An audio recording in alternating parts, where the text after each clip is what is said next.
And a very good morning here, ladies and gentlemen, here at the UJ Astro for the second day of the Senior IPT. On your screens, we have the KZN Raiders coming up against Southern Gauteng Witsi, both off to very different starts here in day one. We had Southern Gauteng Witsi fortunately coming up against defending champions, the Western Province, taking a 5-2 loss, having their goal scorers be Piwang Osidlamini and Keenan Wax.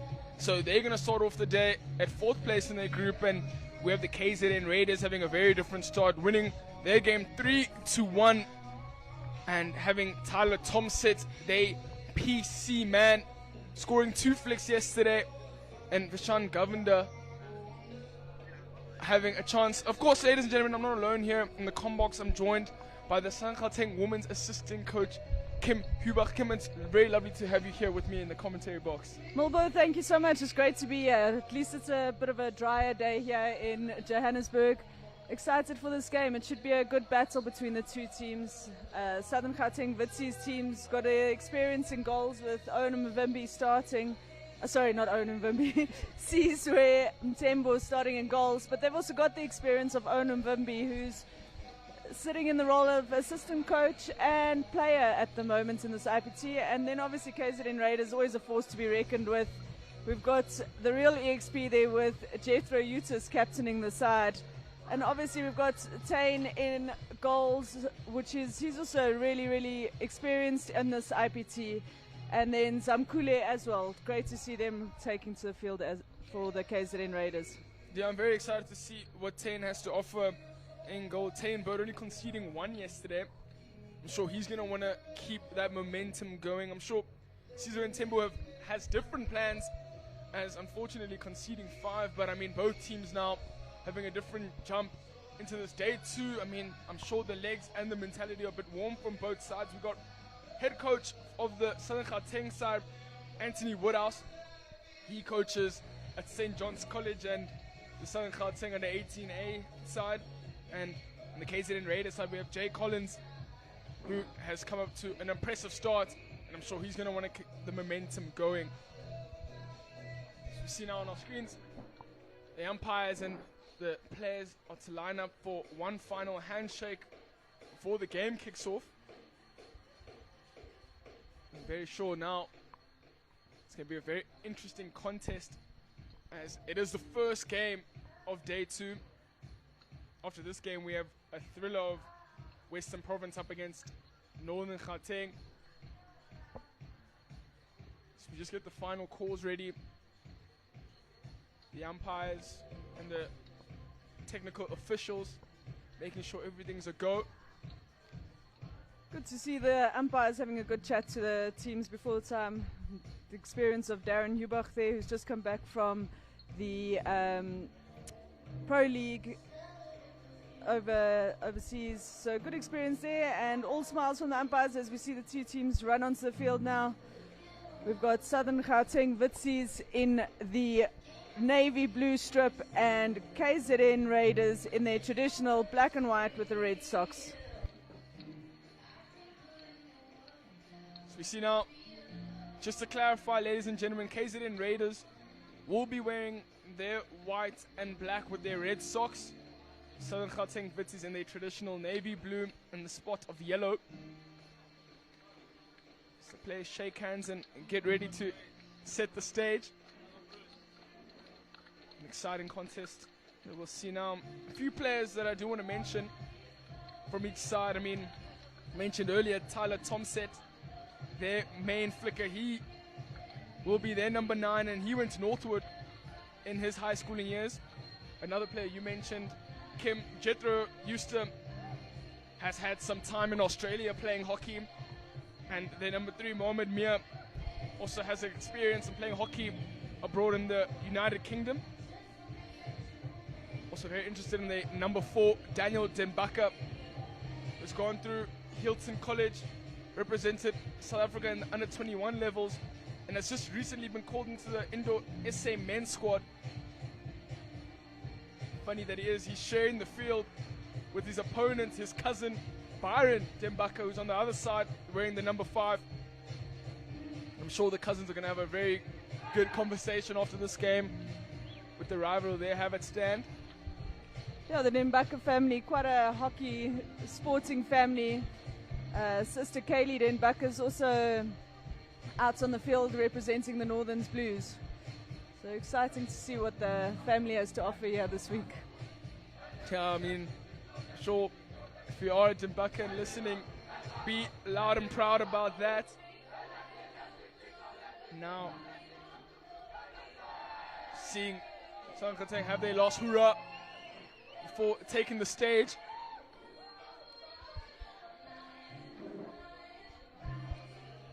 Interesting type of role that Owen and Vimby has as player-manager type role. I mean, I've only seen that in football and the first time seeing this in the hockey space.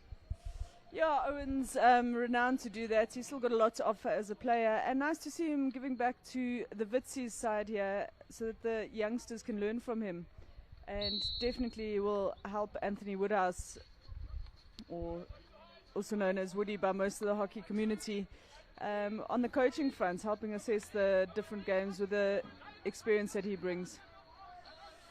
Now we're going to see KZN start us off here, patiently moving the ball around their back three. Yeah, the Witsies just dropping off slightly into a 3-quarter press, giving KZN the time to play the ball around the back. As we see, they've now adjusted into a back 4. Great dummy, good deflection down the line. That's a lovely touch there, and now moving forward is Wallstrom. We see Sizwe just ushering the ball into the goals as there was no connection made from KZN Raiders in the circle. I mean, great IQ there from Sizwe and Tembu. I mean, a lot of goalkeepers forget about that, and that's what kills them in games. Ball seems still to be in possession of KZN Raiders. Deflection off Southern Gauteng defender. Good reverse stick shot there by Tyler Thompson. It's just coming off the defender's stick and it was hit out of the park. We have a new ball on the field and we have Eutis with the long corner. Well picked up. And KZN just stopped playing. Good short corner work there by Angelo Wallstrom. And it's the first short corner of the game going to KZN Raiders. Yeah, very early on, and I'm sure the Raiders are going to be very happy with getting this opportunity. I'm sure they're going to call on to one of their 2 star men at the first castle. We're seeing the captain himself, Jester, used to set up on Castle 2, the number 9, Tyler Tomset.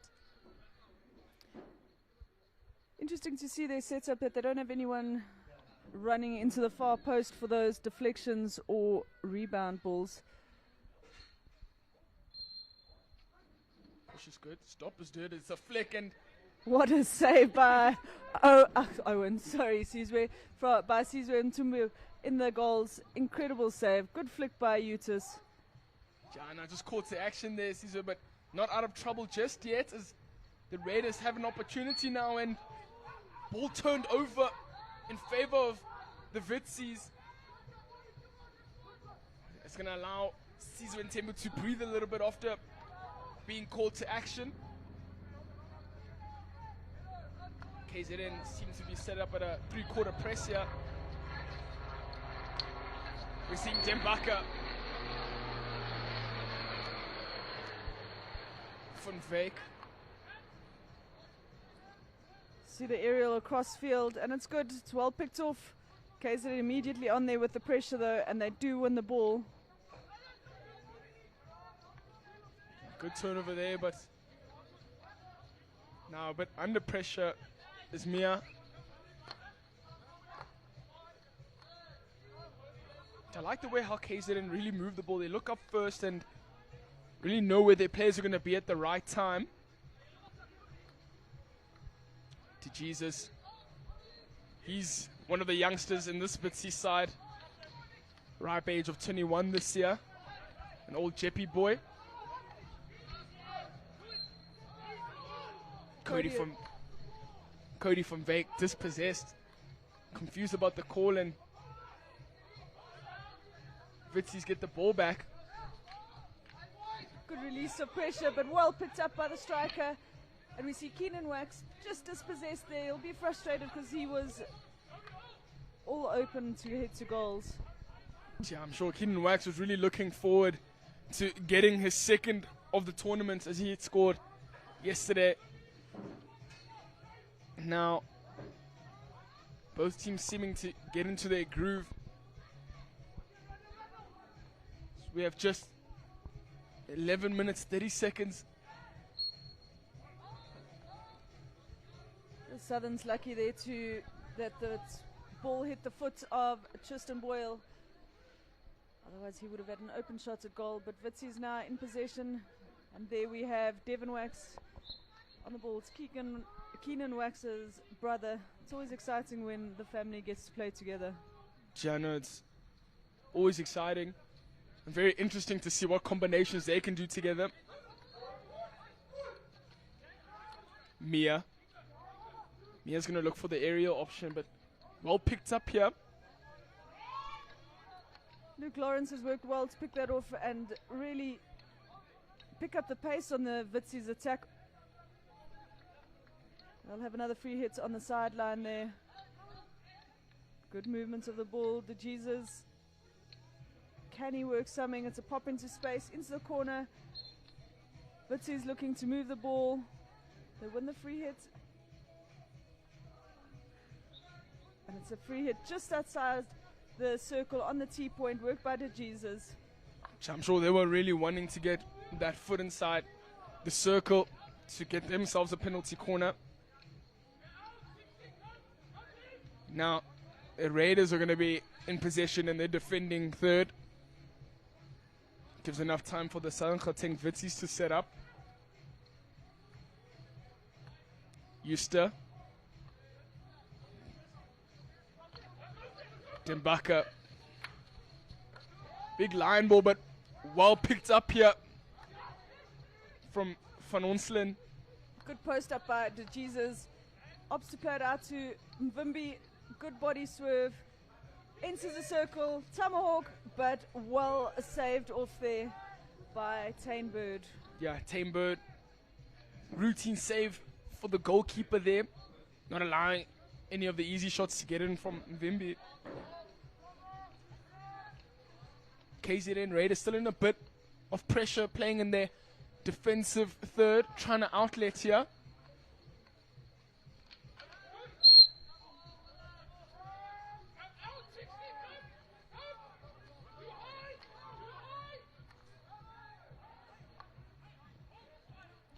Good use to use all sides of the field here to play from right to left, which allows the Raiders to go on attack now. And another circle entry for the Raiders, which puts them under pressure, but a big knock into the goalpost there. Yeah, just not able to stop in time. Mvimbi. Sizwe's going to hate me after this game. Mtembo doing great work on the save there, going down to the floor. But KZN, really nice to see the connections that they're making. Really good ball pace, and it almost feels like they've got so much space around the field, the way they're making their connections.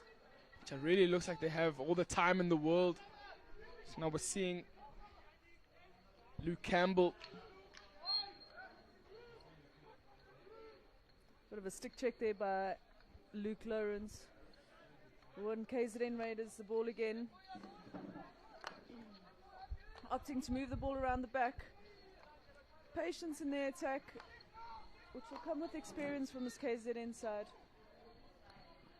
Good ball into the corner, into their pockets, but just unable to get control of it. I mean, seeing all these connections and passes from the KZN side is no surprise. There's a lot of partnerships and combinations they can be here. A lot of these guys went to school together, schools like Westville and Northwood.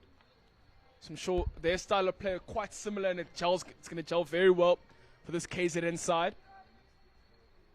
Great infield break there by the Southern Gauteng team. Oh, asking for the foot. KZN not happy with that call, but the Vitsies will take it, and it'll be a free hit through the player coach Onam Vimby.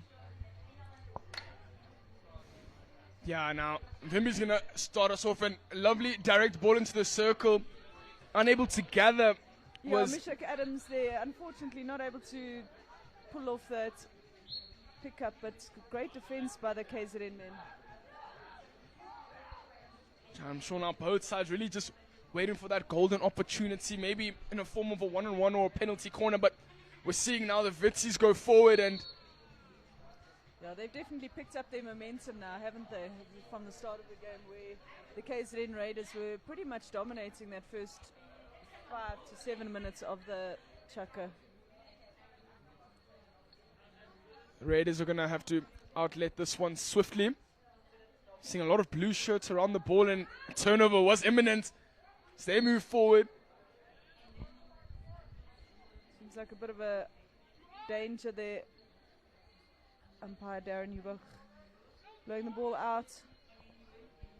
KZN Raiders will take it as the Vitsies team drops all the way off into a half-court press, giving the Raiders more than enough time. They look for the long ball, and it's well picked off by Mishak Adams.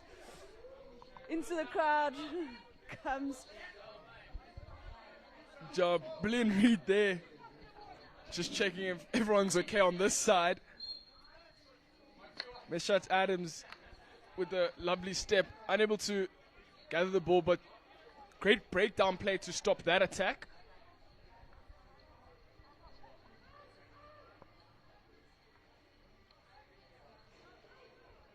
Fortunately unable to outlet are the Vitsies. You know, the Raiders really love to utilize their back four in changing the direction of play. It's lovely to see that they like to let everyone touch the ball before continuing their attack. Yeah, good to see the patience.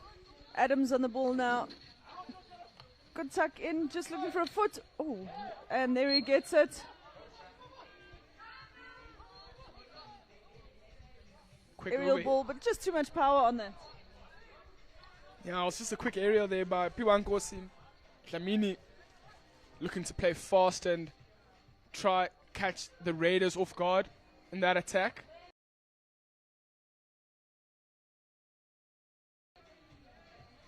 I mean, it's very interesting. Both teams having very different style of players. I mean, KZN playing very patiently around the back, trying to find the spaces and the passes. You can see the Southern Gauteng Vitsies love playing their counter-attacking. They know they have pace up front, so they would like to move the ball faster. Yeah, and it's almost as if the Vitsi side are dropping off, waiting for the ball to come into them to create that counter-attack option.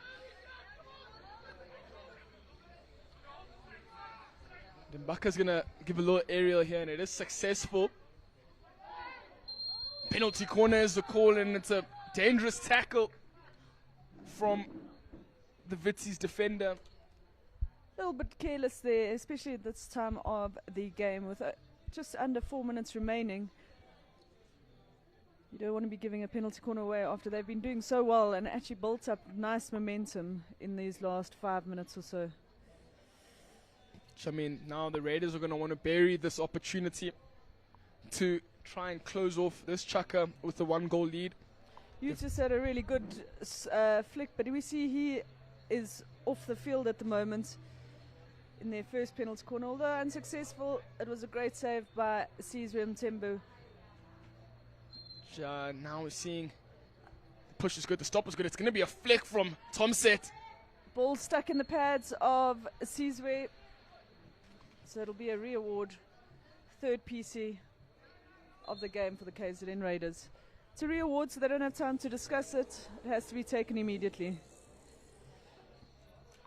So as we said, we've got Tyler Tomset on Castle 2. Then back on Castle 1. It goes to 2.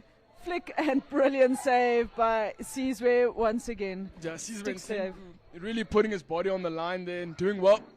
So I think that was even a stick save. I heard some stick action there. But he's done very well to keep his side in this game and keeping his clean sheet.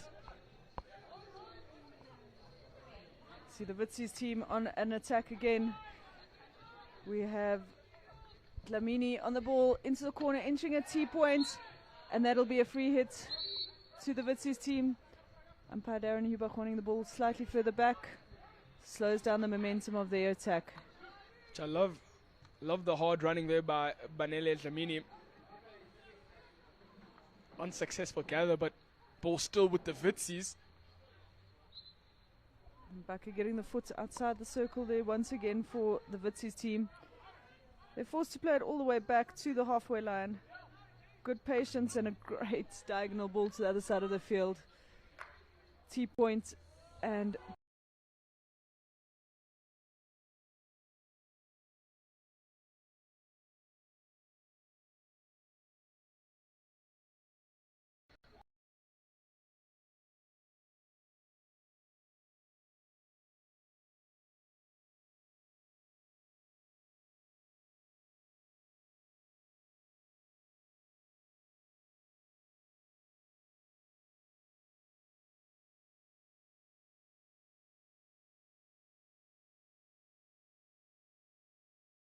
Mtalen unable to gather that well.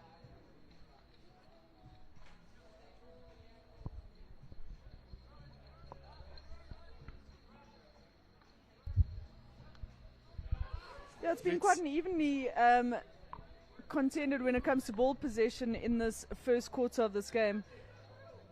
I think as we see KZN Raiders with an opportunity and really well worked on the baseline there. I was going to say if they go into this quarter break, they'll be disappointed for not scoring a goal, but well worked there. Sees we're going down to the baseline as he needed to do, but no cover defense there behind him on the far post. Yeah, well worked there from the Raiders. I mean, it is commentators' curse there, Kim, by talking about the fairness and possession. And as KZN had the ball in a dangerous area, it is the goal scorer Tristan Boyle does very well to beat Sizwe Tembu and literally slot the ball into the backboard, making it 1-0 to the KZN Raiders very late in this first chaka.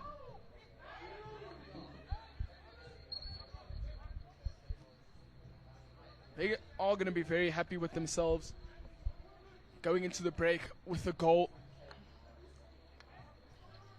Yeah, they've done really well, Witsi's, but KZN definitely using the opportunity here. And there was another opportunity.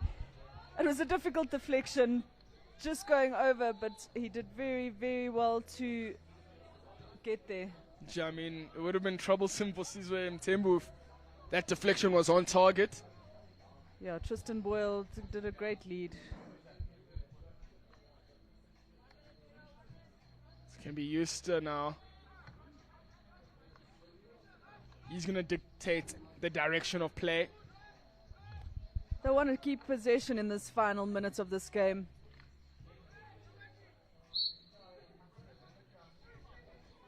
Ball still in position for the Raiders in the last minute of the game.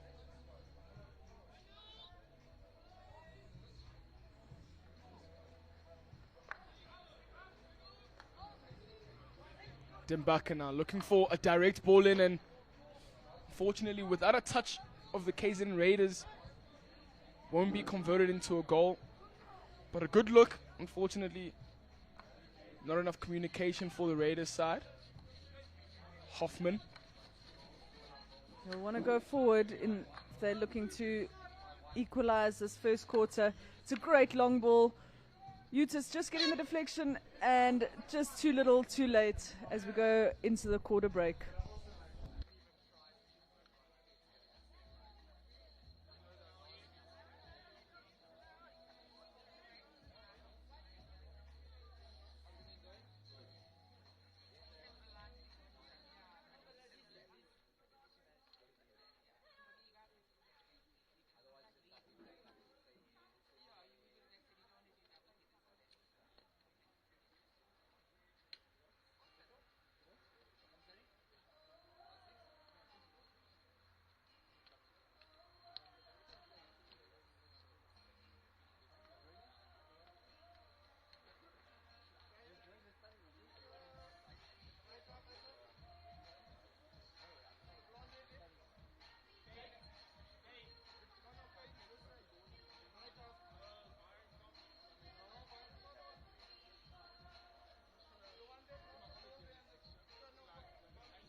And that is the end of the first quarter as we see the teams walking onto the field for the second quarter. KZN with the pushback, and they leading this game 1-0. Yeah, I mean, very evenly fought out first quarter, I thought here, Kim. But KZN really doing well to take their opportunities with both hands, securing their 1 goal, courtesy of Tristan Boyle. As we start the second quarter, seems the ball's moving a bit faster here for the KZN Raiders around the back end. Again, they're finding Daniel Fries there in the middle. Unfortunately, asking a bit too much from Vishan Govender. I mean, he was a goal scorer yesterday for the Raiders side to make it 3 goals. Yeah, the Raiders had quite a close start in their first game, only winning that by 1 goal, but it was the final score 3-2. Witzy's also a tough game, as you mentioned earlier, Mulbo. They went down 5-2 to Western Province, but Western Province got quite a nice team, very experienced, a lot of them playing together. Although, unfortunately, not seeing the Kasim brothers here this year. Yeah, I mean, would have been a bit of an issue if the Kasim brothers came and joined that already powerful Western Province side. Yeah, it definitely would have been a different result, I think. But I mean, now the Raiders are looking hungrier than ever to grab their second goal to give themselves a more comfortable lead. Good patience, both from the Raiders in their build-up, playing the ball around the back, but also the Witzy's team holding off slightly, waiting for the ball to get played into them. Nice clean hockey that we've seen so far in this game. Yeah, I like the fact that they're not forcing any passes and, you know, panicking under the immense pressure that this hockey game can bring. Because, I mean, it is a whole different... What we're watching here doesn't seem that fast. But, I mean, being in the game, you have literally 3 seconds and less to think of what you're going to do next. Yeah, for sure. And that's where... just a missed pass there by the KZN Raiders, but kept in play. We see Tane Bird still on the field for the KZN Raiders, as is Sizwe Ntembu for the Southern Gauteng Witzies in goals. 2 incredible goalkeepers that we have here. Both have been around the block, although young. They've got some experience. So, I mean, being a goalkeeper here at this IPT must be nerve-wracking and very stressful. I mean, coming against the best players in the country, shooting at you with no scum at all. So, I mean, having to make those saves that Sizwe and Bird have been making all day, it's been intense and immaculate.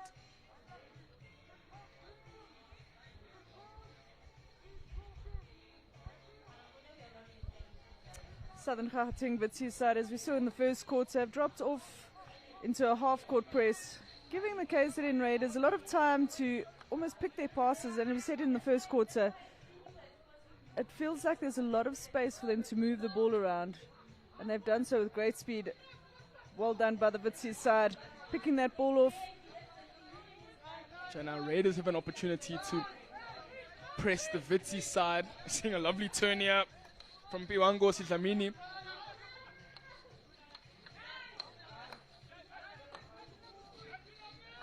KZN back to keeping possession and allowing Southern Gauteng to set up. Love the way how they move from a back 3 into a back 4 so swiftly. But good pressure being applied now by the Witzy side. That there by Devin Wax. Just not able to meet the ball, but here we have his brother applying the pressure, but KZN Raiders still in possession. Good ball through, but picked off by the Witzy's team. I mean, that was a lovely lead. I saw the look there, unfortunately just slipping. And allows the Witzy's to move forward. It looks like to Jesus.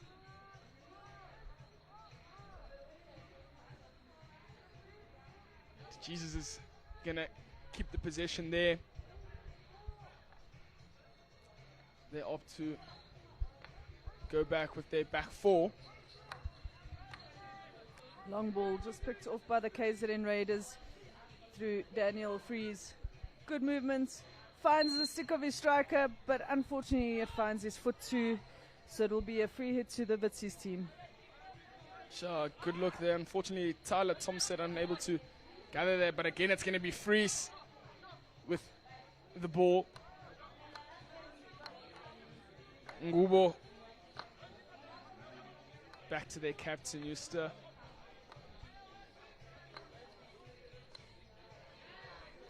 Mistrap there by Tyler Thompson. Now we got Cade Hoffman with the ball here. He's going to move forward. He plays for the UJ men's side. Wax on the ball. Good aerial skill there. Doesn't really have support going forward, and it's picked off by the KZN Raiders, the experienced Jethro Utis. So unfortunately, Devin Wax there unable to finish the attack. I think he saw his brother Keenan Wax on the right-hand side. Combination that could have looked deadly. And bit of a higher press by the Witsies side, but flying into the tackle.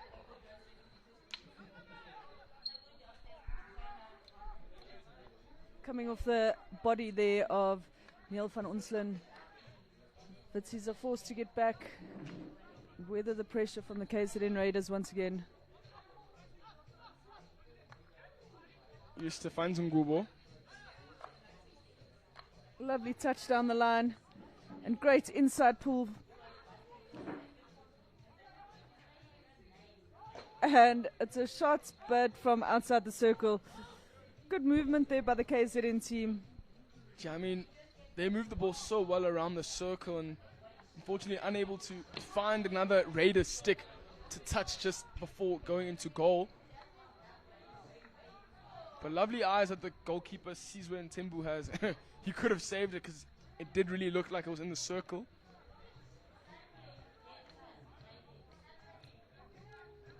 It's Wax now. Vimbi. It's well intercepted there. Bangubo.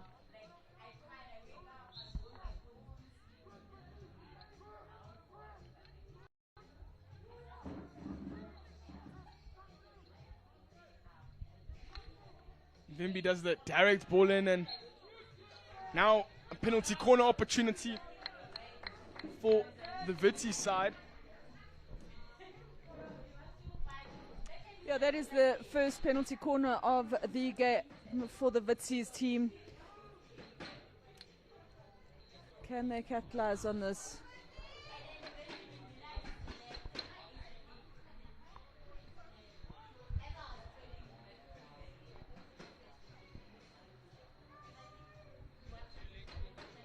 So we're seeing a lot of numbers here for the Witsi side in this penalty corner. They are really looking to convert and not let anything go untouched. Push looks good. The stop is brilliant. And unable to gather for the flick. But they'll work penalty corner number 2. It was well worked through there by Wax. It's a re-award, so they'll need to go straight away to the push out. So the Witsis are really going to need to bury this one to make this a game. Stop is good. Flick is amazing, and well cleared off the line there by Eustace. He's done a few of those in his career. I mean, definitely a cricketer back in his day. Long corner for the Witsies team, and it is Mvimbi on the ball. Looks up, and it looks for the long ball in just outside the circle, it seems. I mean, they were really hoping for them to call for the foot inside. Ball needs to move 5 before Mvimbi can do one of his direct balls in.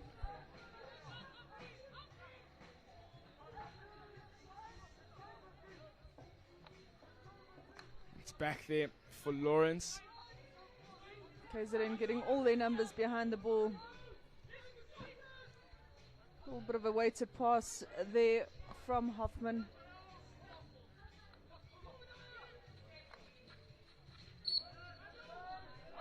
Just hits the foot. Again from Hoffman.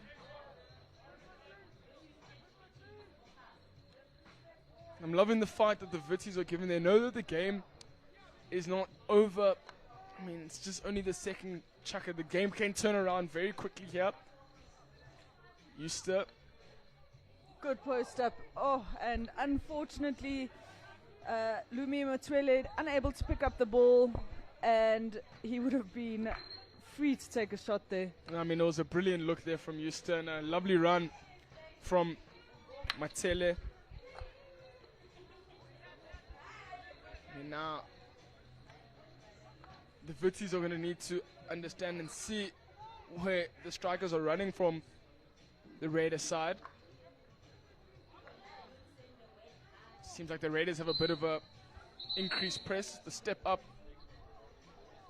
the platform has been raised, not allowing the Vitties time and space to do their outlet. Looks like great change in pace in that attack. Really trying to work that circle. Ball just outside the 5-meter line. Vitzi's free hit. It's played back to Mvimbi. Tucks around the inside the T-point, but very, very well defended there by the KZN Raiders. Patience now looking to win the free hit. And they've done well to almost work it out. Yeah, I mean, a lot of ball playing around in their own defensive third. I'm sure the goalkeeper in Bird is going to be very frustrated with how the defenders are outletting the ball. They're being very careless. Go for a long corner there.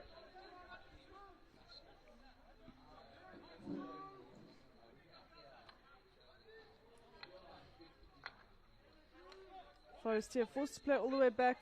They'll look for that long ball, but just a set, although it came off his body. Quick free hit, and he has an opportunity for the Vitzi side.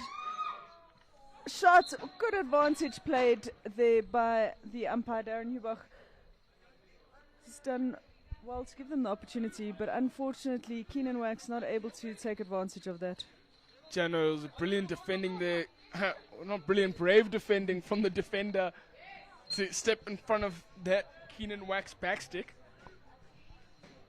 I mean, the Raiders do well to stop that attack and, you know, turn defense into attack.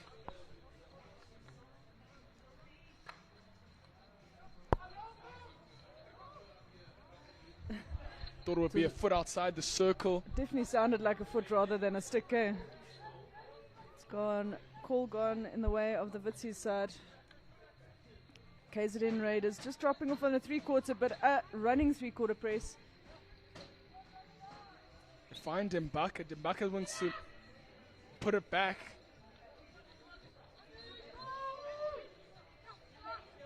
Frustration for the Vitzi side.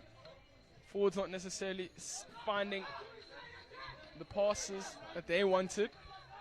Vimby on the ball. Doesn't have an option going forward. KZN have done well to get their numbers back. They're forced to play it around the back, and it's worked through there, but a little bit of a miss. Tackle, come trip there. Yeah, not too bad though. Lovely use of the aerial there to find Mbaka, but unfortunately went the way of the Raiders side. I mean, both teams really giving their all. Yeah, and the second quarter has gone quite quickly with only 2 minutes left to play. KZN will be happy going in with the lead and that they've managed to keep the Vitzi side back. Vitzi's got a bit more energy now up front. Trying to put the pressure. They'll want to come back with a goal before halftime. So I'm sure they're going to really want to come back and kind of equalize.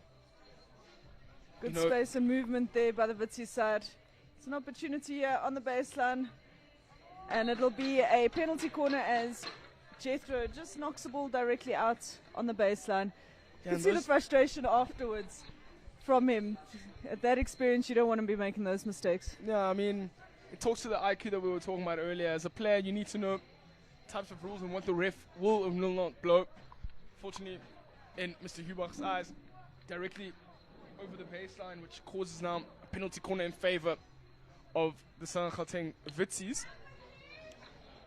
Big opportunity now. Definitely, we set up Owen Mvimbi coming in a little bit late there, so we've got on Castle 2 Byron Den Bakker, but I'm almost certain we'll go to Castle 1. As it does, flick, save, played up into the air, so it's a penalty corner, number 3 for the Southern Gauteng Vitsies.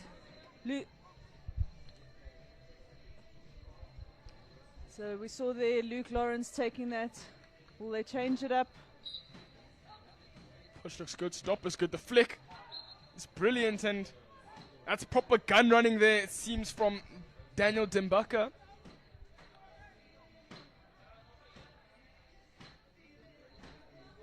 Seems like the player isn't fit enough to run again into play, but that is putting your body on the line there.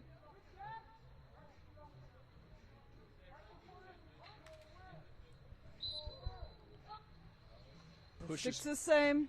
Great save there. Really, really done well by the KZN Raiders keeper. Yeah, Tane Bird really doing the most he can to keep his clean sheet and to keep his team in the game.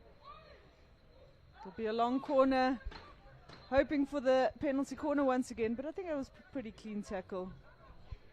That was well worked there from the Raiders side.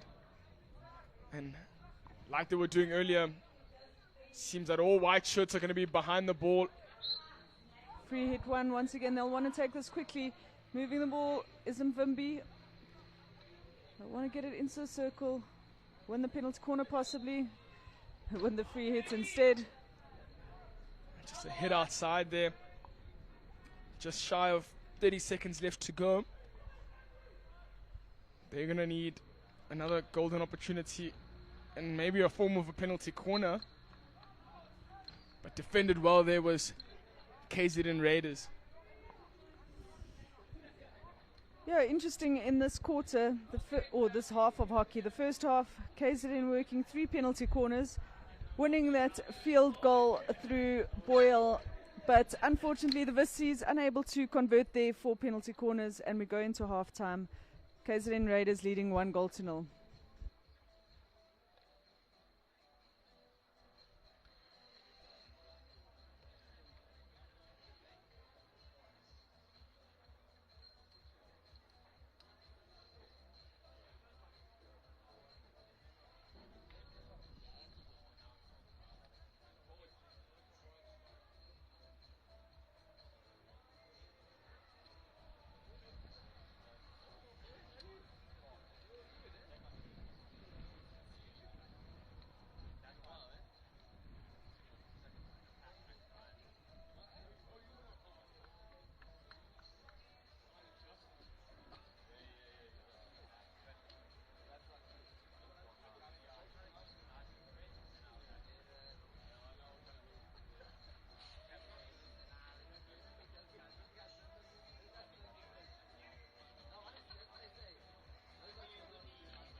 back here with KZN Raiders up against Southern Gauteng Vitsies as we are wrapping up the halftime break.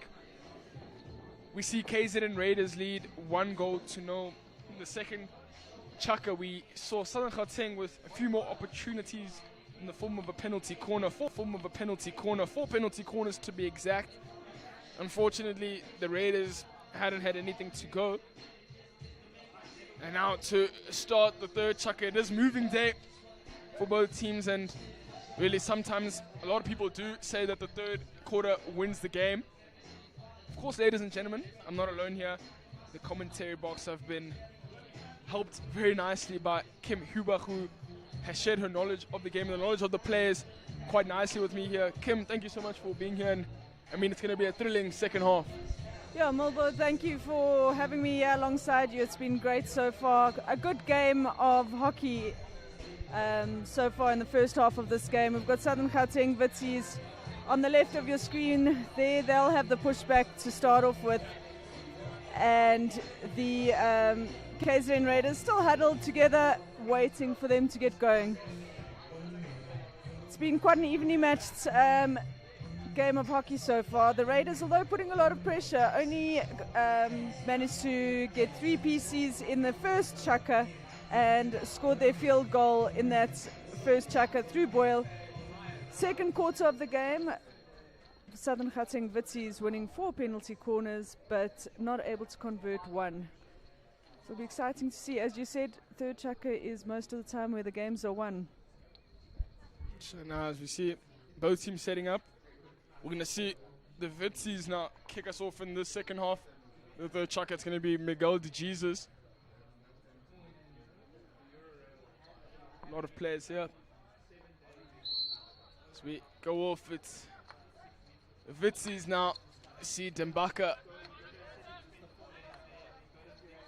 move the ball back around to find Van Veek.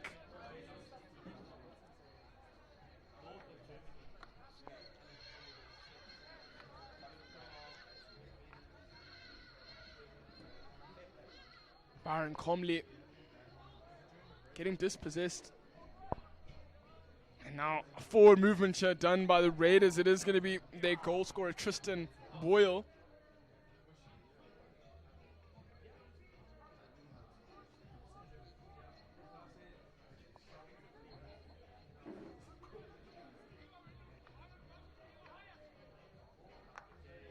Dembaka finds his counterpart and ball into the circle, but Boyle unable to gather to make one more pass after that to make it a very dangerous setting for the Southern Gauteng Vitsies. Yeah, I'll be frustrated with that, especially after scoring that first opening goal for the KZN Raiders.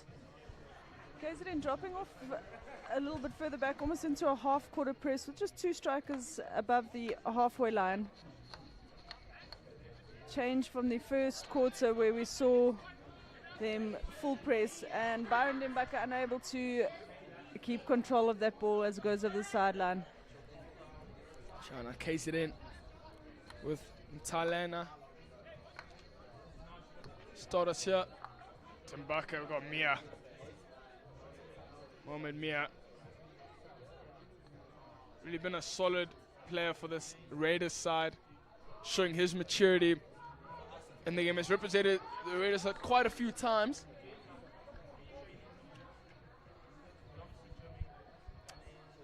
KZN dropping off again into that high half-court press, giving Vitsies a chance to move the ball around with no pressure, but there we see Byron Comley just losing control on the sideline once again, and it's a great speed of attack there by the KZN Raiders and a good opportunity here for them. It's played into the 9-yard area, but it goes for a long corner. Well defended by the Southern Gauteng Vitsies side. Van Onselen making that final tackle. The Raiders looking very hungry to grab their second goal and try and extend their lead to 2 goals now.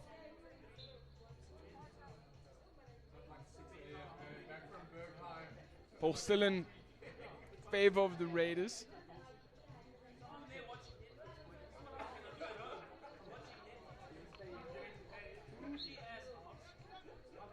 Just a hit outside here. The Witsi still in a bit of trouble. Just a mislap then. From Baker's gonna move the ball to start the attack, but maybe asking a little bit too much from Banele Dlamini.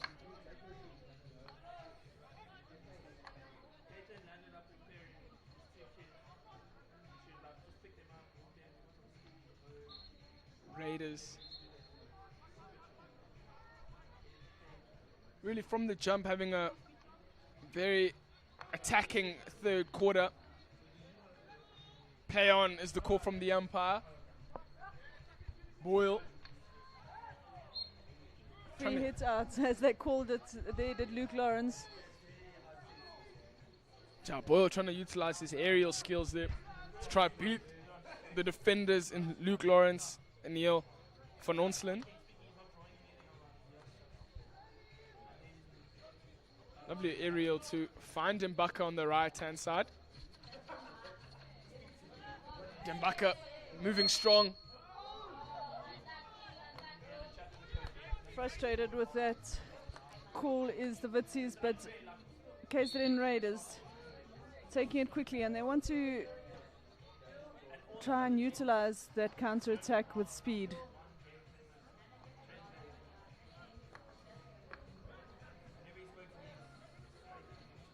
Moving forward are the Raiders, and great pickup from that aerial ball, shot at goal, but just going over the top of the bar.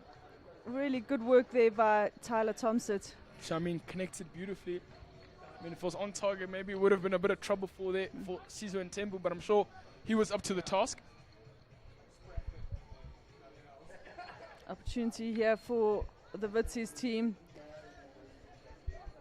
Free hits outside the 25. So as we know, if the free hit's inside the 25 meter, it has to move 5 meters before entering the circle. So Witsis will be happy with this, although KZM have forced them to play the ball around the back. Again, a mistrap there by Byron Mbaka.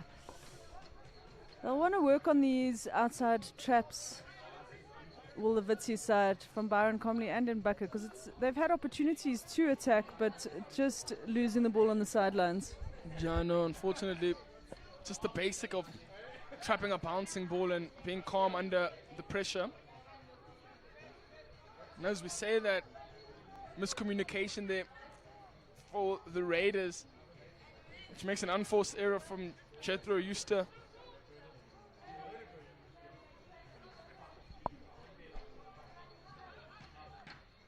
Van Wyk trying to claim the ball there on the outside, but umpire signals the ball for the Raiders. So they want to move forward through Euster. Good cross ball, good weighted pass there, as we see Matwele running in onto the ball. Looking for the entry, but well defended by the Witsis team, although they don't get the free hit. And it didn't move 5 meters, so it'll be a free hit out for the Witsis team. So unfortunately for the attackers, KZN Raiders, not knowing that the ball didn't move 5. I'm sure he thought in his mind it did, hence why he entered the circle, but for the umpire, did not move 5, so now ball will be in possession. The Witsi side, they seem to be moving forward. A bit of disruption. Umpire wants the ball on the correct spot. Slows down the momentum from the Witsis team. Moving the ball in, obstruction on the outside of the circle, so they'll get the free hit. Wimby with his notorious big hit in. Here's an opportunity, but well defended by the KZN Raiders.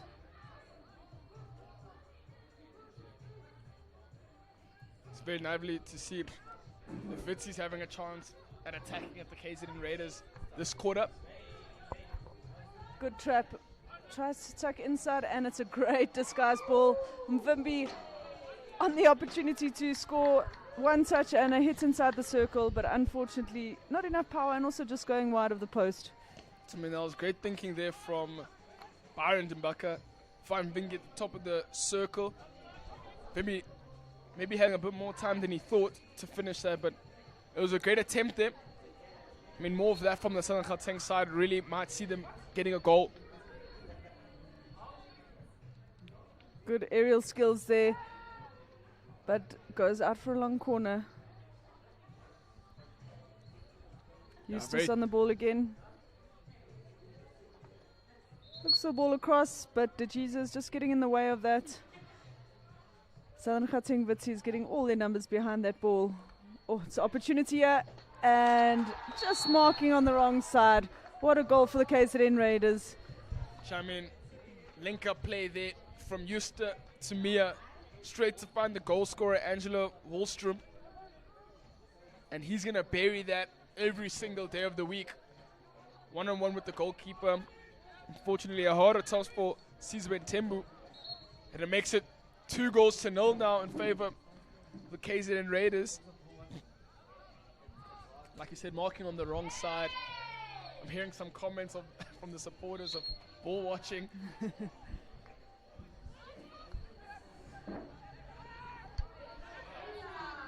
Yeah, we see KZN building on that momentum of that goal. As they into the circle and win the penalty corner. That'll be penalty corner number 5 for them. Well worked, and what timing for that penalty corner to come straight after they've just scored a field goal through Wallstrom. I mean, well worked there, and it is the momentum from their second goal. It's going to be Bashan Govender to win them that penalty corner. Sanwa and I, this is an opportunity to put KZN in an even more comfortable position and make it 3-0. Yeah, it just provides that bit of a cushioning that you don't have to stress too much if a goal gets scored against you. We have Eustace back on Castle 2 and on Castle 1. Looking for the variation this time. Doesn't quite come off well, but manages to get the hits, but just lifting it there is Den Bakker. Yeah, I mean, I've had conversations with these KZN players, specifically Daniel Den Bakker. I mean, I know that variation was supposed to be the slip flick for him on the left. Fortunately, unable to get that as nicely as he would like. An opportunity for him to put himself on the score sheet. Yeah, we see another opportunity for Witzies through Le Forestier, who's on the ball. Good movement, enters in on the T-point, and it'll go for a long corner. Yeah, it's always nice to see Le Forestier on the ball. I mean, he's had a lot of experience there at a very intense side at the Tucks. High performance. He's played a lot of intense hockey. Big tackle here. Just gives KZN the ball, but they opt to move back instantly. Do not even look to move forward. They want to slow down the game as much as possible and keep control. Good pick up by Eustace. Hoping to get the free hit, but he doesn't get it there. Le Forestier getting frustrated, saying he didn't lift the ball, but Eustace will take that.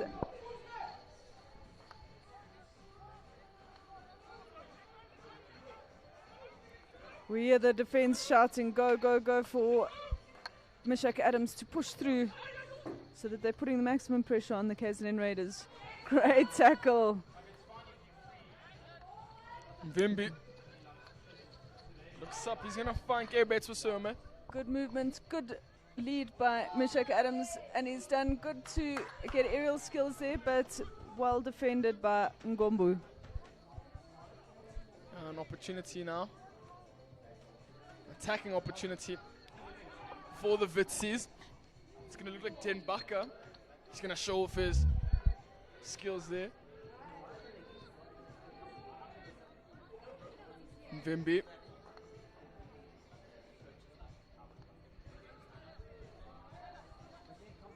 Talane is going to work that outlet, and it's Tom set. Nice to see the Witsies putting a bit more pressure as we see a 3-man press here on Tom set.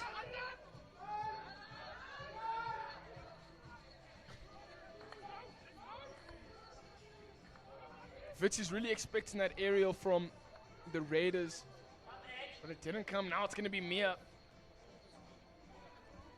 Playing through the midfield is Mo Mia. Well picked up there. Finds the foot just under through his feet. Quick free hit. And foot just outside the circle. Ball has to travel 5. Not sure it was 5. Yeah, I mean, glimpses of magic there from Tyler Thompson, really showcasing his skills.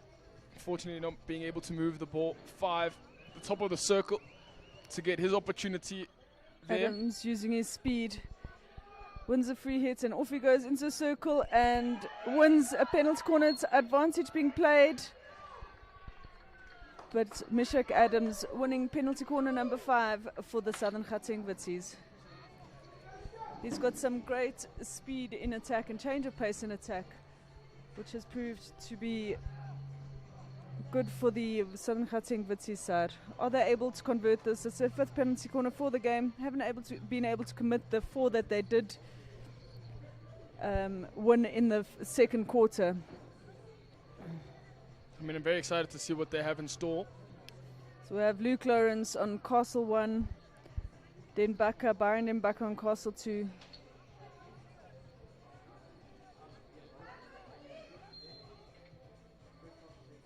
Push looks good. Stop is good. It's a flick and good save there by Tane. Still in a bit of trouble is going to be the defenders, and well managed and defended. They're from the KZN Raiders.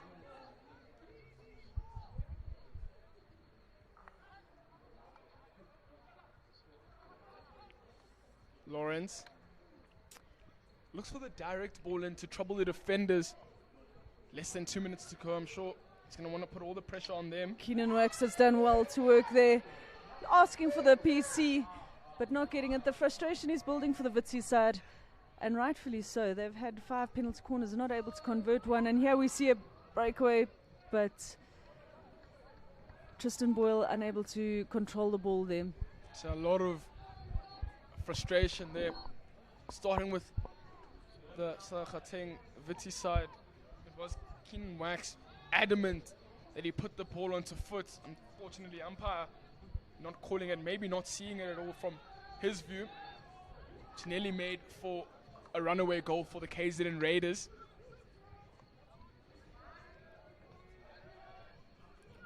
Aerial, just a small little aerial player running, KZN player running in, making that dangerous, which means Luke Lawrence wins the free hit. He also looks for the aerial, this time a slightly bigger one, and just going over the baseline, although it came off the defender's stick, so Southern Gauteng Witsies in with another chance to get a goal back in this third quarter. So they're going to need to put the ball into the circle and trouble them. I think they have 30 seconds left of play. Good movement there by Mvimbi. Mishak Adams just getting in the way there. Be frustrating for them. And KZN will slow this free hit down as we go into the final seconds of this third quarter. And KZN in a comfortable position, leading this game at the moment, 2-0. Witsi's team will be frustrated that they haven't used the opportunities that they have been given. Yeah, I mean, as we come to a close, it is 2-0 in favor of the Raiders. One last push, one last conversation for both teams to finally close out their day 2 here at the South African IPTs. We'll be back, and don't go too far from your screens.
as we kick off the final chukker of this game between the Southern Gauteng Vitsies and the KZN Raiders. We see the KZN Raiders leading 2-0. Final minutes. Final 15 minutes for both teams to prove what they have on the second day of the IPT. Yeah, the Southern Gauteng Vitsies team are going to have to pick it up now and going to have to put the pressure on KZN Raiders, who are leading this 2-0, as you said. They'll want to. They almost deserve to get a goal with the work that they've done in the penalty corners, but just not able to convert it, and that'll be frustration on their part. Their goalkeeper, Sizwe, has really kept them in the game in that first quarter, making some incredible saves. Oh, just a bit of a knock there. But she's a KZN Raiders player down. Yeah, and I mean, the goalkeeper from the Southern Gauteng side, Sizwe Tembu, really keeping the Vitsies alive. And I mean, also Tane Bird having an absolute cracker, not allowing anything to enter his house just yet. I'm sure Southern Gauteng have other plans for the next quarter.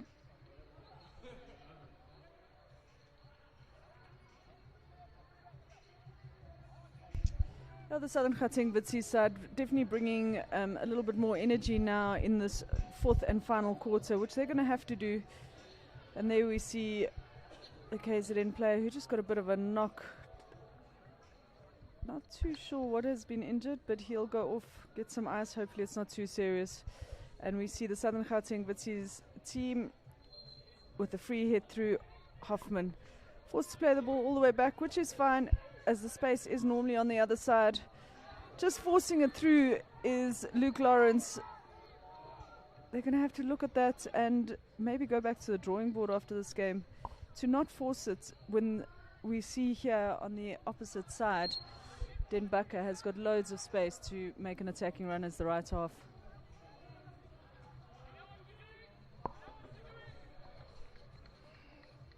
Mia now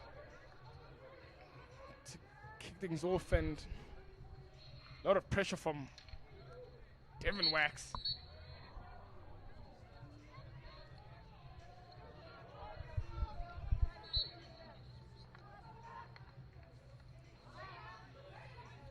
Ball movement now to find their center backs.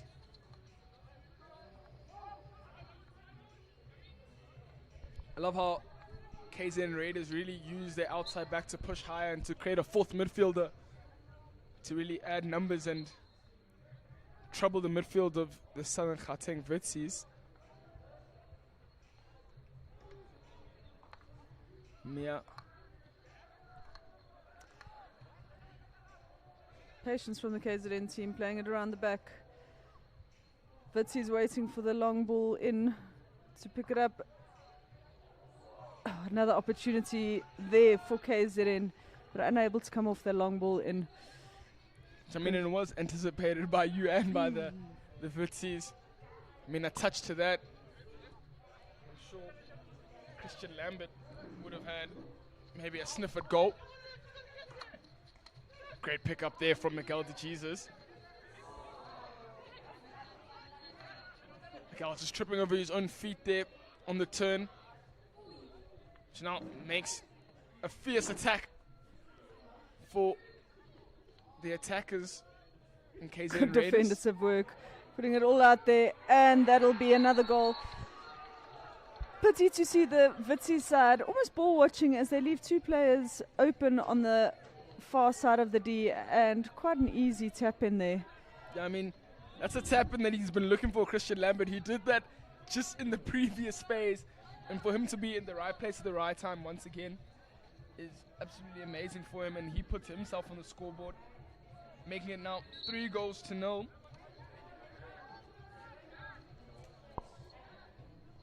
It's a bit of trouble now for the Vitsies.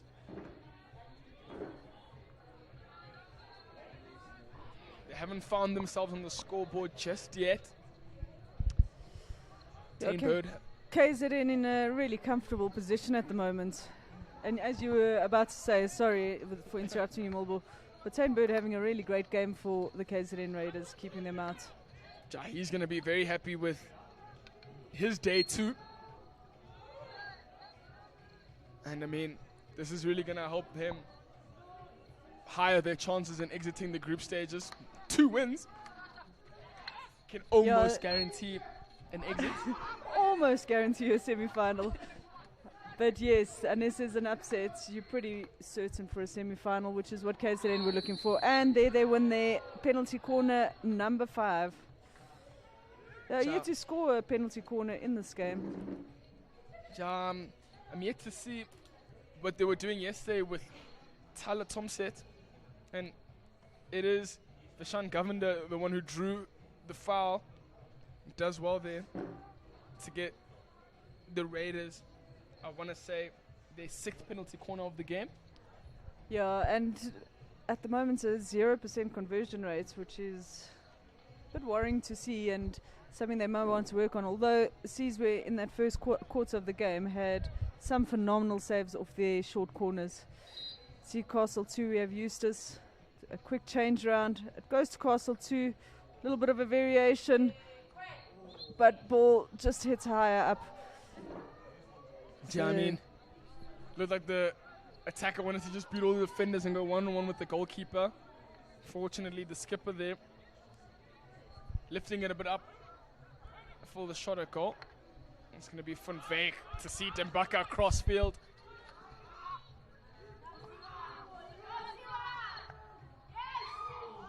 Dembaka trying to find Adams, or excuse me, Sitembu trying to find Adams on the runaway goal there, just for a slight tap into trouble.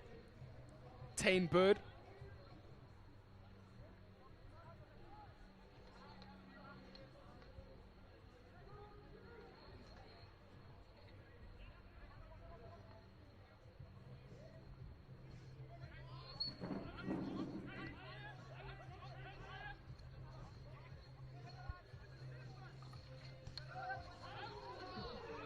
Umpire calling nothing. Dembaka looking for the call. It doesn't go his way. Allows the Vitsis to move forward. Mvimbi managing to keep it in, but picked off by the KZN Raiders, who are now on attack. A good cut infield by Matalani.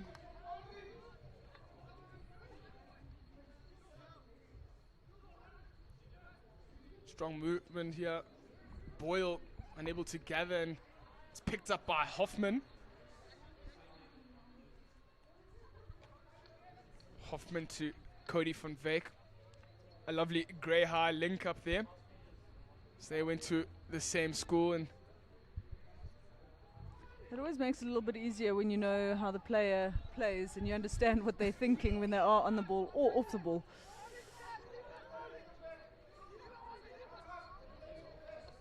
I mean, and that's what's so lovely about this IPT. I mean, players aren't necessarily from the province, but that's where they are, or that's who they're representing for now. I mean, I see a lot of players going to schools in Joburg, representing Northern Gauteng, but now playing, in this case, it inside.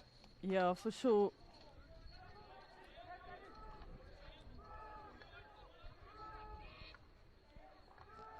Ball moving now, but a lot of shouting from teams like Sizwe, Tembu, instructing his defenders to mark up. Good defensive work there by Mishak Adams. Plays the ball across, and he has an opportunity for Southern Gauteng. Devin Wax now. Ball back to Devin Wax. Devin to his brother Keenan Wax. Route 1 attempted, but well defended there from the Raiders. Tomset. Gonna try outlet here and breakdown play from Dembaka.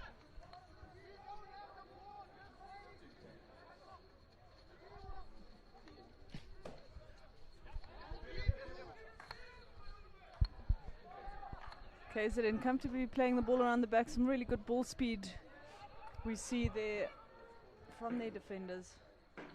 They'll be quite comfortable with this 3-0 lead. Happy to just keep the ball playing it around the back. Keep possession is what they'll look at doing now. I mean, Collins is going to be very happy with the men today and how they played and the way they defended. Maybe not so of the conversion rate of the penalty corners. The reaction from the fans is not the reaction given by the umpire. It just looks like a 50-50 tussle. Witties continue to keep possession of the ball there in the corner through Keenan Wax. See a KZN player down. I think it might have come from that hit. First time hit to try and keep the ball in play. And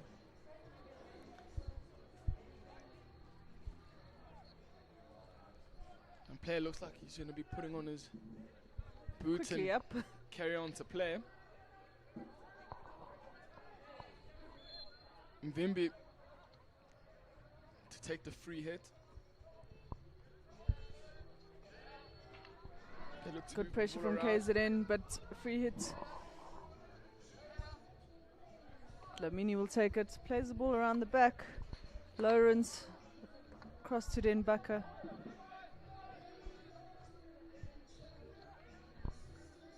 Good gather. It's going to be the route one to try to find any of the players, but ball turned over. See KZN just taking it slowly, running down that clock.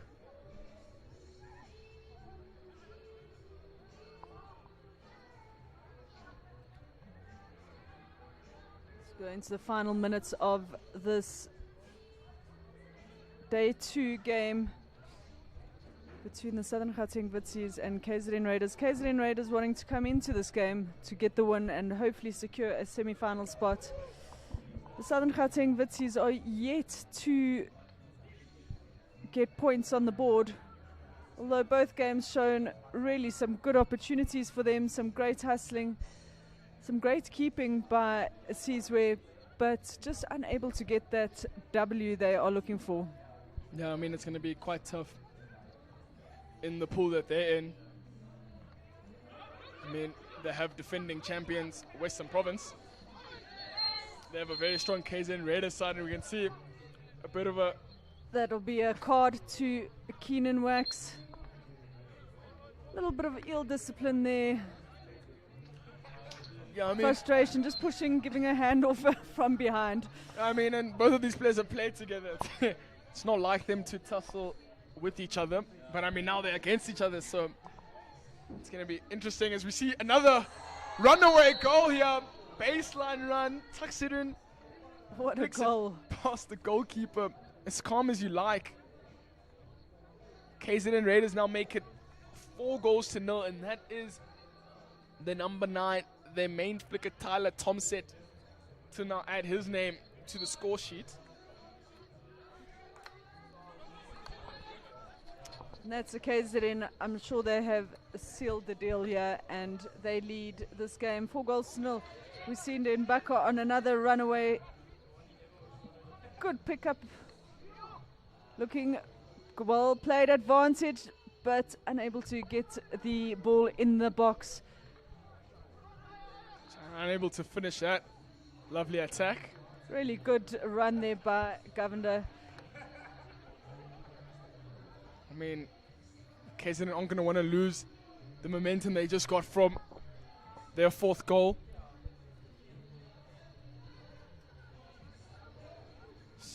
The Witties can't drop their heads just yet.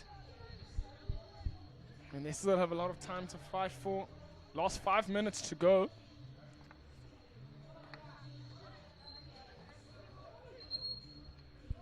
Ball coming off the foot there of the Witties player. KZN happy to keep the ball at the back here. There's no need, although we have seen in the past in these kind of tournaments, goal difference can come to play a role. And you definitely want to end top of your pool so that you get the so-called easier pool game. We have an opportunity here, just not able to pick the ball up. Great first save by Sizwe, and it's come Another save. He's still down and well cleared out there by the Witsi side. We see a player from the Witsi. I think he might have been hit with the scramble in front of the goals. He's rolling in pain. That was also confusing. I was trying to find the ball myself. I mean, I couldn't imagine what the players were looking for there.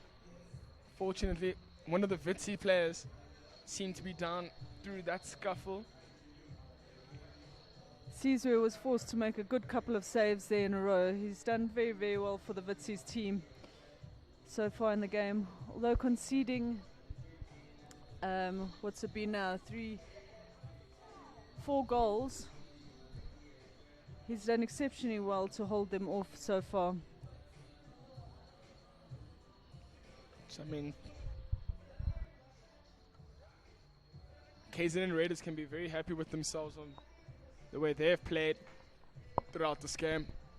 I mean, slow build-up after slow build-up, but slow motion is still motion. They've got 4 goals on the board now, which is helping them really go and try exit the group in style. Goal difference is the name of the game. Only 1 behind Western Province, but now I'm sure this result will take them to first place. But we still have to wait for the Western Province game up against Northern Gauteng, which I trust will be a thriller. Now, the Raiders in possession, in a dangerous position for the Witsis.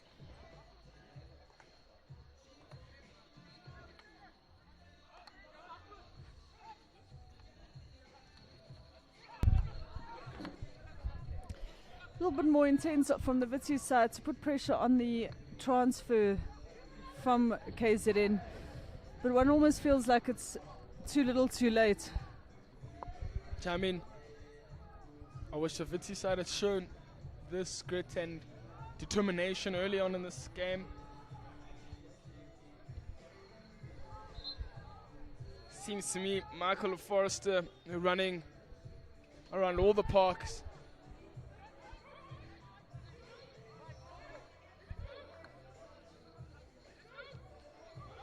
Patient ball movement here.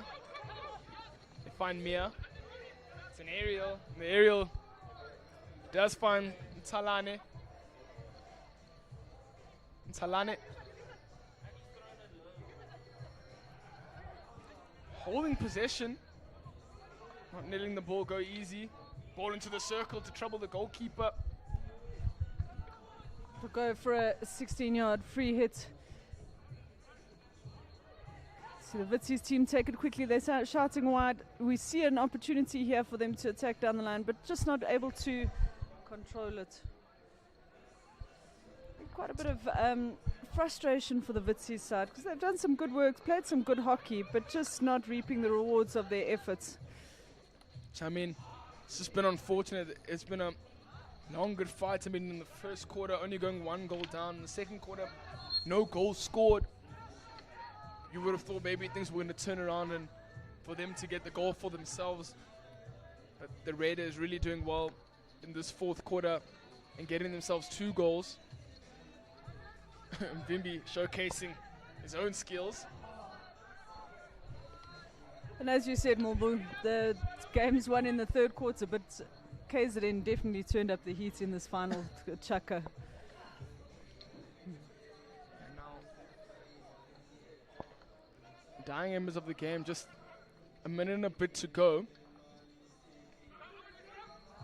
Unable to make the connection. We hear Van Onselen saying to Owen, go, go, go. They want to pick up the pace here. Maybe reduce that goal difference for KZN. Work on theirs. As we said, this is a tough pool to conquer. Another opportunity here for KZN. And what a defensive move there. Defensive, and it's brave. Not allowing any easy chances for the Raiders to get an opportunity at goal here.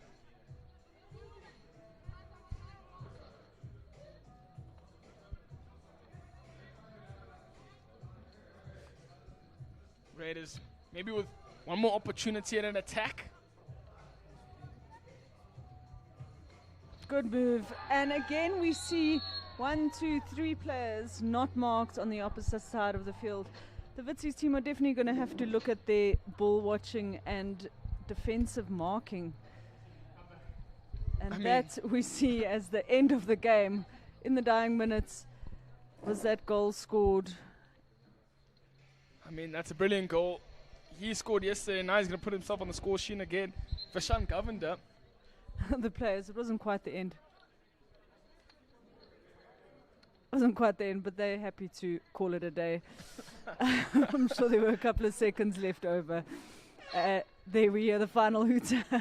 And KZN have done exceptionally well. Morbo, it's been great commentating with you. Oh, thank you very much, Kim, for joining me. And don't go too far for your screens as we have a thriller of a clash. We have Western Province up against Northern Gauteng next.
And welcome back here, ladies and gentlemen, to day 2 of the Senior South African Inter-Provincial Tournament.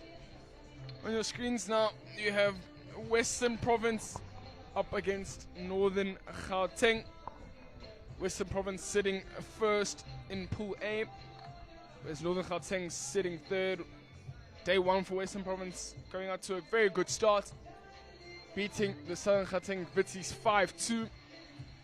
Seeing Brett Horn have 2 goals, Carlin Mentor 2 goals, and Neil Rath a goal on his side. And for Northern Gauteng, they sit at 3rd place.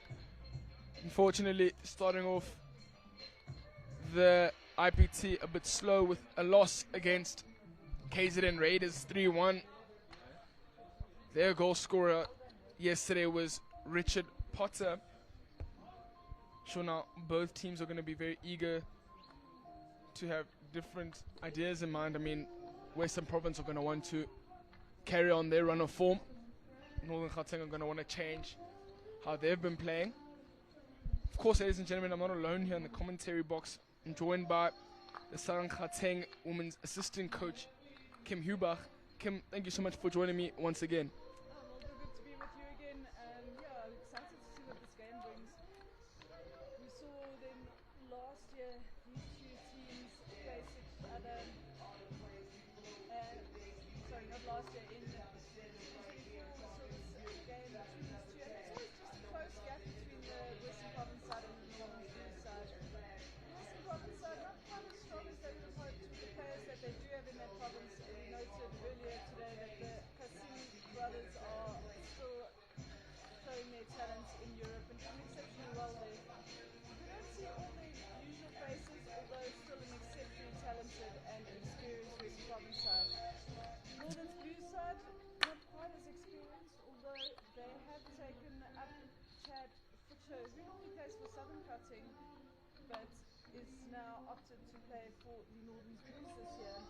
And obviously we've got Matt Davies representing as captain for the Northern Blues side, and Matt, you are also a great experienced player in that Northern Blues side. Yeah, I mean, we talk about the Northern Gauteng side, the captain, Matthew Davies. He has shown his promise in a national aspect and at Tucks. And talk about inexperienced players, I mean, we have a lot of young players. I'm going to note 4 players. We have Ziad Davies,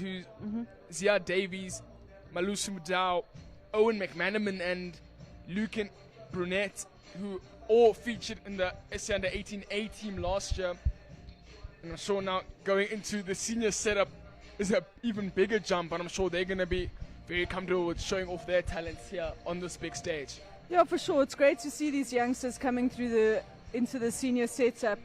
And also a great opportunity this year for players. We see that normally the SA Under 21 teams partake in this IPT tournament, but they aren't here this year. And that gives young players, an opportunity to play in their home colours, which is fantastic to see, as you mentioned, with those SA Under 18 players coming through. Here we see our umpires walk out onto the field and the players jogging through, excited to see what this game provides us with. No, it's going to be very exciting. I'm sure Western Province are going to come here to reclaim what they think is rightfully theirs, which is the title here. Northern Gauteng maybe looking to upset, as they do need all the rest of the games to go their way to find themselves in a playoff space. Yeah, for sure. Western Province defending champions here, and we see them top of the pool going into this game. From yesterday, getting that 5-2 win against the Southern Gauteng Vitsi side, who we saw in the previous game, still unable to get a win. The Northern Gauteng team, they lost 3-2 to the KZN side yesterday, and they are, although sitting third, they do not have a W or points to their name as yet. Both teams will be going out to try and get the points and the W. Western Province to secure their semi-final, and the Northerns Blues to have a sniff at getting second in the pool. Yeah, I mean, same task for both teams. That's to grab the 3 points. But goal difference does really come to play, especially when it comes to J3 and you never know how games go. A team might want to forfeit a game, not necessarily lose, but not put their strongest team on to rest their players. So we see the last hoorah between the Western Province side and the Northern Blues. Very excited to see both teams show their professionalism. Yeah, for the Western Province team, we've got Daniel Dillon starting in the goals, Kenton Melville, Neil Roth, Nathan Ansel, Nicholas Geiger, Azar Pillay, their captain Luke Winford, Lutando Jonas, Alexander Blaus, Damien Knott and Ruben Senzel starting for the Western Province team. And for the Northerns Blues, we have the experienced goalkeeper Johan Skuman, Joshua Smith, Ruad Boyson, Richard Porter, goal scorer from yesterday, Tanner Ellis, Matt Dewar, Ziad Davids, Matthew Davies, Susha Mabu, Liam Ellington and Chad Futcher. Yeah, notably both coaches for each side. Fadal Ibrahim, who will be managing and coaching the Western Province side. I know he has spent his time at Ilanga Club and at Marty's now. He's got a lot of experience with different types of players and really growing the players to be the best that they can. For the Northern Blues, Colin Fielding, who's had many feats through all the schoolboy teams he's coached. I'm sure he's got all the knowledge and the intelligence to really help this Northern Blues side secure a result. Yeah, and especially with his experience in the national setup, as well as when he coached at Southern Gauteng not so long ago, was the head coach of the Southern Gauteng team too. So definitely not short on experience on both benches. Interesting to see the Northerns Blues side has 2 assistant coaches to their bench. So someone for every line there. Yeah, I mean, all the help you can get to secure a victory or a result in this IPT. See now, Western Province. And if anyone's confused, Western Province will be wearing their red socks, blue shorts and sleeveless white shirts. Pretty brave in this cold weather today. Northern Blues will be wearing their traditional dark blue with their light blue strip. So we see them moving forward now.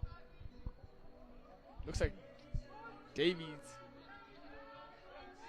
Yeah, good work there from the Northerns Blues trying to enter on the T points. They're forced to play it backwards. Futcher.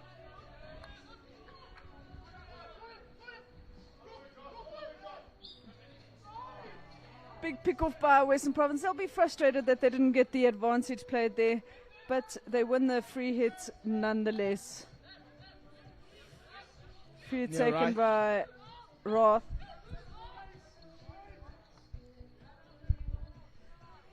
I mean,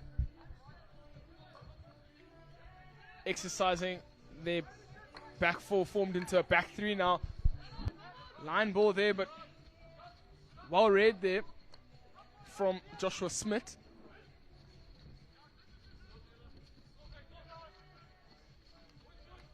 Roth keeping possession now.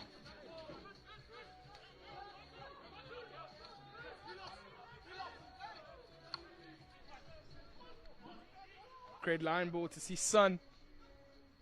Opportunity now for Western Province. And good save there from Johan Skuman. Yeah, Johan Skuman's been good in the goals for Northerns in the past. Some good experience there.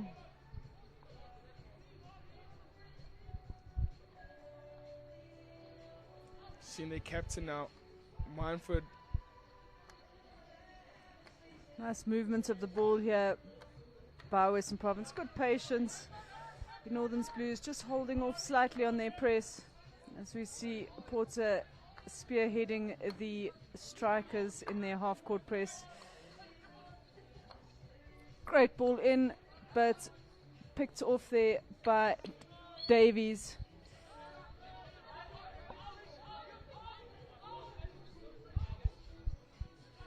And Province also opting for a little bit of a higher half-court press, and then putting the maximum pressure on the outside. Northern's able to move it out through Nicholas Geiger. Great read there from the attack, and Western Province look to move forward. Not ideal from Futcher, forcing it in there. A little bit of an argy-bargy. It's a bit maybe premature for a card, hopefully. So early in the game, it wasn't much of a push, just get out of my way, as you'd expect in this side. Maybe a bit frustrating for the Western Province team as they aren't able to get the momentum that they were hoping for on that counter-attack. Northern's able to get numbers behind the ball, and it's one through Geiger. Porter just not able to pick up the speed of the ball. So unfortunately there for Porter, unable to get to the end of that attack, which now allows Western Province to outlet and start theirs. Bit of a higher press here from the Northern Blues, hoping to win the ball and pick up that momentum that they've had now going forward. Great ball down the line, but crossed over to no one. And Ball's going to find Tanner Ellis. Tanner Ellis, old Saints boy, now captaining the Tuck side this year. He's had a lot of experience. He's just hitting his foot, so it's a little bit maybe lack of concentration there at the back, but luckily no one around. So we're seeing on the sideline there a big rotation for the Western Province side. Very interesting what new feet can do in the middle of this quarter. Just less than 9 minutes. Good infield break for the Northern Blues. It's the attack down the left-hand side. Into the corner, good turn, entry into the T-point. It's bouncing about, and good advantage played by the umpire. Reverse stick shot saved by the reverse stick shot coming from CJ Mashiela, and it's the first penalty corner for the Northern Blues side of the game.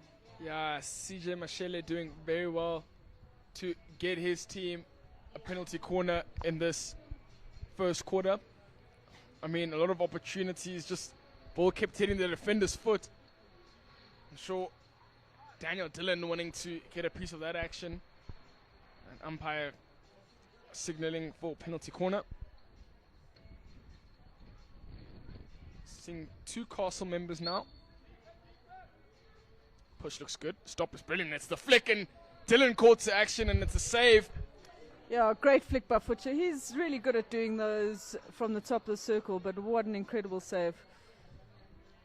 Northern still in possession as Futcher goes through the T-point baseline, wins the free hit. Porter out to Davies, and they play the ball right around the back. Pressure, high press coming from the Western Province team. Son on the ball. Oh, great find there. Can they upgrade this? Fortunately, ball just went past to find no one, but still in a dangerous position for Western Province.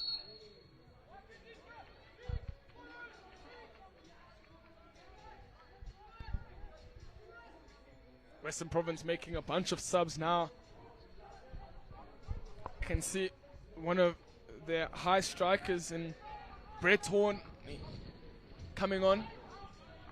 Maybe going to give Western Province a chance to get themselves early on the score sheet. What a fantastic outlet by Western Province, and now changing pace on attack. Well read by the Northerns Blues.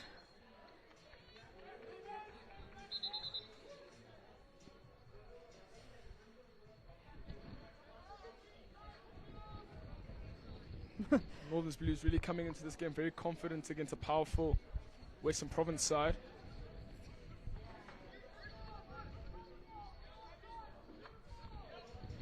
Good movements, good play by Northerns. But just forcing it into that middle of the field, which is where you don't really want to create a turnover, especially not against a team like Western Province. Rath. Tempted overhead here just to skip a line of defense, but well picked up by Matt Dua. Well, one feels he didn't quite get hold of that overhead to get it off to where he wants it. Mashiela on.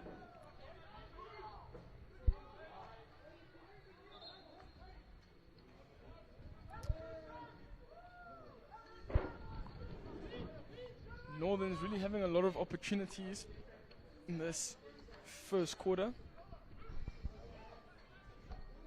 Unfortunately, they were unable to convert the penalty. Not too sure that was quite a dangerous ball. Wasn't really any evasive action from either team. Seemed to go in the middle, but umpire Peter Calder seems to say it was dangerous. Great receive there by the Northerns Blues. They'll win the free hit. It's taken quickly by Richard Porter, the goal scorer from yesterday, and he will win penalty corner number 2 for the Northerns Blues team. I mean, Richard Porter really doing what he does in giving Northerns an opportunity at goal. It'll be very exciting to see what now this penalty corner has. Yeah, we'll have Futcher lined up, who took the previous penalty corner flick on Castle 1, and it is Lucan Brunette on Castle 2. So, I mean, 2 really powerful drag flickers. I've had the courtesy of seeing Lucan Brunette last year, the under-18 IPT flick. Futcher. And gone low, and what a goal.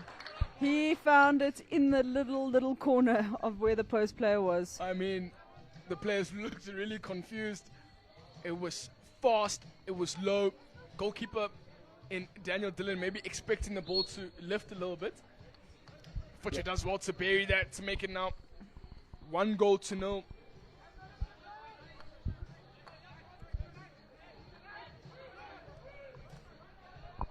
Western Province are going to need to turn this on and not allow the Blues to get momentum. Yeah, as we go into the final 5 minutes of this first quarter, it's been quite a good and exciting game so far, and that'll be a penalty corner to Western Province. What a way to get it. I think the players are arguing a bit like how they're supposed to disappear, and it's always a tricky one, because are they running backwards to block the line of the attacker? Are they not? And Davies not very happy with that call. I mean, that free hit was taken exceptionally quickly from the Western Province side. Yeah, and I mean, that's the type of thinking and the type of IQ Western Province players have. They're going to be very happy with this opportunity, an opportunity to equalize. Top of the circle, we're seeing Colin Menton, Nicholas Gigo. Well run down there by the Northerns. Almost like a 2-2, very high. 2-2 running out there.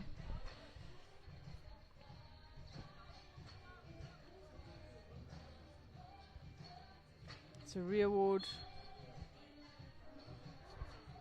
Which is good. What a save on the line there. Fantastic work by number 13, Matt Dewar. Dewar doing very well, but chat to Nicholas Giga.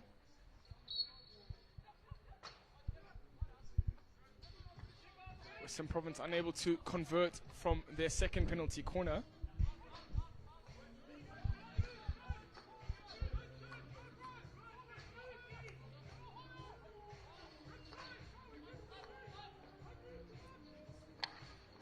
Looking for the long ball is Ansel. This looks like Viwe Mbata.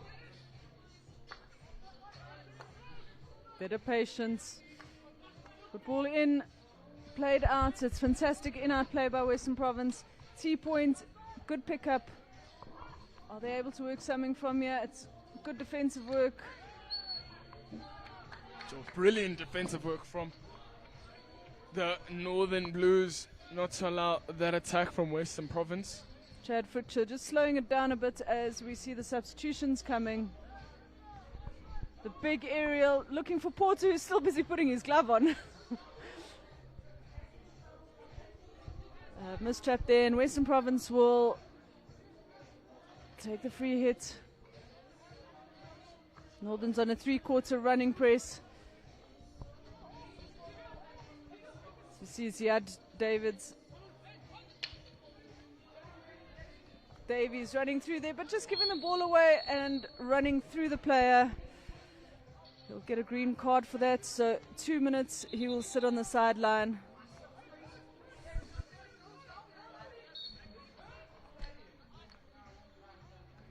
Pick up there.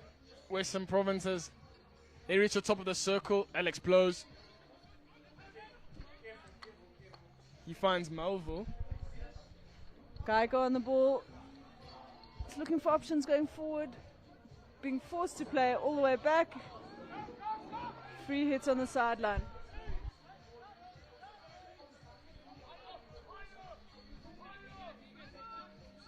Three-quarter press set up here. Now, find the space. Smith will keep possession.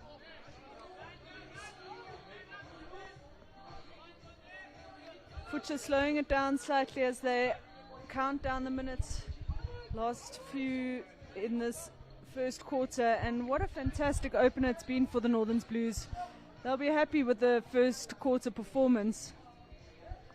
So, I mean, to break the defending champions, to score first, I mean, it must come to a shock. And I mean, it is the IPTs. This is not necessarily an upset, but it's a surprise to most. Seems that all teams are now evenly as strong. So we talked about earlier, if the Kasim brothers were here, a whole new story would have unraveled. For sure, and we see the frustration building for Western Province. Viwe Mbata showing that frustration on that call from the umpire. He was hoping to win the free hit, but it went the way of the Northerns Blues, who will be happy to build on that. And we see them dropped off now into a half-court press as the clock counts down in this first quarter. I'm sure now Western Province want to equalize before the quarter ends. It's going to make their lives a bit harder if they don't. Ball rotation around the back three. Looks like they're trying to find their left back.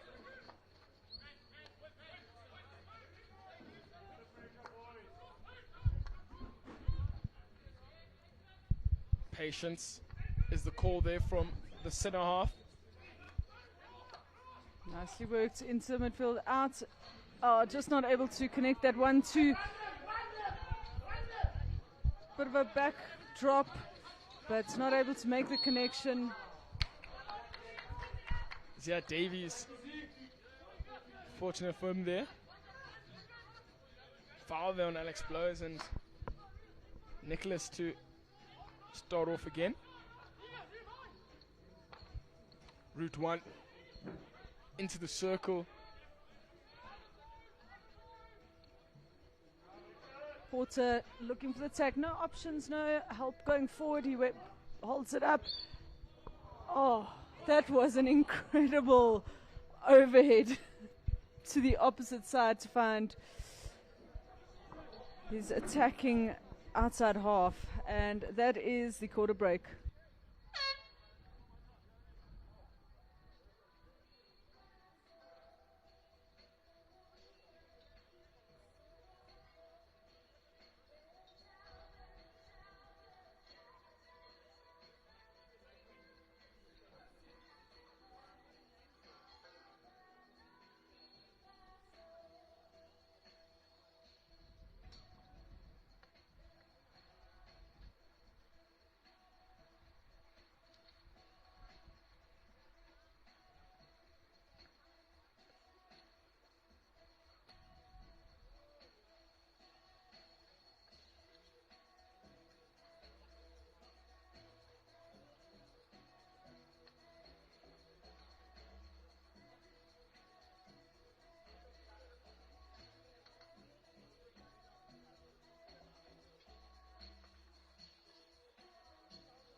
as the first shaka break comes to an end.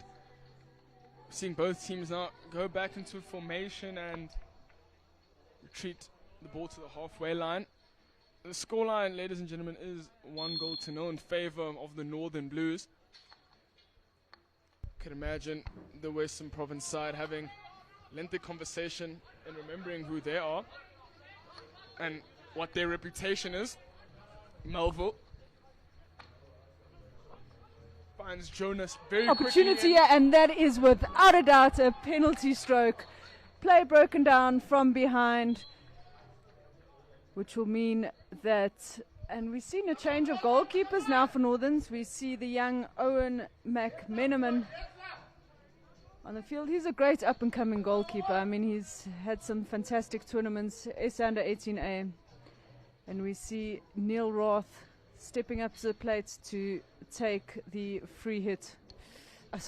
penalty stroke. I mean, that's just so unfortunate for Owen McManaman. I mean, seconds into his game against Western Province, concedes a penalty stroke. And what a finish that was. Such careless work from the Northern Blues to give away that penalty stroke. It really wasn't necessary. That'll take it to 1-1 at the very start of this second quarter.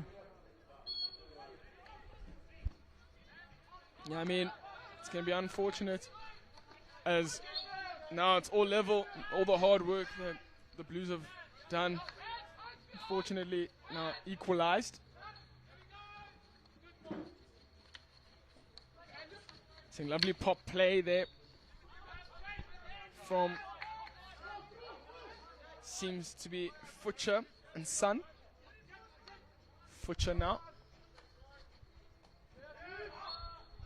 Just unable to make the connection there, and Western Province taking their time. Good movements. There we see our goal scorer on the ball finds T-point. What a lead. But well tackled. Good defensive work by the Northern Blues. Tanner Endless now. Nice work. Good stick work. Good working out there, but just not able to be picked up by Ziad Davids. Ball in favor for the Northern Blues now. Seems to be. Futcher will step up to take the free hit again. He always looks for that long overhead. No forwards up front, he's shouting. There we see the aerial ball. A little bit of frustration, understandably so, because it's been a little bit early. But you've got to understand that the umpires do need to look after the safety of the players first. Forward movement now. Pele. Good tackle. Looking, squealing for the penalty corner there. Davies running hard, but Damien Knott gets the better of him.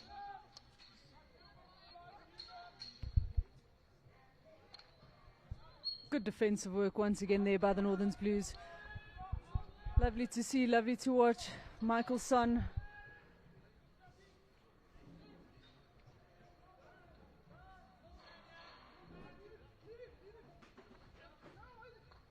Ball now. Left-hand side for the Northern Blues. Quickly dispossessed, and they're going to change the direction of play to Jaden Gideon. Great tackle. Good work there by Northerns. They've been very good in their defensive work. Mudau to kick us off and finds Futcher. Geig on the ball. Good tuck inside. Taps it back.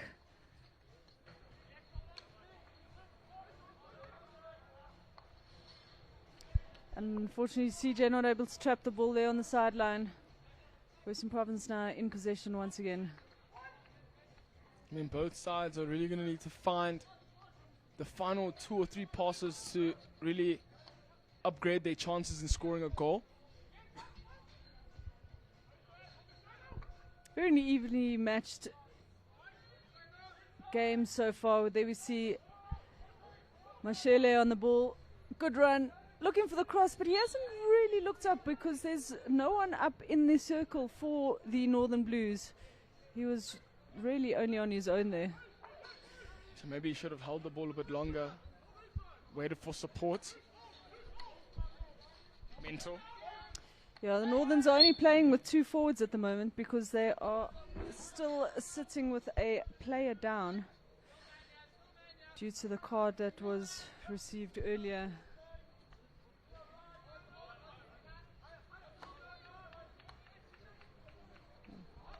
A yellow card for Matthew Davies, which was received very early in the second quarter. And that'll be 5 minutes that they sit with no player. It should be coming towards the end of that.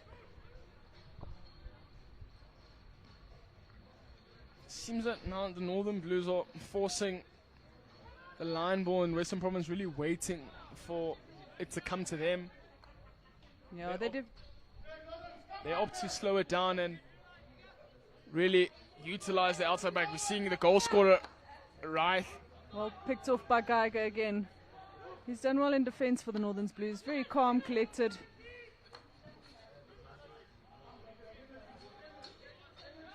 Mudau. Start things off here for the Northern Blues. Beats Nice, one. good work. Almost beats 2. It gets tapped over the line. Micah Son on the ball again. Just outside the 25 yards. Plays the ball back, and there we see Davies re-enter the field, so it's back to numbers. I'm sure that's going to really change the tempo of the game for the Northerns now. They're not a player down. Right. Geiger is the right half, pressing up as a striker now. Mental. Looks infield. Finds Ansel. Northerns have done well to change from attack into defense and get their numbers behind the ball really quickly, delaying the counter-attack from Western Province.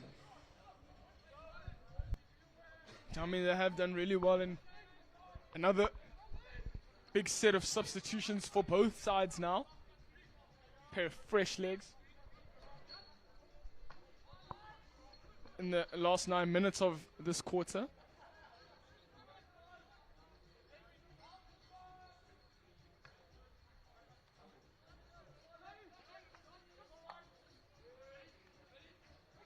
Seeing they find Dua. Moving forward is Horn. Opportunity here, but once again, very well defended. Owen McMiniman done good save there. Another option. Another brilliant save. Yeah. Western Province looking to put the heat now. Seems to be. Blows.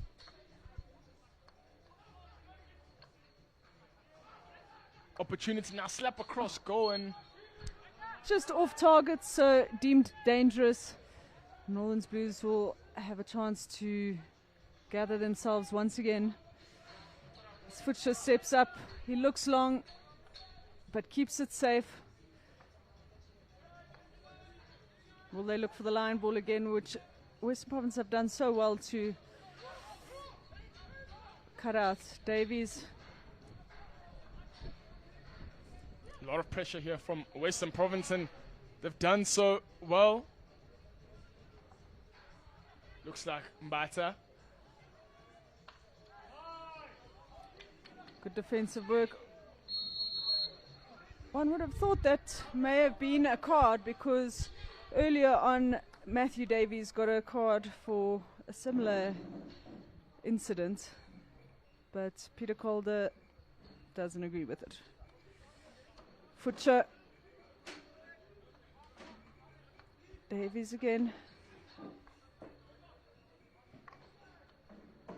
Oh, good diagonal ball into the top of the circle.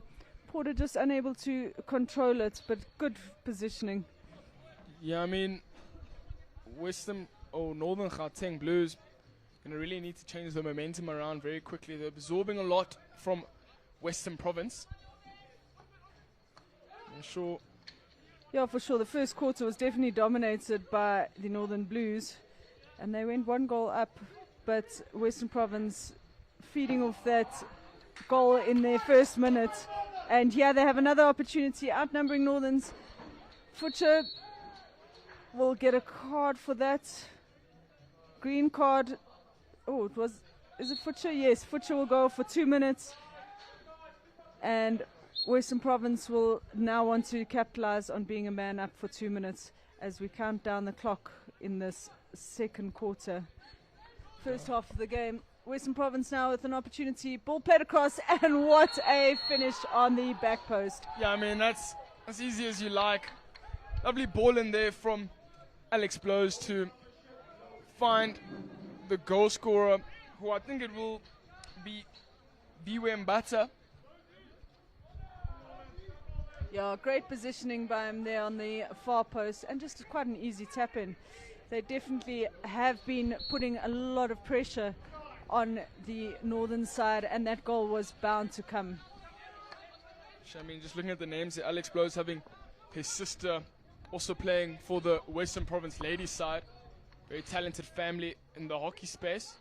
Sure, their parents are going to be very proud of what their children are producing here at the Senior IPT. Just a lovely assist from Alex Blows. Ronda Bosch Old Boy and captain the SA under 18A side in 2022. Ronda Bosch Old Boy and captain the SA under 18A side in 2022.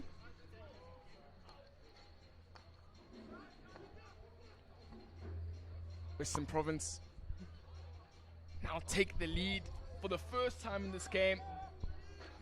2-1.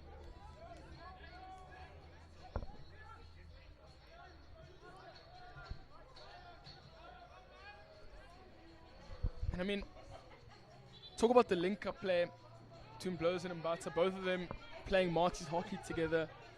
So it really is, apologies, it's not Viwe Mbata, it's actually Tabang Jai who had scored that finisher.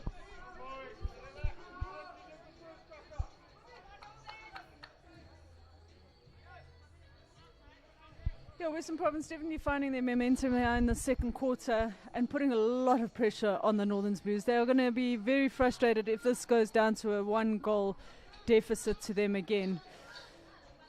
So they've put in the work, and you almost good pressure by Ziad there. Great receive, Western Province, good in-out play. They're really using the advantage that they have. And almost another deflection goal there by Kenton Melville. Jeez, he did well to get away from Davies. Ja, you would have wanted to bury that. And it seems that Western Province really were using their advantage. Seems like they're back to numbers now. Unfortunately, in that time, Northern Blues go down by 1. Tana Ellis blocked turnover. out.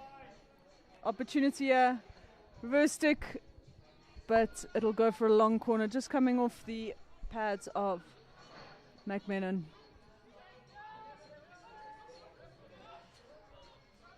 Owen McMenon done really well in this quarter. Yeah, I mean, from unfortunately his first mistake. But now he's really switched on. They find Tanner Ellis.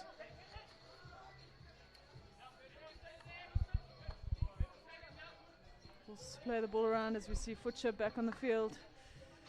Good cut in. Nice movements and connection there by Lucan Brunette.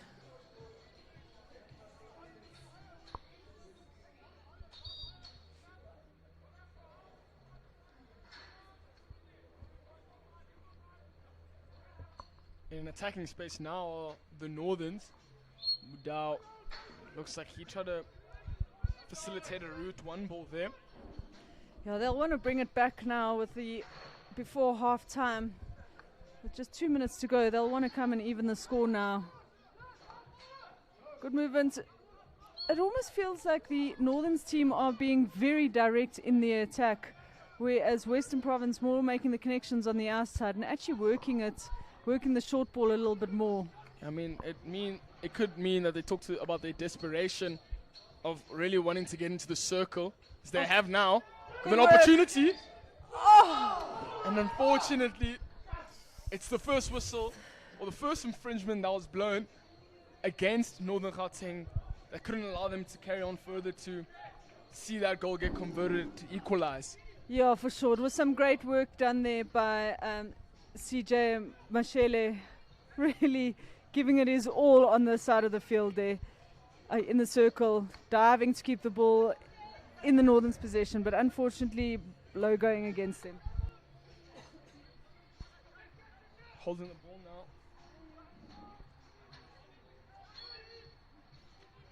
Looks like ball still be in favor of Western Province. Rath. They aim to move the ball slowly, trying to find the pockets that they want to play into. Nice pressure by CJ once again for the Northerns. Aerial ball into that pocket. What a great lead. It's a beautiful ball in. It's a beautiful ball in, and it's very dangerous here for the Northern Blues, but well defended there. Yeah, Ellis did well to get behind it, and just putting the pressure on that hit, did so well.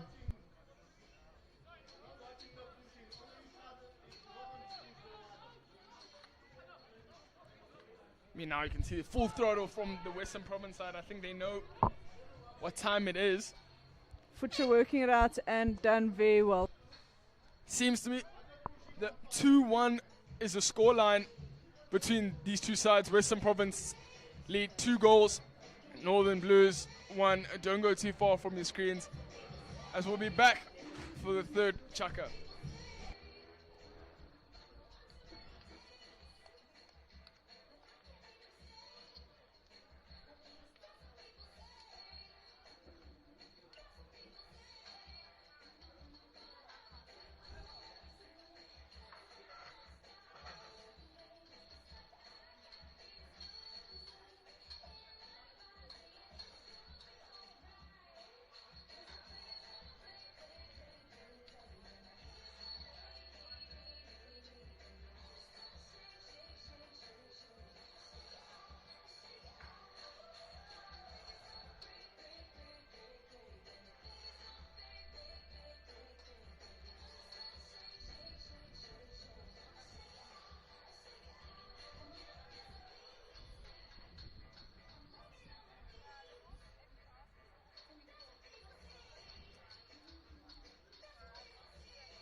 So we come back now to the third quarter, second half of this interesting fixture between Western Province and the Northern Gauteng Blues. A bit of a longer halftime break as the Astro had to be watered. Both teams having some lengthy talks on how they're gonna close out this half. I'm sure Western Province very happy with the way they walked out. 2 goals in the second quarter. Now getting a lead, and Northern Gauteng unfortunately not getting any on the board. Of course, not alone here in the commentary box. With me in this exciting, fascinating fixture is Kim Hubach. Kim, thank you so much. And how has this game been so far? Yeah, thank you so much. It's good to be back after halftime. I'm sure Northerns would have had to chat about this.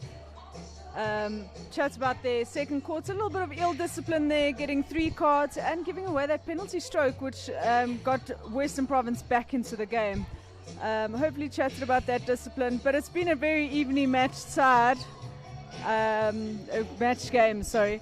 But it will be interesting to see what happens. Both teams wanting to come away with points. Western Province hoping to secure the semi-final spot, and Northern Blues currently sitting in the third position, purely on goal difference, but hoping to crack a nod into the top 2 and move on to the semi-finals. Yeah, it's going to be very interesting indeed. We're seeing Richard Porter kick us off here for the Northern Gauteng Blues. See on the screen as the teams wait, umpires counting players. Northern Blues in the navy blue strip playing from right to left, and the Western Province in the traditional blue and white and red strip playing from left to right on your screens. It's Northerns with a pushback. We see Futcher and Davies in possession. Goes out to the side. As we saw in the first half, Western Province cutting that line ball really well from Northern Blues. So maybe looking to bring some kind of variation in their outlet, try and get the ball played around. Jen, I'm sure courtesy of video analysis, both teams have had time to look at how each team plays and really adapt their defensive strategies. Seeing a lovely touch into the circle to trouble the Western Province defenders. Really well worked out there by Blaus.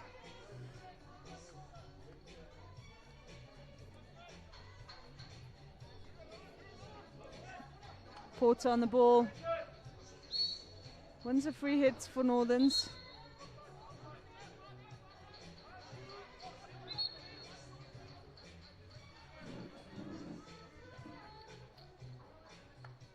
They opt to take it back, maybe find a new route of attack.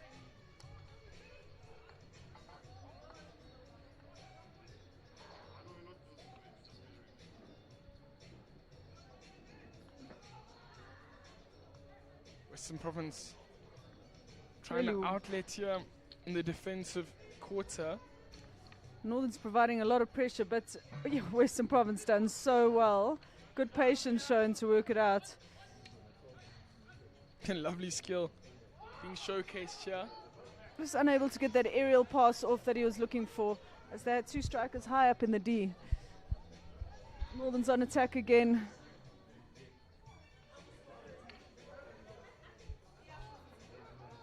Heads looked up to see what the umpire's call is going to be. No whistle there. Now they look to move forward as Western Province.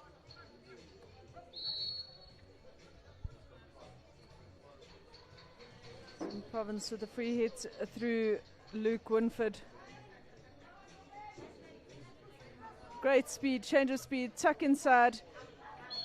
Just losing balance. I think he might have just slipped a little bit there. Quite a harsh call from umpire Peter Calder, encouraging Brandon Neffling to do the upgrade, and it'll go to a penalty corner for Western Province. That'll be penalty corner number 3 for them. Yet to convert one.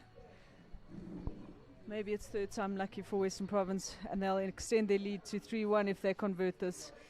So I'm sure this is a very golden opportunity. So we have in Castle 1, we have Neil Roth, which I'm sure will go to him. Otherwise, we've got Nicholas Geiger.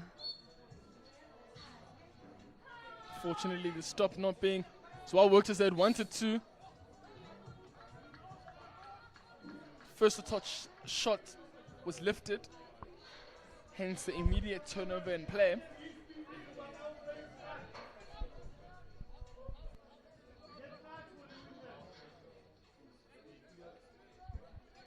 Western Province dropped off to a half-court press. We've got Davies working it around the back with Futcher. Just losing control over on the sideline. I think the frustration will be building for the Northerns Blues side as they trail this game by 2-1. They'll want to lift it up. I mean, both sides are really going to want to score early on in this third quarter. Well picked up there by the Northerns Blues, little touchdown, but good intercept by Luke Winford once again.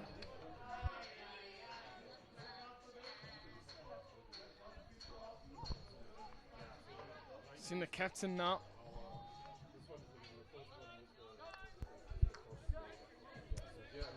Ball moving around. Davies out to Ellington. Good pressure being placed by Vivi Mbata. And once again, Western Province just picking the ball off the line. Winford forced to play the ball backwards. He's looking for options to go forward.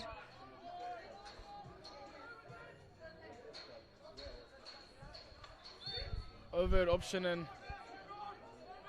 in favor of Western Province.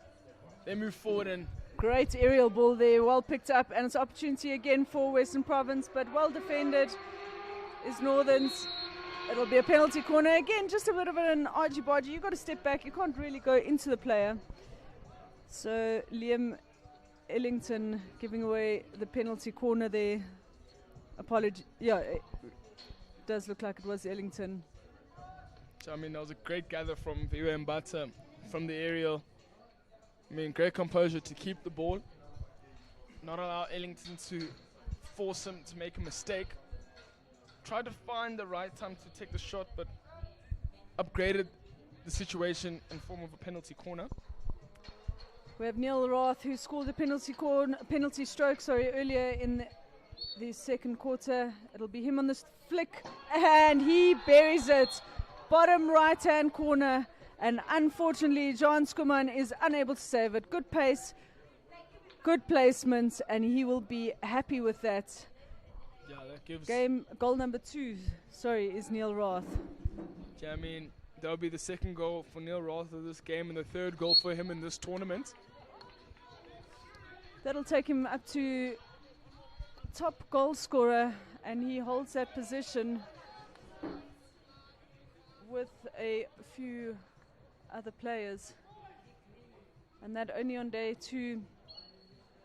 At the moment we've got Neil Roth on 3 goals, Tyler Tomset on 3 goals, and James Flint from the Western Province Pens team, who still needs to play today, he too is on 3 goals. So, I mean, exciting times. I mean, instantly a clap back from the Northern Blues. They get themselves... That'll be their 3rd penalty corner of the game. Futcher was lethal in that second one. Can he pull something off for the Blues once again?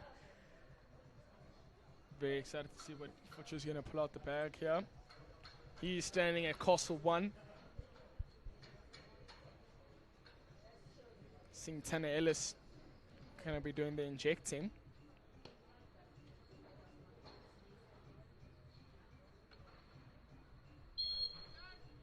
Push is good. Castle 1, Futcher, well run down there.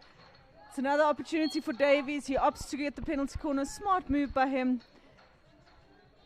Will it be Futcher who takes another one? It is a re-award, so they do need to set this up quickly. So, I mean, brilliant gun running there from the defense of Western Province. Will they opt to change it up and go to Luke and Brunette? Castle one, Futcher, and just wide of the goals. Yeah, unfortunately, Futcher unable to bury that opportunity and try close the gap.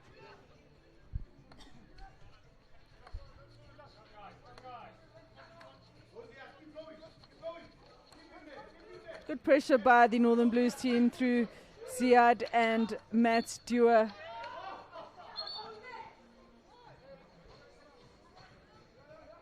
A little bit of rushed play there. Umpire signals to take it back to original infringement.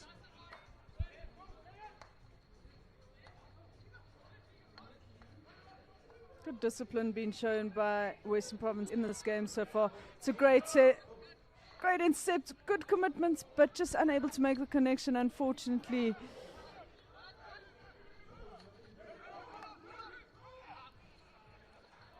Mbasa, unfortunately, just getting dispossessed.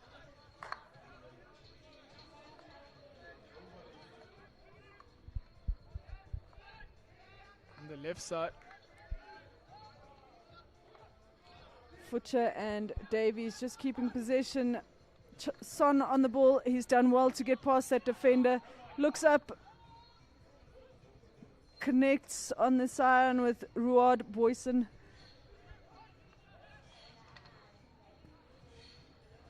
Ruard, good steal there. Yep. By the Northern Blues, and they get themselves that penalty corner. A penalty corner coming through Ruard Boyson. And unfortunately, Western Province seem to have got a card for that. And it looks like it is Luke Winford, who has received that card. Frustrated, as I can only imagine he is. It was not done intentionally, but definitely a penalty corner. Can Futcher bring one back? Very excited to see them maybe give the youngster Luke and Brunette a chance here at a flick.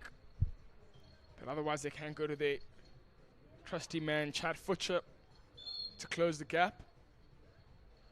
Push is good. Stop, unfortunately, not as well worked. And still an opportunity.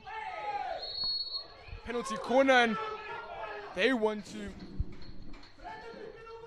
get that for a stroke. You hear the frustration coming from the spectators. Goodness me. Yeah, it's hard to call it from that angle for the umpire, but didn't quite look to the umpire for advice. It doesn't look like it, but it'll be penalty corner number 6. Yeah, I mean, from our angle there, a very different call for us. But everything looks well, and brilliant gun running there. Frustrations now for the Northern Gauteng players and supporters. Yeah, definitely. We hear it here next to us. Such a frustration there. But Northern's in with an opportunity and a chance to attack again. And I suppose the frustration, and there they get the goal, and Futcher celebrates.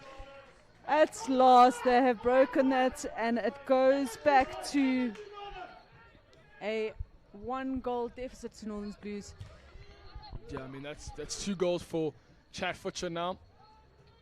They're going to be very happy because of the previous phases of not really getting the call that they want. Yeah, for sure. But you can understand that the frustration of the ball. They've had opportunities. They've had 6 penalty corners. Not using those opportunities. Great aerial ball. Well picked up there by Tabang J. Ball still in a dangerous position now for the Northern Gauteng Blues. Good aerial work. Lovely aerial work here. No one top D to pick that up, and here's an opportunity for Northern. Ziad just not able to pick that up.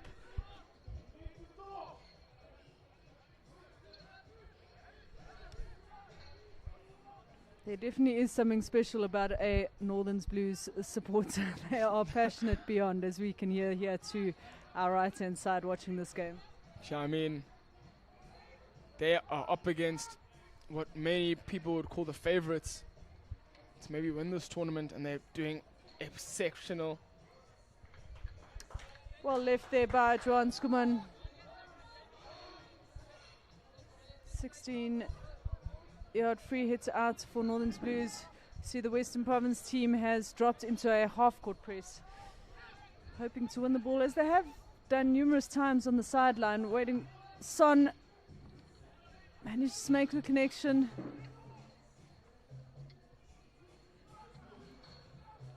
Trying to find a foot there outside the circle, and as they do, now put Western Province under pressure. This could be an opportunity to equalize. Micah Son, ball is getting a lot of pressure, and that was very good defensive work there by Western Province. Foot on the sideline.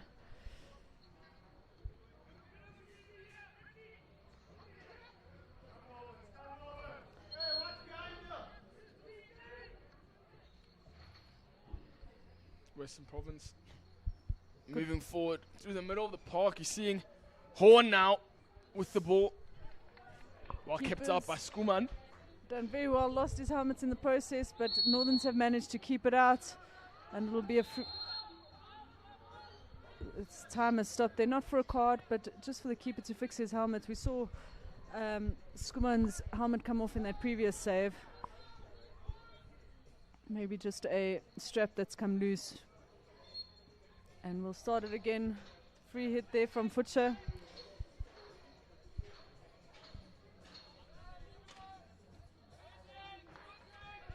Three-quarter press.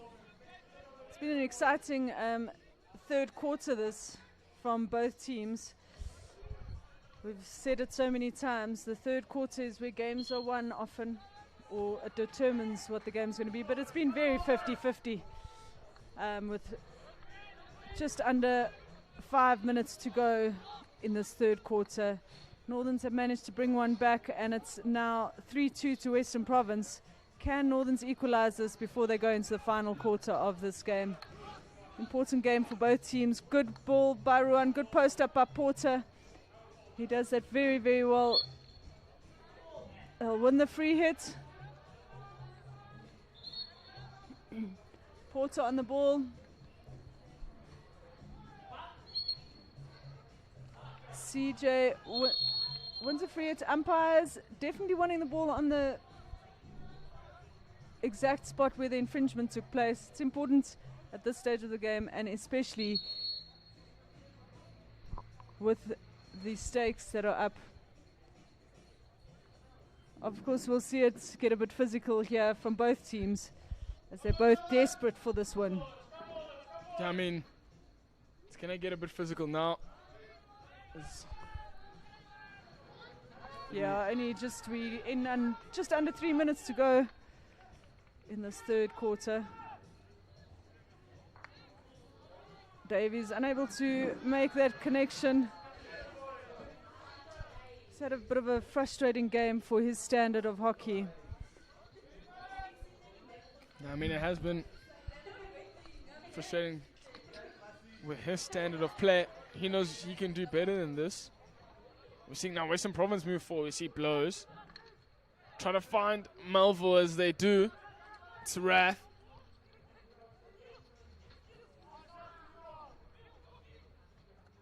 The call is top D. It's finest play, unfortunately. Just bobbles past them.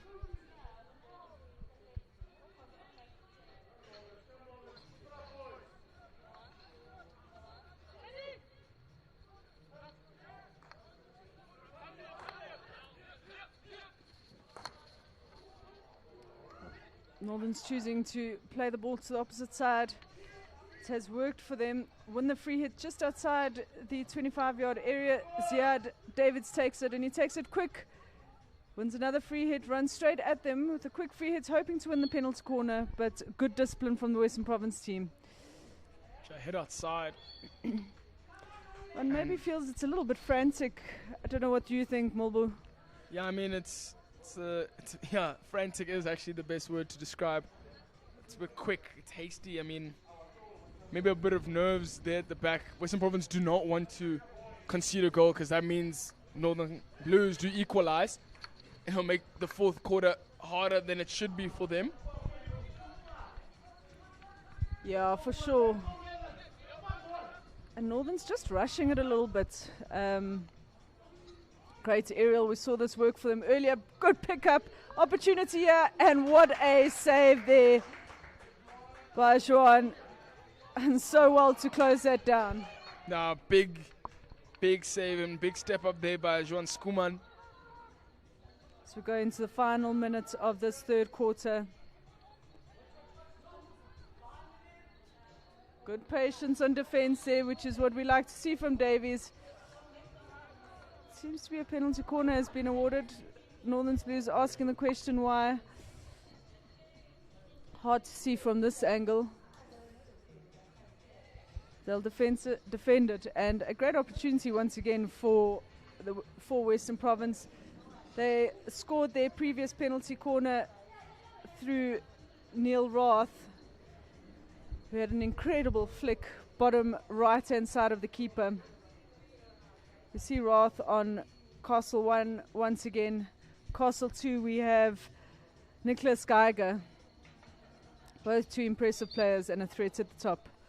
Rath down and scores! It's a copy-paste from the previous goal. So, I mean, cool, calm and collected, and lovely slotted goal there for Neil Rath to make it his hat-trick today, and which takes him to being the top goal scorer here, the men's IPT A section.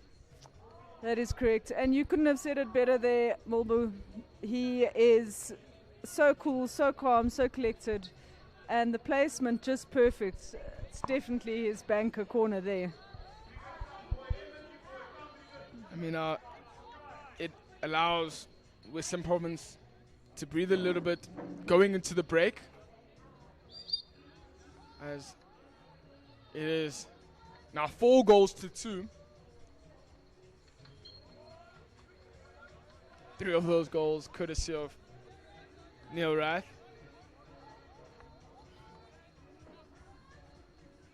All set-piece goals, 1 penalty stroke, 2 penalty corners. Yeah, definitely been great for Western Province. Yeah, that's the man they call when the ball is stopping dead. And one would almost say that's been the difference between Western Province. I don't know what you think, Mulbu, but between Western Province and Northerns. Number 1, the discipline, but number 2, Western Province, they've had 5 penalty corners, and the Northerns team has had 6 and only converted 1. Makes a big difference between them. I mean, that's the difference between all these tournaments. I mean, if you cannot convert your set pieces, I mean, it's going to be really a struggle to try to win games and try to get a chances. We come to close the third quarter. We see Western Province getting a goal for themselves, getting 2 goals for themselves. Northern Gauteng 1. Final score here at the end of the third, Chaka, is 4-2.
And here we come back into the second men's game of the day here at the University of Johannesburg's Astro, and it is the final quarter of the match between Western Province and the Northern Blues. Western Province currently leading 4-2. It has been an exciting third quarter, and will be good to see what to expect from Northerns. Are they able to work on their set pieces, convert the opportunities that they have built? Third quarter they had so many, but Western Province converting those. 3 goals coming through Neil Roth, 1 penalty stroke, 2 penalty corners, and 1 field goal from Tabang Jai. They've done very well, have Western Province. They've been very well disciplined, working their process, and here we see them on attack once again. Great 1-2 work, good opportunity, great one touch, but well defended there. And it'll be a penalty corner for Western Province. Fantastic work through. Yeah, I mean, just at the beginning of this fourth and final chukka, a burst of energy from the Western Province side to really catch the Northern Blues on their back foot. I see there Lucan Brunette also receiving a green card there from umpire Brandon Neffling. Western Province have been lethal on their penalty corner so far, and that's through Neil Roth, who has scored the last 2 in a row. Will that be a number 3 for him from this penalty corner? Currently sitting at top goal scorer, he is today,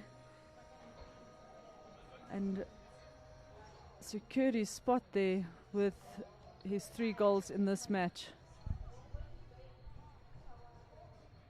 We have Neil Roth and Castle 1, Castle 2, Nicholas Geiger. Early break there from Matthew Davies. The 1 less player. We see Owen McMenamin back on the field for Northern's Blues in this final chukka.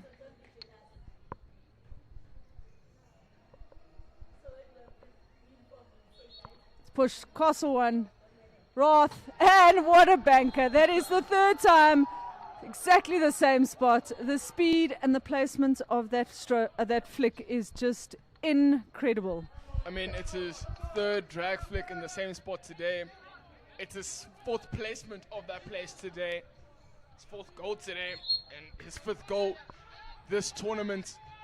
Really trying to put his name in the hat for top goal scorer in this tournament. Well, he holds that position as we speak at the moment, and he leads by 2 to those other 3 goal people in contention with only 3 goals each. Western Province in quite a comfortable position as they lead now 5-2 in this final quarter. And another opportunity here, great reverse stick there, but well defended, bravely defended by Northern Blues. Number 13, Matt Dewar. And now Western Province back to the same position they were yesterday. How they were with the Witsi side, but I'm sure they're going to want to score more, and it's going to be a penalty corner. Unfortunately, advantage not being played. I'm sure they'll be happy with their penalty corner number 7. It'll most certainly surely go to Neil Roth, as he's banked the last 3 in a row for Western Province. I mean, surely at this point, Neil's going to have to kind of share the goal tally. I mean, if he produces 5, I'm just, wow. It's going to be an absolute blunder from him. Absolute cracking of a game. We see Neil and Geiger at the top of the castles.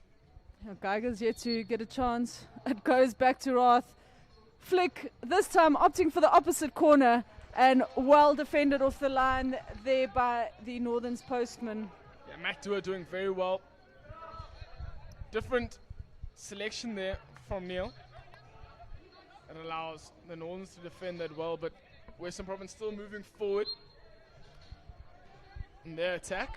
Yeah, Northern's soaking up quite a lot of pressure from this Western Province side. We see it becoming quite physical in the circle there. Understandably so. Northerns don't want to give another goal. High press from Northerns, cutting it, keeping the Western Province on this right-hand side attack.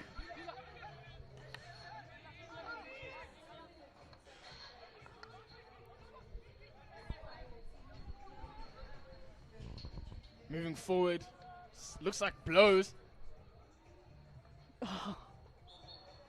Almost a good opportunity. It was really worked well down the line there by Blows. Alexander Blows. Futcher with the aerial. Just a little bit long for Susha Mabau. So Western Province are really going to want to extend their lead. They really are fighting for goal difference now against the KZN Raiders in this Pool A. Yeah, for sure, because if they win this game, which seems to be, it will end up that way, we'll have both teams sitting on 6 points each. And as it currently stands, the goal difference that KZN Raiders have is a goal difference of 7 with 6 points. If the score stays as is at the moment, which is 5-2, that'll put Western Province in second place with a goal difference of 6. Yeah, and I mean, that's not a position where Western Province would like to be at, knowing that they're going to be playing maybe their hardest game in the pool, which would be the KZN Raiders tomorrow. And as the men's B pool stands at the moment, Southern Gauteng, who also have quite a strong, very experienced team, and well cleared off the line there once again by Futcher. Yeah, the Southern Gauteng team really looking strong, a lot of experience both in their coaching staff and on the field itself. You won't want to face them in a semi-final. I mean, I'm sure both teams are going to be wanting to avoid Southern Gauteng. But in saying that, an A-B, Western Province A, Western Province Pens, will be a tough game too. I mean, last year I think we saw the Western Province and the Western Province Pens play each other in the final. Final winning to the Western Province side. And as you mentioned earlier, normally the under-21 SA side comes through. Last year they came third in the playoff. Yeah, it's exciting to see a tournament without those SA under-21s, although a fantastic opportunity for them in playing in this tournament. It's nice to see the youngsters playing with the experience from their provincial sides, where they are either studying or their home provincial teams. Player down. Looks like the captain there, Matthew Davies. We have said it's become a very hustle-bustle. It's a 10-minute yellow card, goodness me. And that will go the way of number 5, Nathan Ansell from Western Province. And suddenly Davies is up. I mean, that's... all he needed was a card to get him up quicker. I mean, that is going to be real sore for the Western Province side. 10 minutes with a man down. Northern Gauteng ought to do something about it. With the man up, maybe they change the way they move the ball or play. That means that Western Province will be a man down for the rest of this quarter. How they're able to handle it, and is Northerns able to capitalize on being a man up? Western Province are going to need to hold the ball and maybe try extend their lead to stay comfortable here. And definitely for a goal difference, they'll want that lead to be extended, as they currently sit 1 goal behind Natal. Ruard Boyson looking for the transfer through number 11, Tanner Ellis.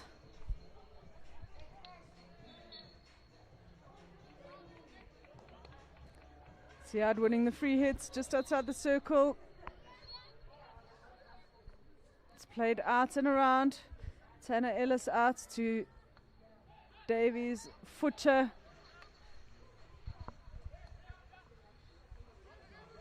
Boyson in, and it'll be a penalty corner for the Northern Blues.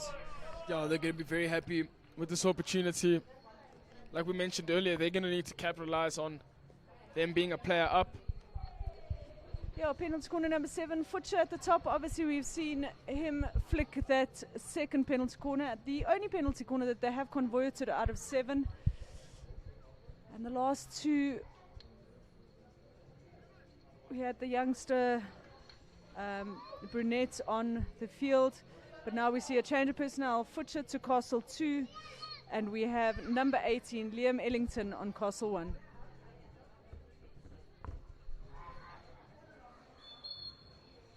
Push looks good. Futcher, flick, and it is defended well. Seem to have come off the keeper, and will go for a long corner for Northerns. Yeah, Futcher's going to be very frustrated with himself and not bearing that opportunity, but still in a position here for Northerns to make up for it. It's a good aerial, but well picked off by Western Province. And Western Province will want to take their time now as they are man down and leading comfortably 5-2. But still a lot can happen in these last few minutes.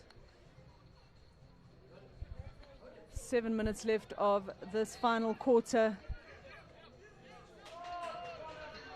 Want the ball to go quicker. It was a bit of a presumptuous pass when Boyson was right there for the short, easy, simple pass and could have transferred it. Tanner Ellis now looking for options.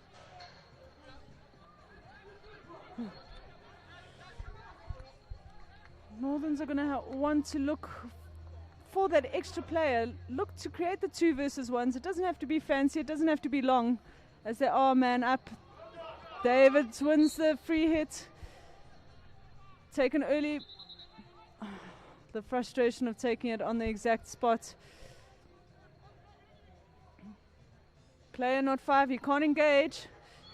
And that'll be a penalty corner. I mean, great thinking there from the Northerns forward and knowing that the player wasn't 5 and maybe going into this place where the player was to really cause the penalty corner.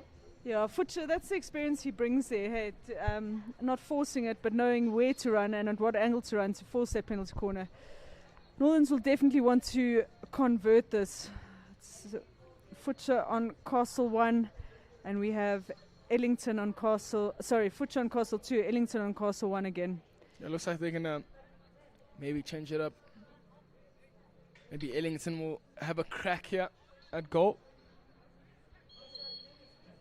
Push, Castle 1, Ellington with the flick. Very, very well done by the Western Province team. Taken one to the body. Danger. So it was originally a re-award, but I agree the ball was dangerous, hitting him above the knee. So it'll be a free hit out for Western Province. Very brave from the Western Province. Mbasa running first wave there. So the reason the corner got, so originally Peter Calder called it a penalty corner, but it was changed by Brandon Effling as the ball was flicked too high, so it's deemed dangerous to the first runner. Lowe's there. Lovely thought of pass and hearing an appeal for danger, but the umpire Brandon deems not. Boyson playing. He should win the free hit, and he does. Boyson wins the free hit. It gets taken quickly. Player's not 5. He wins it again. He'll take it again, trying to win that free hit. Great transfer of play. Down to T-point. Wins the free hit, but they've got an opportunity here. Good. Oh, what frustration. Perfect positioning. And that was just a gift to Northerns, but unable to place it in the box. I mean, quick thinking. Shusha. Shame, lovely build-up play, quick thinking, right place, right time. Unfortunately, it's just not the correct execution there. Hits the player's foot and not the stick. Players going to be very frustrated with themselves because they're not bearing that. Yeah, Northern's trailing are definitely not from a lack of chances. They've definitely created a lot, and we've seen it, 8 penalty corners. They've created a lot of field goal opportunities, but not unable to put it into the box, unfortunately. Oh, it opens up now for Captain Wynford, and Great receive. Ruben gonna have a crack at goal, unfortunately hitting the side of the post, trying to give Owen McManaman a hard chance to stop that near post. Fortunately for McManaman, really experienced with near post action like that. Great long ball, good connection. It's worked in their favor. Can they get something from here? And just not filling those key zones on Northerns. No one on that far post, and it's happened so often that they almost get sucked into where the ball is. Yeah, it's going to be very frustrating for the Northerns players, the Northern strikers, and the midfielders that put the ball in such positions. Yeah, they're definitely going to go back and have to do their homework. And as you spoke earlier, at this level, video analysis on their game. So Ariel Futcher letting it run. Takes the free hit quickly. Tapped out by Pillay.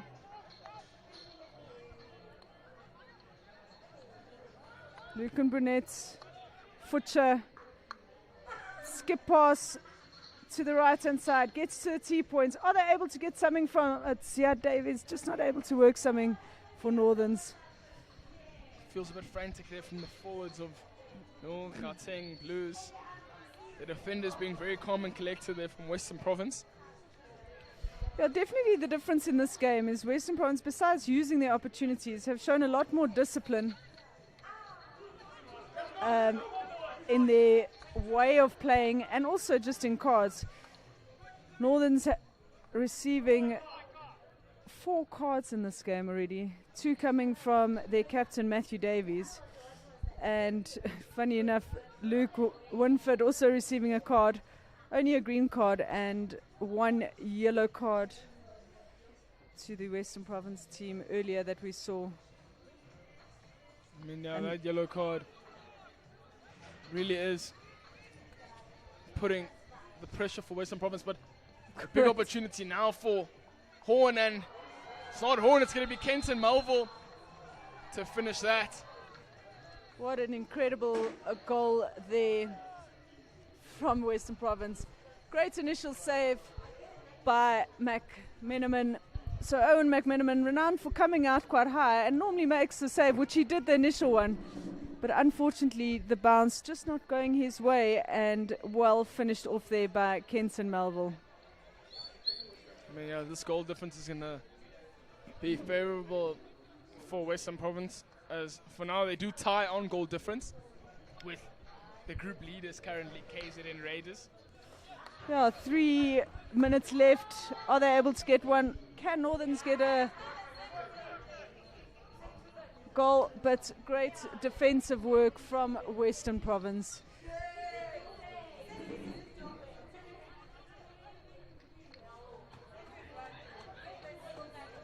Tana Ellis. They find a circle entry. Western Province keeps that out. Brunette. The Northern Blues look to change their direction of attack. So just got over 2 minutes to go in this final quarter. Northern's looking for that extra goal. As we spoke about, the goal difference is imperative in a tournament like this. Long ball in, well picked off. Western Province defensive work has just been absolutely impeccable. I mean, Western Province really being disciplined there around their circle. They still seem eager to score more.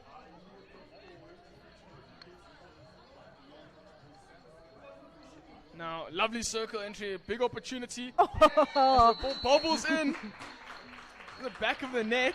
And that's Richard Porter, the goal scorer from yesterday. He's worked hard for Northerns, and it's now time to get that reward. It bobbles in, but no one sees on the score sheet how it went in. That'll take the score now to 6-3 as we go into the final 2 minutes of this quarter.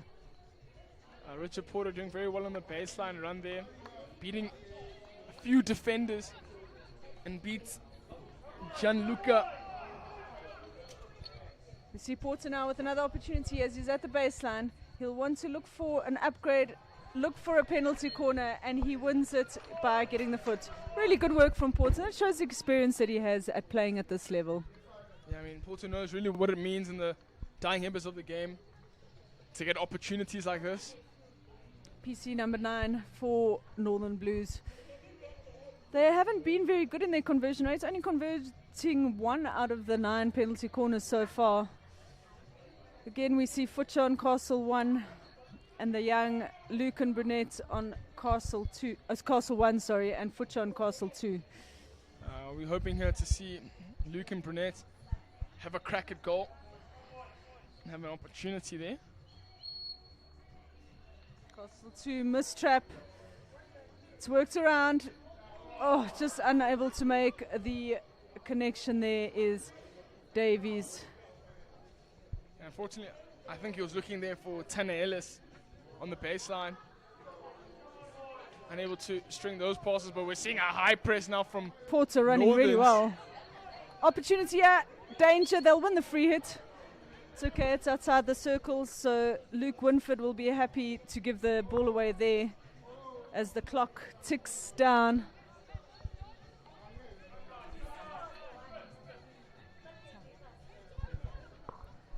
"30 seconds. Will Futcher get a console?" No, and there's another opportunity for Western Province. It is one-on-one. McMenamin, great, incredible save there. Well cleared off by Son. And unfortunately, there's no more goal for Western Province. But Northerns with the final opportunity here, they'll need to get the ball into the circle very quickly. And cleared out by Western Province as the clock closes down. What an incredible game. Lots of action, lots of goals. Milbo, it's been great working alongside you, and we see that as the final score is 6-3 to Western Province. Yeah, thank you very much, Kim. And ladies and gentlemen, don't go too far from your screens as we'll be back with more entertaining hockey.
Yeah, just watching that overhead pass there by the Free State team, trying to play the ball on the angle, getting some circle entries from long balls.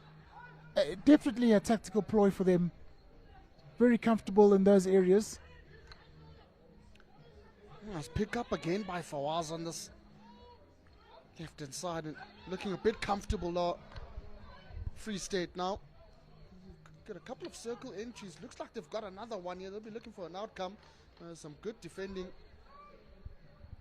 by EP, who have had to absorb the pressure early on in this game. Time around, it was a clearance there by Elkington.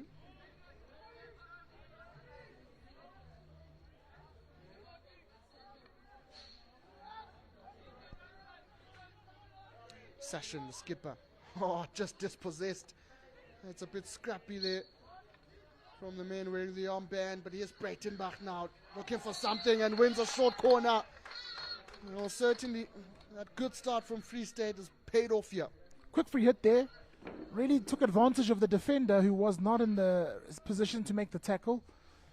Ball hits the foot of the defender on the top of the circle, and now they've got a penalty corner early in the game. Big change for them from yesterday, where they took a lot of defensive pressure against Pence. Yeah, well, it looks like they've overturned that. Yesterday they were the ones under the pump. Well, Free State today applying the pressure. It's Breitenbach there on the first cast. At least scored a cracker yesterday in that game against the Pens. It'll be Dane Jackson next to him. See where this one goes. They opt for Breitenbach. The flick is strong. He's still got a chance to pull at it, but doesn't bother the keeper there. Believe that's Kamva Jakala in goal. A long corner taken quickly. Another shot comes in. And it's another brilliant save by the shot stopper. Sharp reactions there by Kamva. Also some really good penalty corner defense there on the rebound. The second phase of the initial penalty corner by Breitenbach. Still on here for the Free State. All the way to the right is Jackson. Slammed inside the circle, and that time around doesn't quite go as planned for the men from Free State, but certainly better start than yesterday. They're applying all the pressure, moving the ball nicely, and they're starting now to get rewarded. Absolutely. I think for them it'll be very encouraging. Great signs to be getting penalty corners this early in the game. EP really looking for some consistency in possession. This high press is giving them a lot to deal with. Need to get the ball behind the first line of defense and open up those midfield spaces. Here come EP now. They decide to just slow it down through Rockman. He's back to Session at the back. Session looking for his teammate, and Saunders does well, and going to hit for his side will Craig Saunders.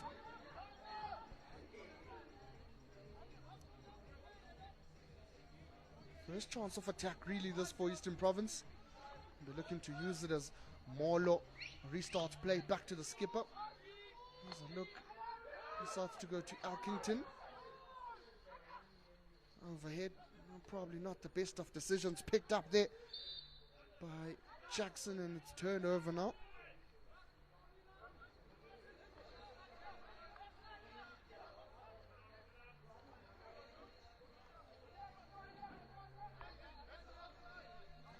Cass to Breitenbach. Back to Jared Cass. Fawaz on this left-hand side, scanning the field. The men from Free State now. Breitenbach again has a couple of defenders on him. Does well to quickly give it away. Narrow front three here for the EP pressing team. Actually quite dynamic press, looking to isolate the central midfielder, create a triple defense and create a turnover. We still have it through Barlett. The number 4 is quickly getting it to that right-hand side. Here's Ayanda Ngaki. Looking for an outcome here. Free State just maybe overdoing it there. Doesn't quite work out. But that press you mentioned earlier on, it did sort of put the men from Free State under a bit of pressure. Maybe that's the way to go for EP, to try and turn over that ball in crucial positions. big work rate required from that type of a press, because you want to isolate the central player, but as the ball moves between the back three, you also want to put enough pressure on the ball that it's not easy for the distributors to play long or to pick their passes. EP come now, first opportunity, first circle entry. You still have possession, yeah, and a short corner's awarded. It's that man, Caleb Skinner, who was attempting to get back that ball. Looks like he was fouled, and the umpire at the right place awards a short corner, and first chance here for Eastern Province.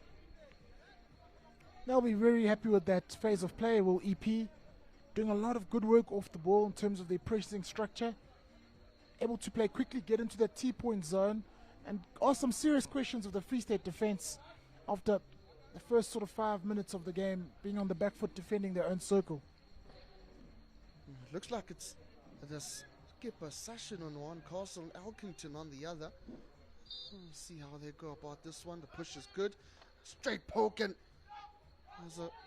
looks like a beautiful stop there by the goalkeeper.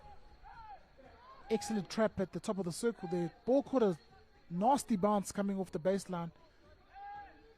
Did well to stop that ball and make sure the keeper has to earn his pay, earn his money. Long corner, Molo gives it to the left, and we're looking to use that baseline for Eastern Province, but given position away now to Free State.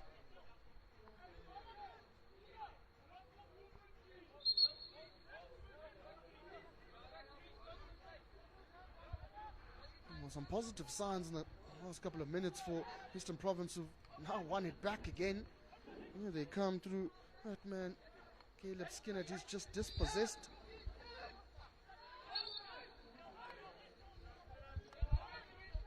But that was Kalen Hanny, number 6. Another nice overhead here. Looking for that man Ngaki on the far right. He's dealt with it well as Ayanda Ngaki. It's inside the circle, and he was looking for a foot there. Just bobbles outside the baseline.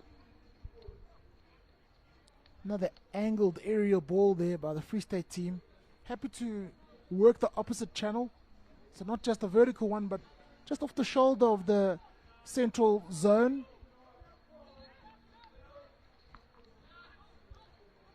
He's done well, Molo, to keep it in play. And he's found a teammate, Hani, on the left. It will be a scuffle there. They'll be looking to defend as best as they can. All Free State, and they've done extremely well. Last couple of minutes, it's all been Eastern Province here, pushing up, certainly getting their mojo now, getting into the game a little bit after absorbing all that pressure.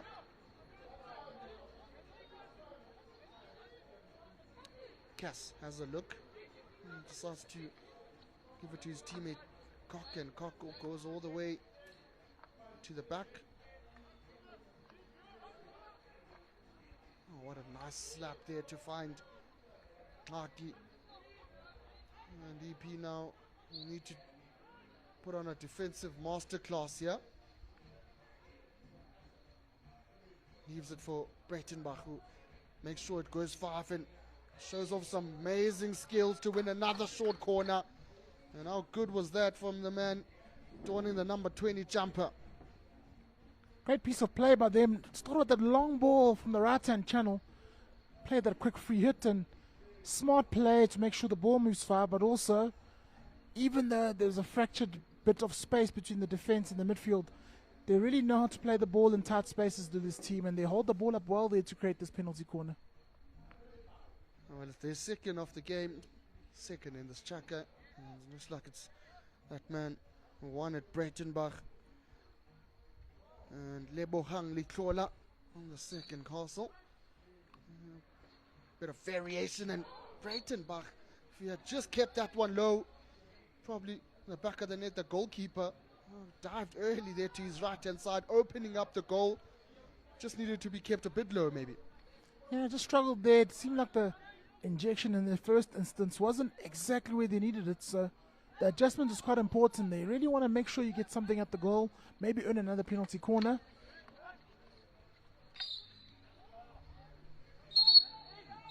Won it back as Stephen Cock.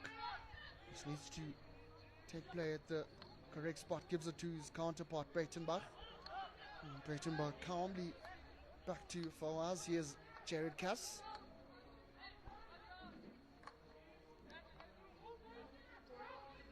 This is cool, calm, collected here from Free State. Fawaz to the left. Jackson now on the ball. To Cock, and we'll need to just take that hit outside the circle. They've done so. Tinbach was waiting for the advantage, has got the call. Another nice slap across the turf, and I feel that was an opportunity there, and it was missed by the man from Free State. Just unfortunate not to be able to get that trap right. I think they've done well to move the opposition defense from left to right here. Playing the transfer pass from ball side to the opposite side, the help side, quite early and opening up some nice attacking spaces. Oh, dispossessed is a skipper momentarily though, because he's got it back, and here comes that man in the 11 jumper, Rockman, finding a teammate on the right. EP haven't been down this side of the field in a minute, so they'll try and get an outcome they will not get.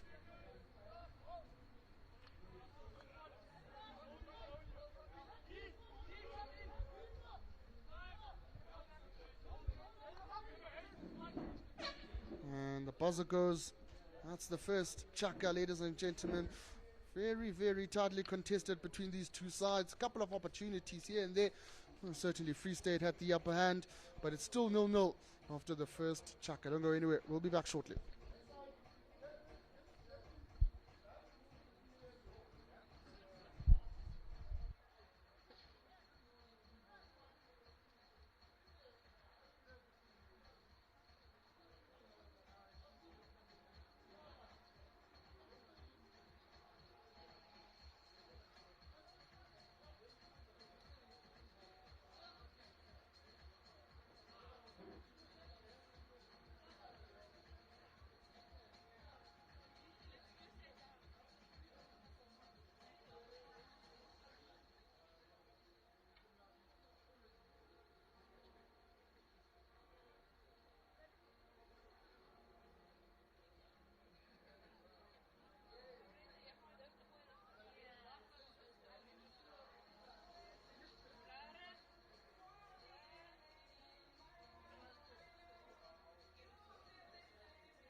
Well, we're back for the second chaka of this clash between Eastern Province and Free State. Still deadlock after the first 15 minutes of this game. On day 2 of the Senior Interprovincial Tournament here at the UJ AstroTurf. And joined in commentary by Inki Zondi and coach. It's certainly been an entertaining first half. First chaka, a couple of opportunities for either side. What do you think both sides need to work on in the second chaka to open that deadlock? Tightly contested game. I think it's certainly an improvement from both teams from today, and they'll be really satisfied with that. I think the attacking play has looked a little bit cagey at times. No one really wanting to make an error. But I'm sure from the coach's talk, there'll be a lot of positives to take into this game. Just make sure you score the first goal, because it seems like it's one of those games that will be tightly contested throughout. Certainly tightly contested it's been, and Maddox was trying to cause troubles here on this left-hand side, but defended by Eastern Province. Here's Sasha now, the skipper. Go is the call. He still has the ball. Short corner awarded there. Bit scrappy and maybe lacking a bit of discipline there from Free State. Not backing 5. Not sure what the call was. Strong marauding run down this right-hand channel by Parayachi. Gets the engine revving and makes sure it gets his head down and really extends his outside arm, get behind the defender. Any bit of contact there will be viewed in favor of the carrying or attacking player.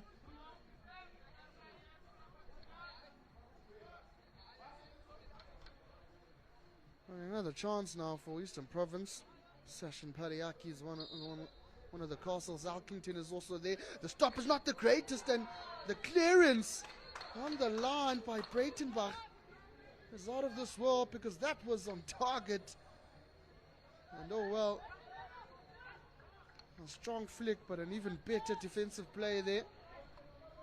Looked like a pull shot from number 3 batsman. Really got his hip around that ball, cleared it towards the sideline. Small change of angle from the EP team there in terms of when the ball's at the stick stopper, just rolling it a little bit to the left-hand side, creating a new angle, opening up that right-hand pocket of the net. It's still deadlock, and that was one of the best opportunities Eastern Province have created so far in this game. Jared Cass, Breitenbach now has got a couple of players jumping on his back. They've done well to sort of elevate that pressure, looking for a teammate there in Letloba. Just bobble out. And come EP again, applying the pressure early on in the second chukka. It's a beautiful turn. We'll have to get back and defend as Free State try to push up.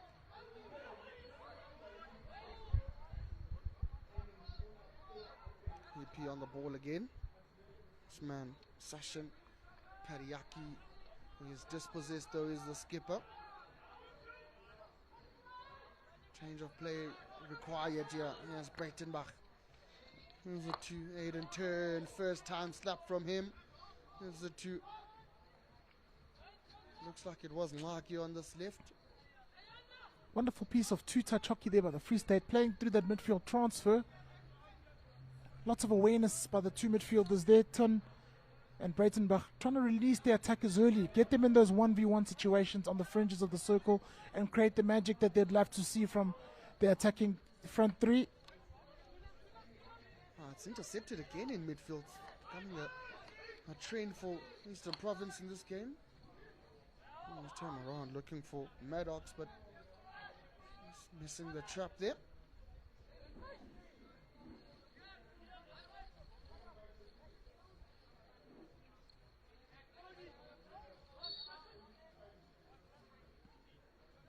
It's an interesting formation played here by Free State. Looks like they've got talisman Breitenbach sort of roaming around in midfield on his own. Hands the ball back now. Here's the number 17. Insal. He's done well, but Breitenbach applying the pressure here and has turned it over for his side. Played quickly.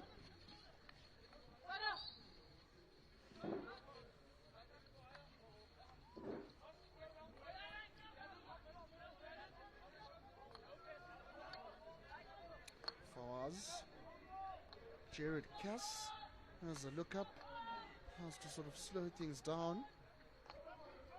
Back to Fawazia, the number 14. You can see on the pitch now that Free State are making some inroads here. We've got Mosala as well on the field. Oh, great skill here from Fawaz on this left. Gives it to Breitenbach. Just missed trap, and it will be an opportunity for EP. Sensible play with the ball here by Free State, trying to keep the ball more consistently when they're in the middle part of the field. Technical errors can come and go, but just looking at how they are keeping the ball better allows them to play with more control, less open spaces.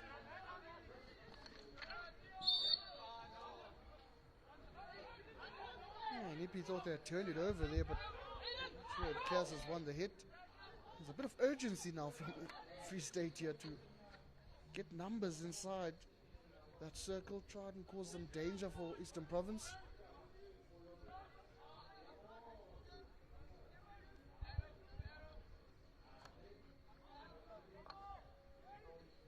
Jackson goes to Motlapi on the right there. And it will be just a long corner.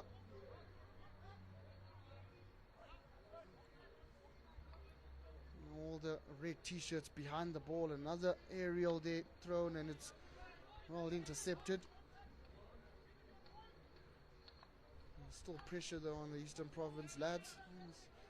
Jared Cass moves it to the left-hand side, and looking to use that baseline to their advantage, and the goalkeeper called into action.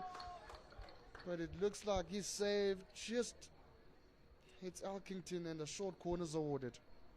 Productive phase of play there by the Free State team.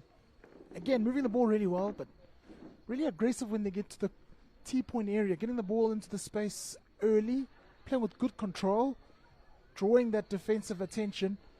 And again, more momentum for them as they try to build this head of steam here in this game. Have looked certainly more assured in their attacking phases of play. And I mentioned there was a bit of urgency from that attack, but also it was relaxed, it was calm at times.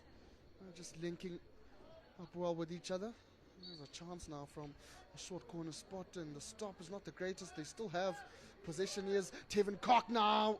Takes the shot. It looks like it's in, and it is. And Ross Breitenbach was at the end of that one. I believe that is him. In fact, no, it's Henry van Wyk, the skipper,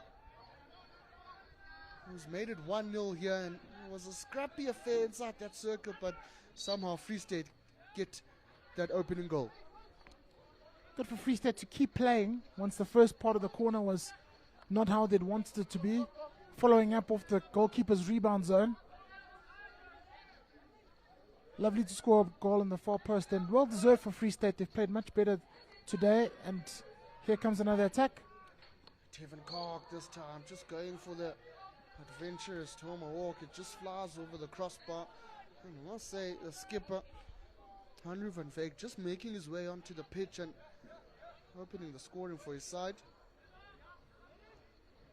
He's leading from the front. EP want to gather some composure back here, play with more surety around the back, not get too frazzled by the goal they've just conceded. And there's still plenty of time, so there'll be no panic stations here from Eastern Province. He's done well. Jared Cass there beating two defenders and just slowing it down for his side. There's Norman now. Frans van Wyk. He's looking for that 1-2 with Cass. That is a bit scrappy from Free State.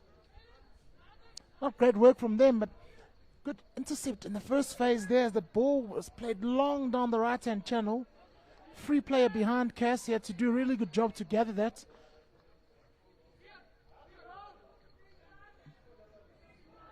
Have it in that corner now to the Free State lads, but he managed to get it as far out. There's EP. Oh, nice turn, and there's a chance now. Sort of find a teammate inside the circle there. And opportunity really gone begging. He looked dangerous with that run. It was that man, Rockman, just couldn't find a teammate to cause trouble there for the goalkeeper. Huge sigh of relief there by the Free State defensive team.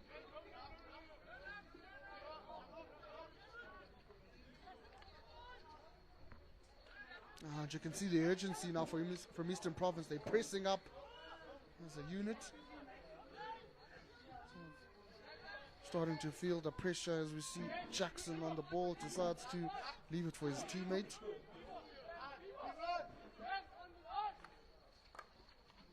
Gives it to Van Wyk, the skipper.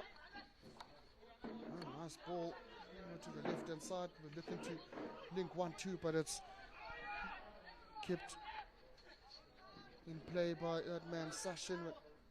Looking for a teammate on this right in the form of Saunders. You can certainly feel the tempo now is starting to rise a bit in this clash. Ball speed's definitely increased. Defensive energy from both teams is quite high now, and it's lovely to see. Just have to be careful, both teams, not to be too expansive with the ball in the midfield. Both teams really effective in intercepting ball and playing on the counter-attack, particularly when it comes to the middle of the field. So something to be aware of for them, but certainly for the Free State team. Had to survive a few phases of play there in the defensive zone where they had to be awake and alert, and hopefully can create more of those attacking phases of play that they've been looking for since the start of the game.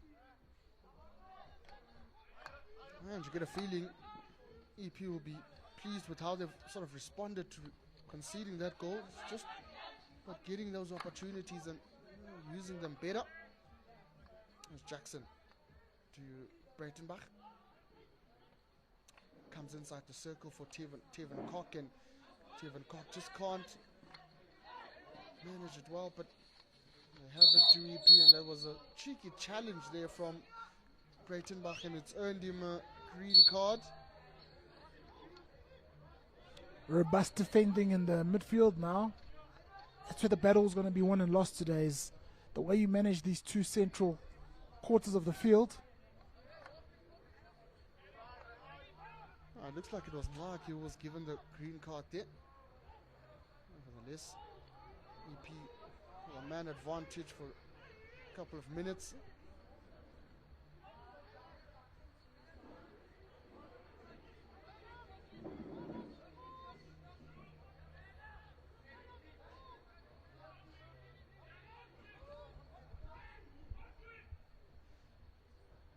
Cass.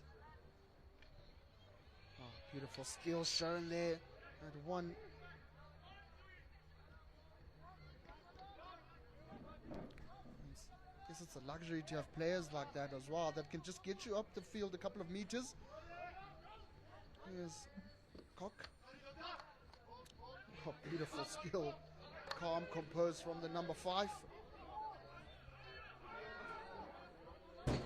Hard press, yes. Avu being employed by the EP team, trying to take advantage of that card.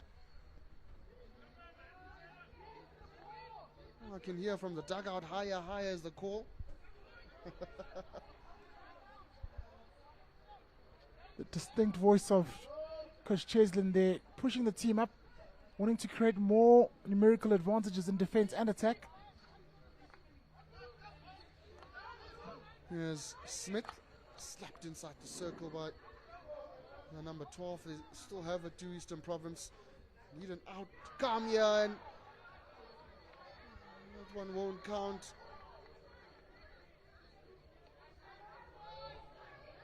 They'll be happy. Oh, Eastern Province. Long corner. Smith once again goes route one, and oh my goodness, that looked a bit dangerous. Got a touch on that far post. Just ended up outside the line on the post. Very hard to deflect the ball into the goal from there. You really want to be tight to that far post, in line with the actual structure, so that any touch you get is guided into the goal.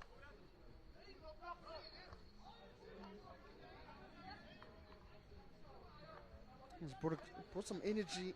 He's coming on as Jose Smith at the back for Eastern Province.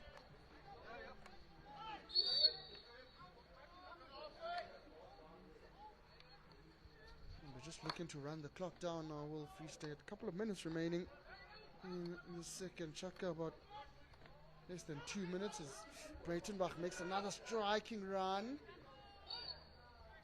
He wins the hit outside the circle, but it's brought back.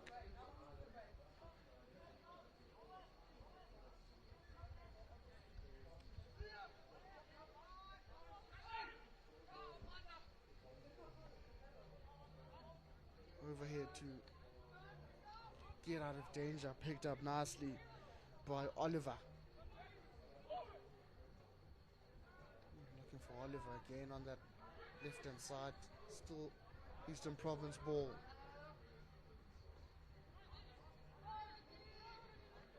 Just missed trap, and you wonder that had been picked up. Maybe a different outcome would have come. Nevertheless, the clock runs down, a minute remains now. It's certainly been a productive Chaka. It could be even more productive here, and a chance that's gone begging. And Nicholas Kingston looking to pounce on that missed trap. What an opportunity. Glorious chance there. Kingston had that one-on-one opportunity with the goalkeeper, tried to edit with that high backhand. Goal was at his mercy. At his mercy. Here's another one for Eastern Province. We need to take this quick. Looks like that's Inam Mwelile. Gives it to Smith, and Smith will go and slap it inside the circle again as the clock runs down here. The hooter will go any second now, and that is it. And that's how the second chaka ends, ladies and gentlemen. The first half of this game has come and gone, and it's Free State who lead Eastern Province by a 1-0. Don't go anywhere. We'll be back shortly for the third and fourth chaka.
And we're back for the second half, third chaka of this clash between Free State and Eastern Province. It's certainly been a tightly contested affair between these two sides. Just one goal in it. We're coming in that second chaka for Free State, courtesy of that man, Hanru van Wyk. But other than that, it's been hotly contested. Both sides pushing up, both sides trying to create those goal-scoring opportunities. And of course, not alone in the commentary booth, joined by Inki Zondi, and I'm sure you're looking forward to this third chaka and how these two sides can sort of try and change the complexion of this game. Absolutely. EP had some nice opportunities in that first half. And they have another one now.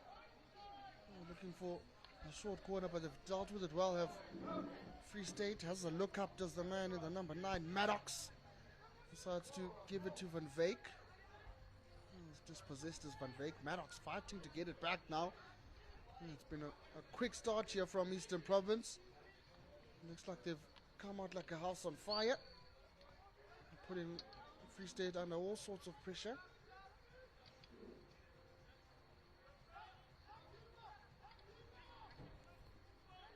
And Ariel is looking for Maddox, but it just runs out the field.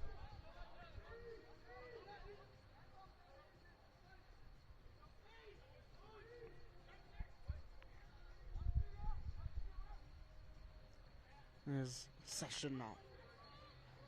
Does well to beat the first defender. Second one as well, but just doing too much with the ball, and that pass was accurate to that man in the number 7 t-shirt. It could have been certainly on goal here for Free State.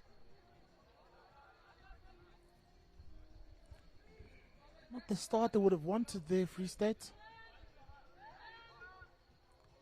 See the AP team started narrowing up their players. Free State gone to a very, very aggressive man-to-man press. So narrowing up their players, looking to play in those open spaces are the EP team.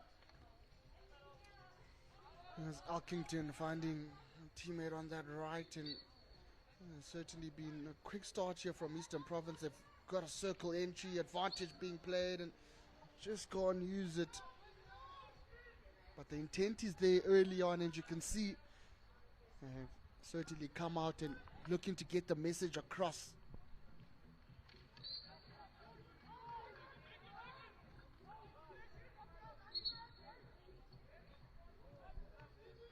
Hayden Turn was dispossessed that time. Quickly played by Zakir Ensel, the skipper, and managed to get a short corner here. And that fast start has paid off here for Eastern Province. EP certainly playing like a team who wants to get that next goal, trying to get the equalizer as soon as possible after the halftime break. 2 or 3 forays into this attacking 23 of theirs, and good value for this penalty corner here. They've been looking for that straight strike at goal, isolate the Free State defensive team, get the numerical advantage. Certainly that man Ensel who will be injecting into the short corner. I've got Session on one, Castle Alkington on the other. Just have to see where they go with this one. The push is good. Stop is much better. The flick comes in, and it's a beauty. No questions about that one. And we saw what happened in that first short corner of theirs in the first half. That time, much better execution all round. Yeah, Pariachi goes to the other side of the goal this time. Previous penalty corner flick was saved off the line by Breitenbach, so he challenges the right-hand glove of Van Niekerk here. Gets real good hold of it. Nice speed on that flick. And they'll be really happy with their work this first 5 minutes. And even Stevens, as they say. Oh, beautiful goal from Pariachi, but he has a chance to make it 2 quickly, and they've done that. Free State on the counter, win the ball back quickly. And oh well, just as they were celebrating, Eastern Province, they've conceded another goal here. And it looks like this time around it is that man in the number 5 t-shirt. Tevin Cock gets his second goal of the tournament. I've got some spectators here asking for replays of that goal. So quick it was once they've conceded. So quickly they went up the other end and scored. 2-1 now to Free State. Statement goal that. making sure they're still wanting to boss this game. Wonderful finish by Malric Maddox. Almost hit it into the ground. Great finish there. Hits it into the ground. Ball bounces up across the keeper. Difficult save for the goalkeeper there, but really good instinctive play between Tevin Koch and Malric Maddox.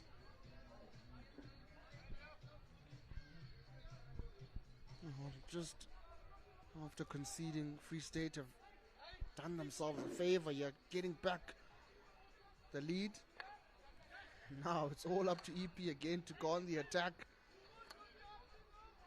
Must be a coach killer just after getting back into the game and give a silly goal away. You have to all work again, work hard, sort of get the ball back, get into shape and start pushing for the equalizer once again. It is a well-known cliche. You are likely to be more vulnerable once you've scored a goal.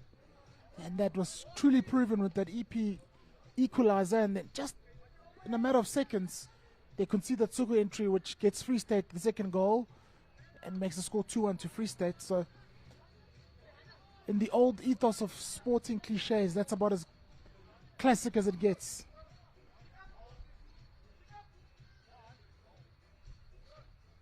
There's Pariachi looking for an attempted aerial ball here, but it's won back by Free State. Smith thought he had won it back, but quick play once again here from Free State. It's been a trend of theirs in this tournament, and it looks like they've got themselves a long corner here, but those quick interlinking plays and getting into the right areas is working for this Free State side.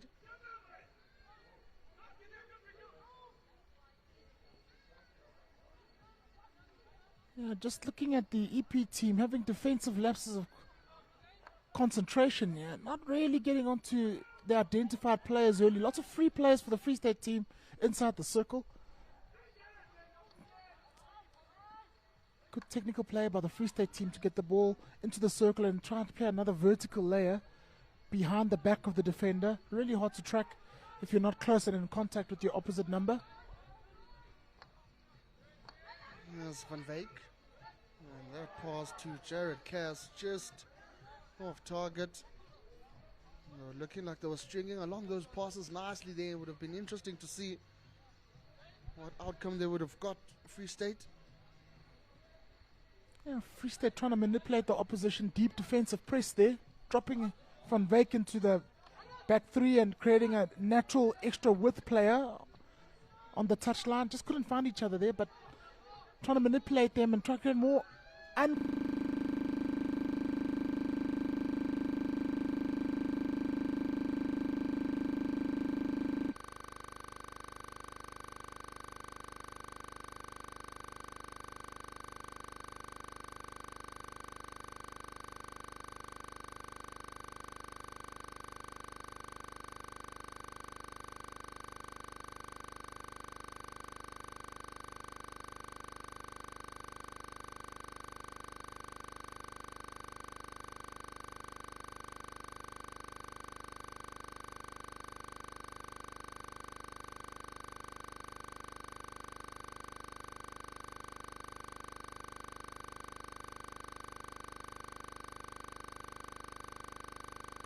Contested entries. Here's Maddox now, goal scorer, just showing a bit risky here from Free State, and almost resulted in a very, very dangerous call. Nevertheless, just a long corner and another chance here.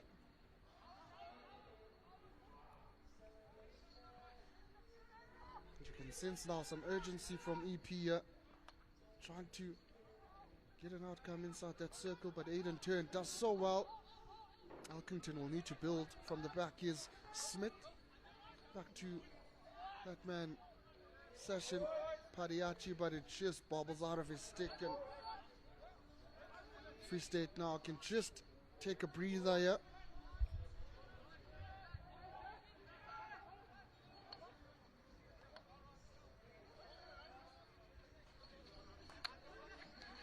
Overhead to Breitenbach, controlled well, is asking for it, he gets it back, and it's so hard to get past the EP player, but he went ahead for his side after being fouled. Excellent technical play there by Jared Cass and Ross Beitenbach. Able to connect in small spaces and draw the foul.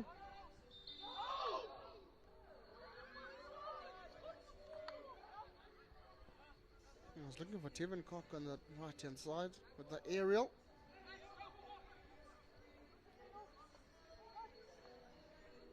Go from the backcourt, EP, and Elkington looking for that man. Looks like it's Moeli on the right. Comes back for Elkington. Padiachi. Certainly been stand out for his side. Gives it to Smith. The 1-2 looks good, but he's left it behind him. Go on the counter now. Will Free State.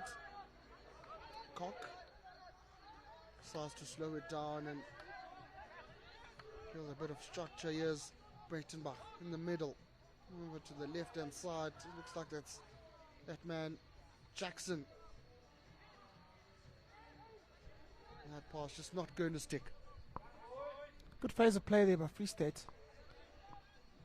Trying to play as much hockey as possible in the attacking half. You see that. Trying to get that early first ball into the half and consolidate from there. Also defending over big distances now, the Free State team. Gone man to man, following each of their players all the way around the field, which means if they are able to turn it over and detach from the people they were previously marking, there's a lot of attacking opportunity going forward.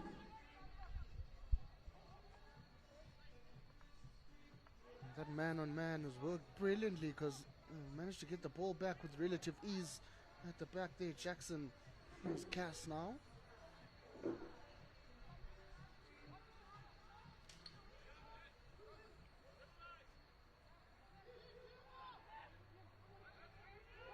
Jared Cass to Van Wyk.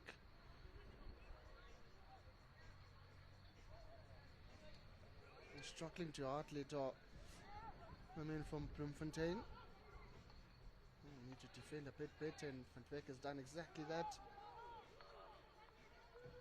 Decide to slow it down on that corner and go for the aerial. Here's Breitenbach now, who has done well to beat two defenders. Still in trouble here is the number 20, but that beautiful turn and just elevates the pressure, but it's well intercepted. And EP looking to threaten here. Looked like it was that man, number 7, Bashir. Answer, but have it back at the back. It's that man, Sachin Pariachi again. His pass just not going to stick. Maybe a bit rushed here from Eastern Province. EP showing signs of a resurgence in this quarter. Done well to get back even, obviously, quite early into the third quarter, but now, after taking some pressure from the Free State team, looking to play with more urgency, but also accuracy.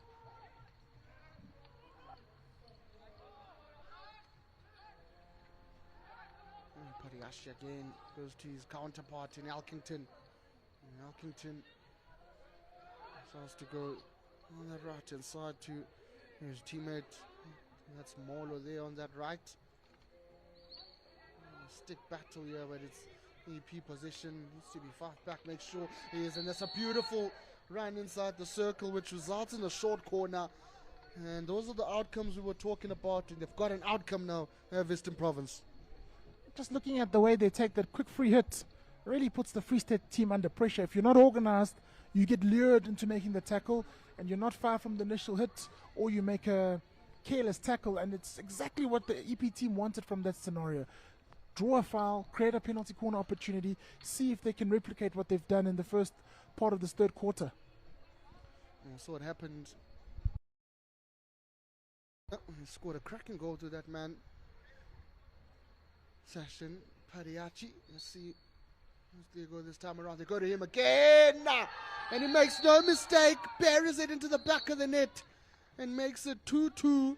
And Eastern Province are back in this one.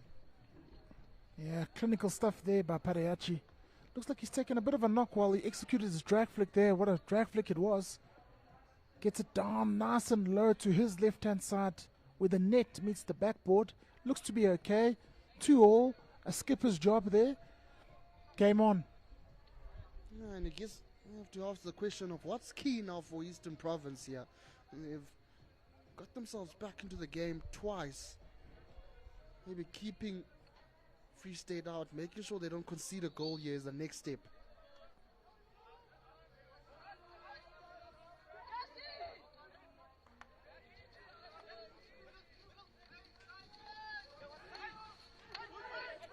And it's EP who going on the attack. Stephen Cock thought he had won that one back for his side. We'll slow it down with Eastern Province. But he actually decides to go for the mid-aerial ball.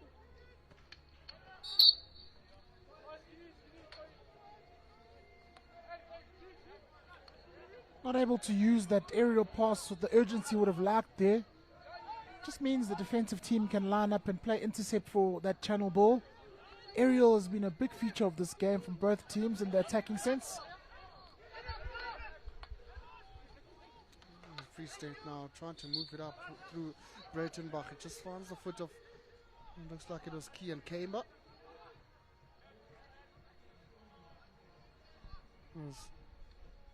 Position now with Free State on the left. Looking to try and cause some troubles here for Eastern Province, but we have to bring it back and it'll be Alkington. And clear his sides lines. Oh, beautiful pass on the right hand side. Still have an opportunity to Eastern Province. They look like a team that's playing with confidence now after getting back into this game.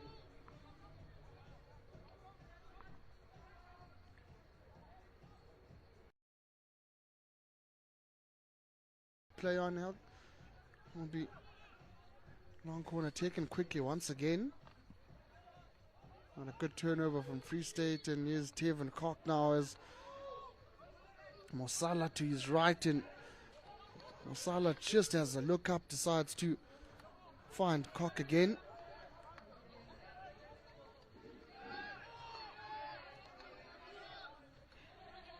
Back to Cass at the back, and beautiful overhead awareness of the space there from Fawaz. This is more like it Aiden turn now inside the circle, and shot just needed to be down a bit. A cracking opportunity though there from Free State. Nice that they open up play like that. Good piece of attacking play there by the Free State team. Lots of interchange in the midfield and the front line. Got that EP team a little bit on the back foot because they couldn't quite track all the men, and Aidenton finds himself free in the central attacking zone of the 23 and just not able to nail that one on target. But again, the danger that this team can pose once they get the rotations going through good ball possession and transfer passes.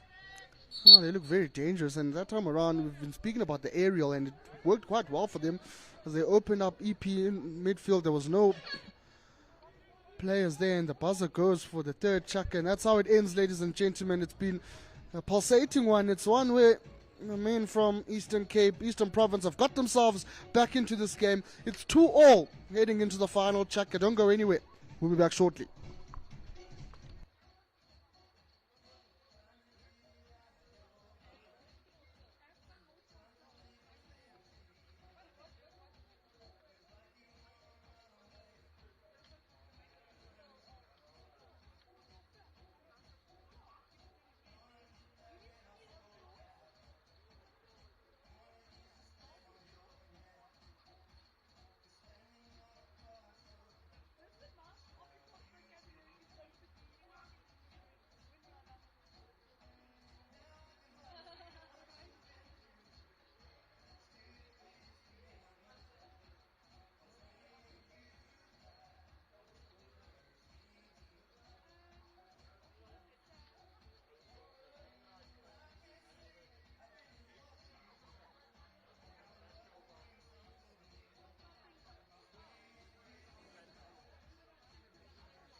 Well, the score reads 2-2, and it's the final quarter in this game between Eastern Province and Free State. Both sides certainly be looking to start this final chaka well, and comes with me is Inki Zondi, and Inki, we saw some cracking goals in that third chaka, and Eastern Province have got themselves back into this game, which is always promising.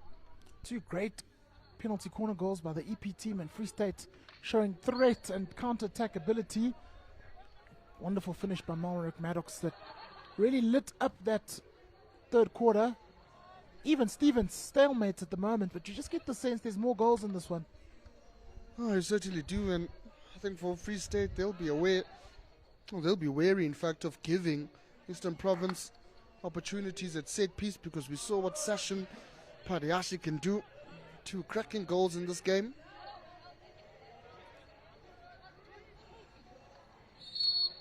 He's done well, Aiden Turn there. He's it for his side, gives it to Aiden. And Tevin Cock on the right to Jackson. He still has it as Dane Jackson. They're looking for an outcome, but it's well kept out by Eastern Province that time around. Looks like it was the man, the 11, Rockman, becoming a rock for his side there. Padiashi getting instructions from the bench to get it out, and have done exactly that. And Tevin Cock gives it back to Eastern Province. Breitenbach does well to win that ball back from Kian Kemba. Here's Tevin Cock now with a bit of space here and a bit of time to maneuver, and they've done that exactly. Oh, the goalkeeper just making himself big. And that shot looked like it went straight to the goalkeeper there. Good piece of goalkeeping by Diakala. Stood strong, stood upright. Another good save. Quality turnovers by the Free State team in the midfield there. And the much underrated skill of the V-drag employed to great effectiveness by Breitenbach. Get away from his initial defender and straight in the line, straight B-line towards the goal. Nice and aggressive from him. Alkington dispossessed is the centre back. Here's Van Veek. It's a bit high from Van Veek indeed. It's called back.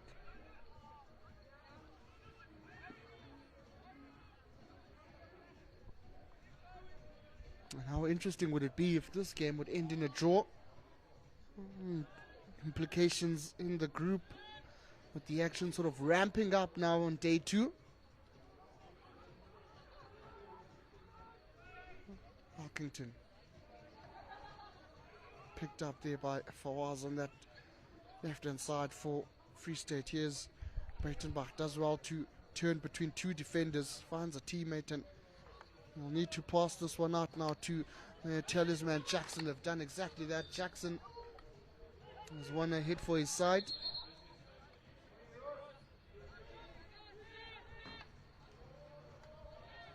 There's Breitenbach. Jared Cass has a look, decides to go to Breitenbach. There's about 3 players defending Breitenbach. It does well to find a foot, and it's a yellow card now coming in here for Nicholas Kingston. And how costly could that be? 5 minutes in the dugout in the final chaka. It's 2-2, and all of a sudden Eastern Province have to park the bus and try and not concede here. Tough period here for the EP team.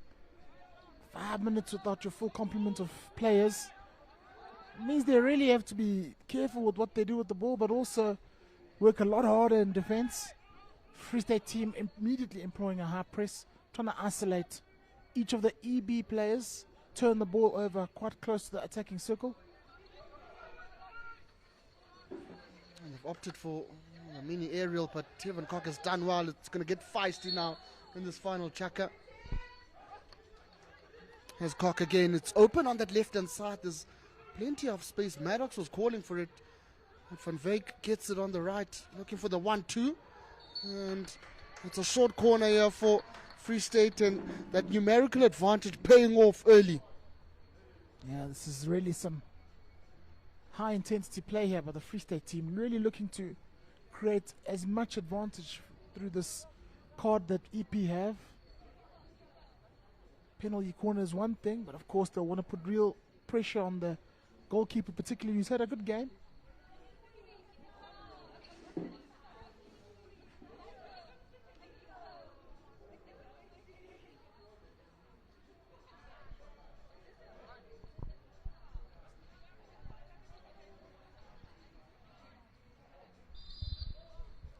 Here's a chance. Breitenbach. Just a flick to the right-hand side there. Just lacking a bit of accuracy, but it was coming in strong and fast. Maddox restarts play for his side. Here's Cass. Another aerial and time around position going back in the favor of Eastern Province. Sigh of relief here for the Eastern Province team. They want to get this ball out of their deep quarter. Lots of pressure being applied, of course, by the Free State team. Yeah, well, we spoke about that yellow card and numerical advantage, and EP will want to still go forward despite having a number down. The more time they can spend on the Free State half, the better, while they still have a player in the dugout. He's looking to maneuver past that man Jared Cass there, but Cass has done well, showing his experience, the centre back. Pops in an overhead now, looking for Aiden Turn. Session Padiashi. Double turnovers happening in this final tracker. Both sides just struggling to get a rhythm, yeah?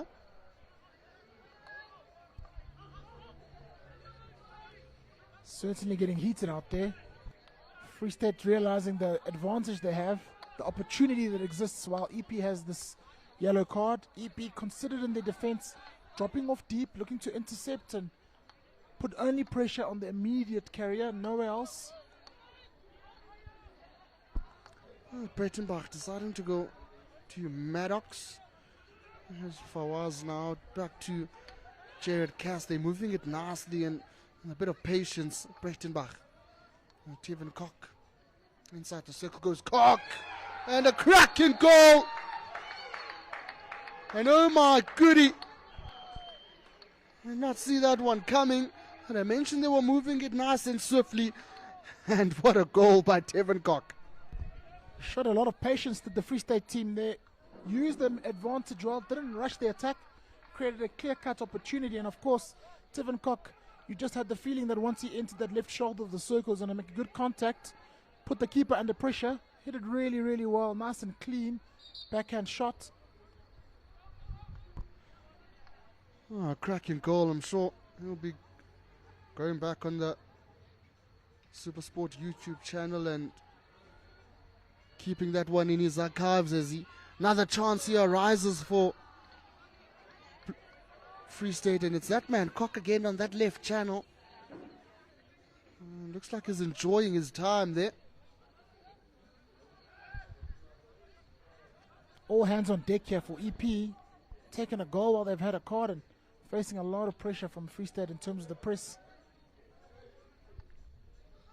And the pressure, Aiden turned back to the goal scorer, Aiden Koch, and this time around looking for Ayanda Ngaki on the right hand side. Has done well, the youngster, to keep it down. I'm going to use the baseline now.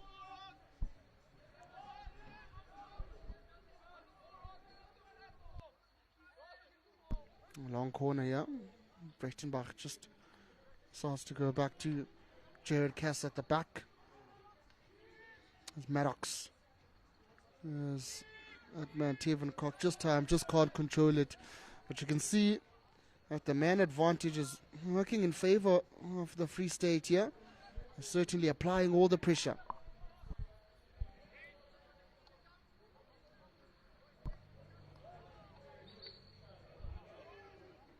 Eastern Province now pushing up the field.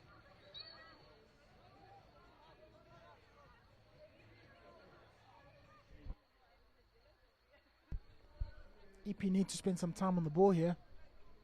Still have that card, still had that field player off, and of course behind on the score sheet. Oh, beautiful piece of play inside that circle. The goalkeeper comes out and Won't be in EP's favor. I feel like that's a massive relief there for Free State, because that run inside that circle looks so dangerous. EP back to their full contingent of players here. We'll see some more energy for them in the press as they step up the line. The forwards putting more pressure on the defensive unit, and obviously Free State will be happy with that period of play, having scored that goal. Oh, good skill here from Cass. Has made those striking runs with relative ease throughout the 2 days. Van Wyk, and a short corner here for Free State, paying off that attacking prowess from the back, with Cass making the striking run, finding a teammate, and it ends up in a good outcome for Free State. Bold run into the midfield there by Cass, creating a numerical advantage, 2v1 on the meeting defender. Offloads the ball to Van Wyk, who is wise and smart enough to get back into basics there by just flipping the ball into the space, luring the foot of the defender, taking the steam out of the attack and getting another set piece opportunity.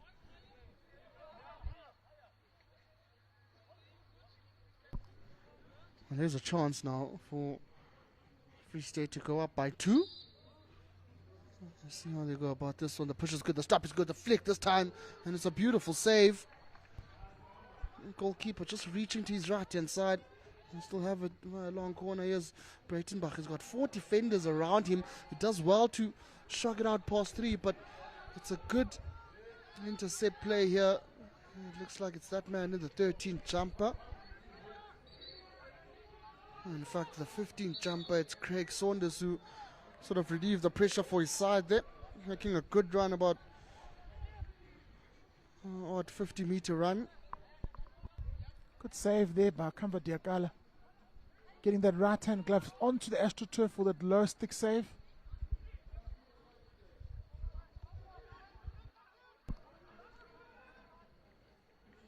Here come Free State again, just they're looking to play all the hockey now on the attacking zone and sort of try to maintain this 1-goal lead and see off this match.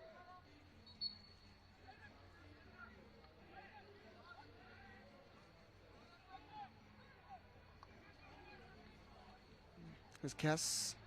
It solves for the aerial route as Cass. And Aiden Turn is contesting that call by the umpire. It's always a tricky one with the overheads, isn't it? It is. There's been more discussion and fresh interpretations on that aerial ball and the way it's going to be viewed by players and umpires alike. And as you mentioned that, it's a beautiful run there from the EP play inside the circle. Short corner awarded, and there's been a green card awarded. I believe our EP have a chance. Here's that man. Looks like number 16 there, Caden Henderson. A massive chance here for Eastern Province. Huge opportunity for them. One thing about this lovely game of ours, hockey, is it's end-to-end. You know, you see the aerial pass come into the attacking half for Free State, and in a matter of 2 or 3 passes, they're now defending their own circle. Here they go. Another drag flick by Session Badiachi, but this time around just off target. And when they needed him the most, felt as though this one was the most important one, just to level things up here with a couple of minutes remaining in this final check-up. His position now with Eastern Province. Another circle entry. Some good defending there from Jared Cass, and got it out now to Free State. Picks it up to Zalkington. Showing some good skill here and upping the ante Eastern Province, trying to get something out of this game. What's left of it? Another turnover here. It's a bit scrappy now. And both teams just maybe need to slow it down, but you sort of understand from EP that, I mean, the need for urgency in these final minutes. They're certainly showing it, playing really quickly. Just have to be sure about their accuracy, and also just back of that penalty corner. What an opportunity that was, and not able to convert. It's another way they've been really good today, is that set piece moment. So they'll look to create another before the end of this game, but the clock is moving. Cock has won that one. He's won that battle. And he chucks his own overhead to head and turn on the right-hand side. 1-2 between Fawaz and turn. And it's looking very dangerous here for Eastern Province. I was looking for that far post opportunity, was Maddox.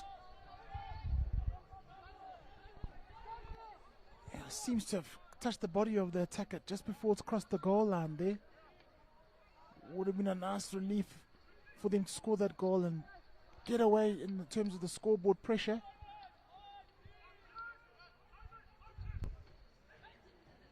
Elkington with the restart for Eastern Province. Finds his teammate on the right, and get a feeling now is the time they need to get something here, Eastern Province. But the Free State defense is just resolute, and a bit of skill there. There's Aiden Turn. Opens up nicely here. Maddox. Some interlinking play. 1-2. The goalkeeper decides to come out, and it's probably the best decision. Good old-fashioned big right boot to that ball by Kamba Diakala. EP applying pressure here. This could be quite dangerous. And Free State goalie also coming out, deciding to take matters into his own hands. Here's a long corner. There's not much left. Here's another opportunity, and it just runs out the baseline. And relief certainly for Free State. Two golden opportunities there by EP. Good decisive goalkeeping there in the first instance by Putsitsi. And then no touch by EP on that last deflection pass. Here's Cock. Showing a bit of skill. Oh, miscommunication there between that man Mosala and Lichola. Last gasp opportunity. Smith has to slam it as close as he can to the circle, but Aiden Turn has done well. We're looking to interlink here with the 1-2. And that's how it all ends, ladies and gentlemen. Certainly pulsating clash between these two sides, but it's Free State who have used most of their opportunities to record a 3-2 win here against Eastern Province on day 2 of the Senior Interprovincial Tournament. Don't go anywhere. We'll be back shortly.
And we're back, ladies and gentlemen, on day 2 of the Senior IPT here at the University of Johannesburg AstroTurf.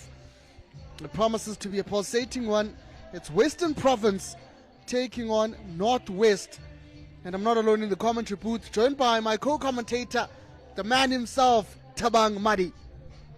Hello everybody, and yeah, welcome, as I've already said, to this second encounter for both these two sides. Obviously both these sides having both come from their own separate wins. I mean, the Western Province winning 7-0, looking absolutely phenomenal in that game, and Northwest themselves also getting away from South. They won 3-1, not as great of a win, but they still did win, which is good. They gave good points up, and both these two sides will definitely be looking to fight for that top spot in this group. Yeah, certainly, Tabang. I mean, Northwest beating Western Province Pens on day 1, and they went into that game certainly as the underdogs, showed some class. The girls from the Northwest to get the win, but they're coming up against the defending champions now, and they're coming up against the juggernaut that is Western Province. As you mentioned, they scored 7 cracking goals on day 1, beating the KZN Raiders. And I think context is important in that game, Tabang, because it rained during the first half. Early in the second chapter, they were leading 2-0. They went out for about an hour, waited for the weather to clear up. The weather cleared up and they came back. They scored 5 goals in 2 chakras. They showed class there, did Western Province. Yeah, maybe the extra rest, did something for them. The legs were out for that hour because of the lightning, and they came back. Now they were feeling fresh. What was good though to see though is that the goals were well spread amongst them. Like, it wasn't one person carrying the load, but rather it was a team effort. So that was really good to see from the Western Province ladies. Yeah, well, certainly it was also interesting to see the likes of Stephanie Porter getting on the target. Bradley Wiseman as well scored some cracking goals, which was nice to see. The likes of Jody Blouse were also in the mix. Jana Murray Porter called upon the action a couple of times in that game as well. I'm certainly sure she will be called upon in this one, as we see the two teams making their way onto the AstroTurf now. Obviously, it is Ongezi Wemali leading the Western Province side, and Jansa van Vuren was the captain of Northwest. And just out of interest, Tabang, what are you looking forward to in this game? I think, definitely from watching yesterday, I think the level of hockey really is at a really high standard. And I hope that, better conditions in terms of weather. So I'd really hope that, the ladies really are going out there and playing some really, really good hockey. Lots of ball movement as well with the team. Lots of good ball movement. And, some trickery, man, some aerials. Just be entertained, definitely. Certainly, IPT delivers all the entertainment. And see the final team huddles now. Both sides just going into those final team talks. Western Province, their traditional blue. Northwest, this time around, going for the white and red. And they'll be playing from the left to the right of your screen. The Province from right to left, where they scored most of their goals in that win against the Raiders yesterday. It'll be interesting to see how they start in this game, all Province. In fact, they're known for their quick start, fiery start, scoring cracking goals early on. I'll be looking to continue in that trend in this game. Is it just me, or does anybody else love the fact that hockey just loves high fives so much? It's high fives at the start of the game, there's high fives in the huddles, just high fives all around. There's just high fives everywhere, isn't it? It will be, it comes from the Northwest kicking us off here, and it's Van Vuren who starts playing. Very different from the previous game between Free State and Eastern Province, where sort of the first pushback was an aerial inside the circle. I'll speak of an aerial, and it's the first aerial of the game. It's dealt with well there by Thomas. And the first opportunity of attack now for Western Province. And they come at the back, it's Thomas. Calm, cool, collected is Thomas, just gives it back to, I believe it is Boshoff, number 12. I've seen a lot of play like this yesterday where Boshoff and a teammate here at the back were interlinking well. Yeah, no, definitely true. I mean, I think between the two of them, it's just about that patience, just moving the ball between the two of them, trying to find those two blockers in the middle of the park that you're seeing here. Northwest going with a very, very deep half-court press here, not trying to allow any opportunity for the Western Province ladies. Oh, well, Bradley Wiseman almost lost that ball, but showed some fight there to quickly get it back, finding the foot of a Northwest player, but Northwest now have it back. But looking to pile on the pressure early on here.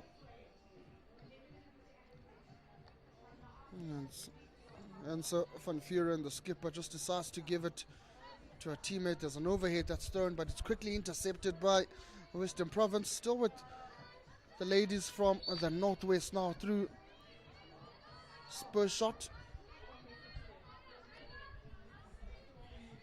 Here comes Zaiman Maluska all the way to the back.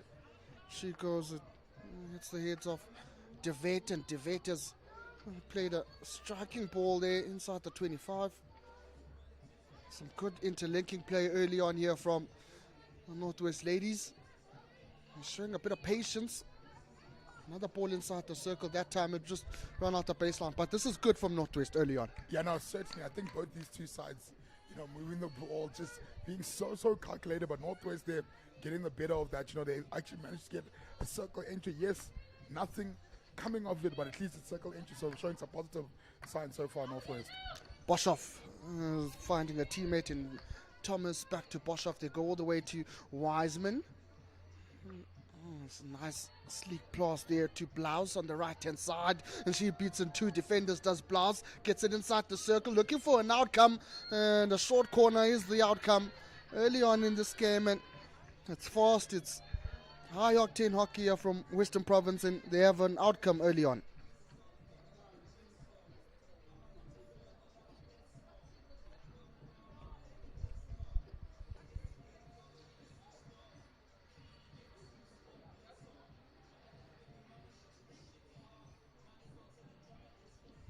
First short corner of this game.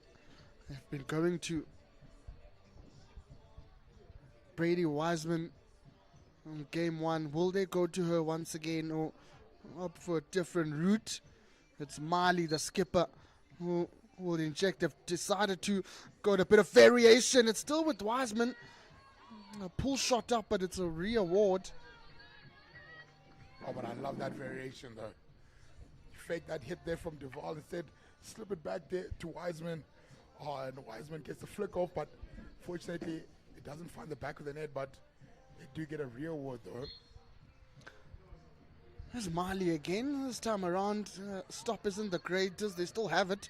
Decide to go to Boshoff, and Boshoff is looking for Wiseman inside the circle. He's got about 4 white t-shirts surrounding her, and they've done well, the Northwest ladies, to clear that one up. Here's Blouse. Goes to the right, there's Blouse looking to open it up with that baseline run, but it just results in a long corner. And after that small passage of defending, all of a sudden Western Province up here in attack, then they're just paltering this Northwest defense. Boshoff again, left hand side this time. It comes back to her, she has a scan. A beautiful ball there, slapped inside the circle, but Van Vuren is there to deal with the danger for Northwest and try and get a hit here so they can relieve some pressure. But nevertheless, it's going up. It's 4v3. Need to move it quickly here. There's a chance here for Northwest. Inside the circle they go. And a beautiful save by the goalkeeper with the left foot. Just to keep the scores deadlock. And that's the danger, Tabang. They can cause the Northwest ladies on the counter. That looked a bit dangerous, didn't it? That was certainly dangerous. I mean, you were inside your own 23 defending, sticks nice and low.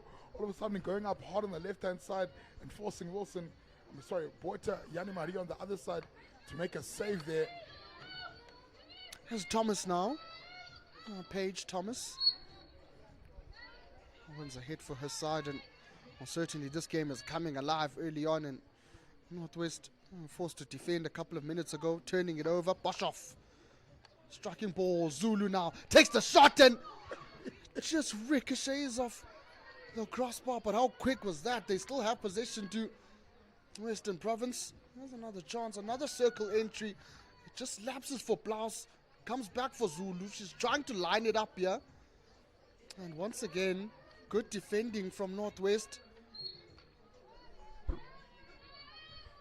Yeah, Northwest, they will breathe a sigh of relief there. That shot there from Zulu, man, came out quickly there. Off her feet there. But in the defense, after that, there was all really stellar from Northwest. They tried to go the aerial route this time around, but it's a quick contra the other way now. And so now after getting some relief, now they're going to have to defend once again.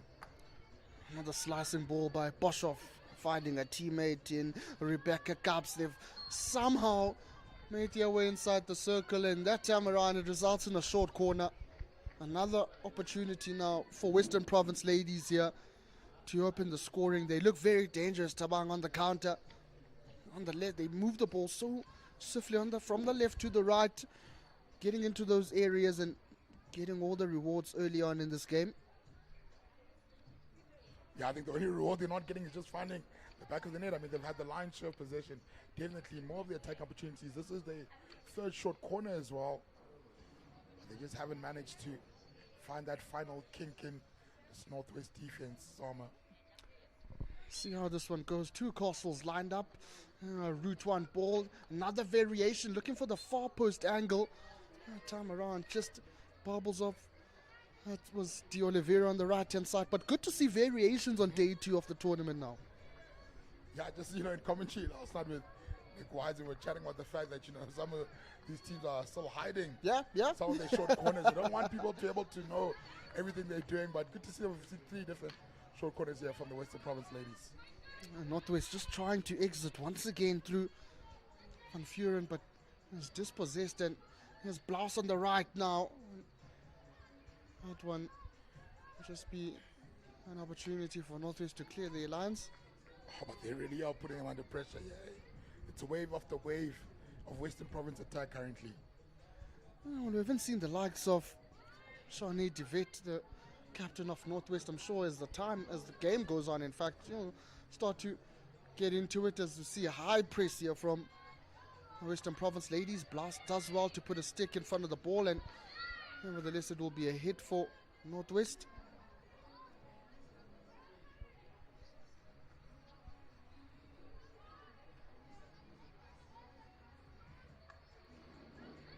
Waiting for the trigger now. You see them there being patient, and there it comes now. There the press,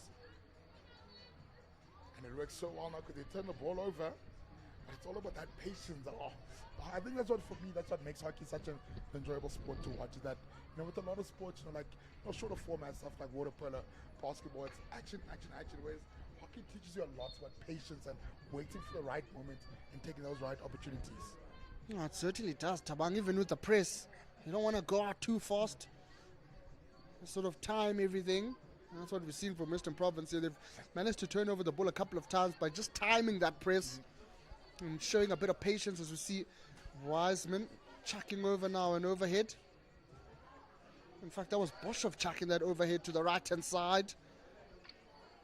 There's a couple of blue T-shirts inside the circle. They would have liked an outcome there, but Northwest are doing so well. I mean, defensively, Northwest have been quite solid. It's just the attacking prowess that hasn't quite worked out for them. Here they come again now on this left-hand side. It's with number 21, Gemma Bauer, one of the youngsters in this team. Doing her first year down there at Northwest.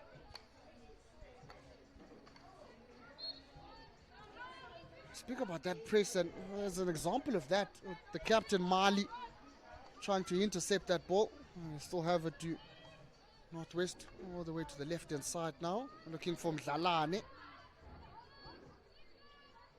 and just runs out the field, and you can see the intent is there, Tabang. Just a bit of accuracy maybe needed to just pull the strings together. Yeah, but it's difficult to be accurate when you're being pressed so well, though. I mean, you see the Western Province ladies absolutely not allowing a single moment or a chance for the Northwest ladies to move without there being someone on them. So as soon as they touch the balls, the Western Province ladies on them, and that's really, really good defending.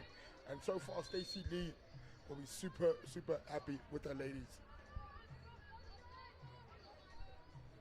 Thomas restarting play again there for Western Province. Was looking for her captain, Mali.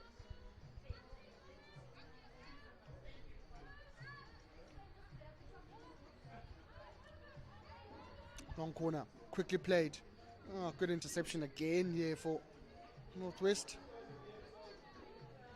This is a good run, it looks like it is. Once again, Van Furen. Here's a pass on this left-hand side. It comes up nicely now for Mia Shimpa, and she finds Bauer. There's Gemma Bauer, gets it inside the circle. And it will be a turnover, but there was some promising play on this right-hand side here. Yeah, certainly. Certainly, they looked so good there. That quick transition also from defense to attack, also getting the ball from that far left all the way to the top right-hand corner. Very, very good ball movement. Oh, quickly scrapped there. It was a bit scrappy, but it's nicely picked up. The number 10. Spur shot. Here's Bauer now, finding a teammate, but quickly dispossessed by Thomas. It's a scuffle here between the players, but they still have it to do. Northwest looking for a short corner there. I believe that was Shani DeVet, number 12.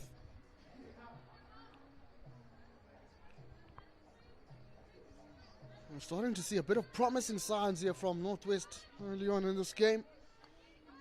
I've decided to go to the back to DeVet and finds a teammate slapped inside that 25, but doesn't quite go as planned. Yeah, that looks like there's like a training ground activity there. You know, you're used to having someone there on the T-points that always, but this time around, unfortunately, that left wing just not finding herself there on the T-point. So possession gets given away. There's Thomas. Finds a teammate now in the form of Masondo. Masondo quickly moves it to Thomas, who's Gianni Thomas. There's a couple of Thomases in this Western Province side. Any relation? Not quite sure, Tamang. Never want to speculate. Province. Oh. Time around, they were looking for Marais. Just runs out, but it's still an opportunity here with the quick short corner play. Deval now. Here's Zulu. Oh, she's trying to open it up as Zulu, but there's a short corner for her side, and that's the threat she poses inside the circle. But the intent and the intensity from the Western Province ladies, I mean, you saw there, it's a quick 1-2. Yeah. First one leads to a long corner, but then the second time around, they go to the right-hand side. This time, though, Patti Zulu gets hacked twice, and then umpire says, no, that's enough now. Let's go short corner time. Short corner now for Western Province.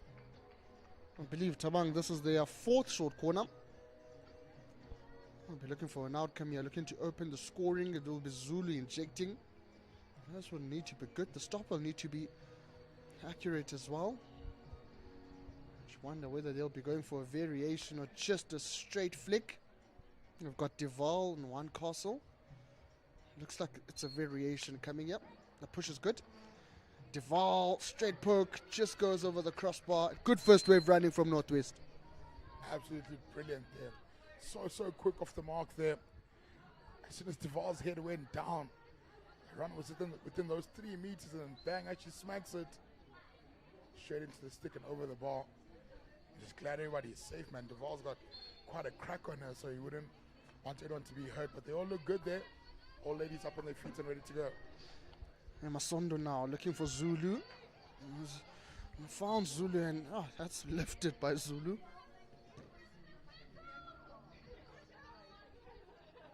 Sometimes there's just too much strength in the arms there, you know. You think it's just a little pop there, but no. Sometimes it's just a bit too much strength there.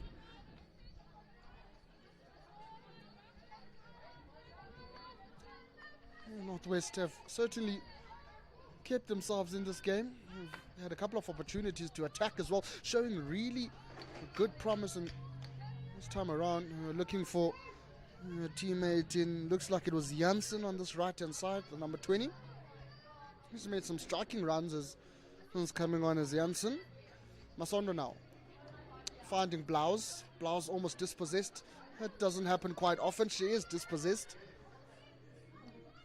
And quickly played now by Kelly. Finding her teammate is Jasmine Kelly. Oh, this is a good piece of skill here. They still have it to Northwest. They've got a couple of players on this right-hand side that are free and roaming. One of them being the number 6 Bell. They decide to go route one ball inside the circle. No outcome there. I mean, you see these good passages of play from Northwest and you see them hold on to the ball, but I really would like to see them be a bit more patient, hold on to it a bit more. I mean, like you see they go for the route one option, but I think, they could have, tried to change the channels. No, it doesn't work on the right hand side. Come back left and then maybe, try to force it. I think they just letting go of the ball too quickly and too easily. There's Duval. Getting tackled there by Janssen. Just does well, the Western Province player.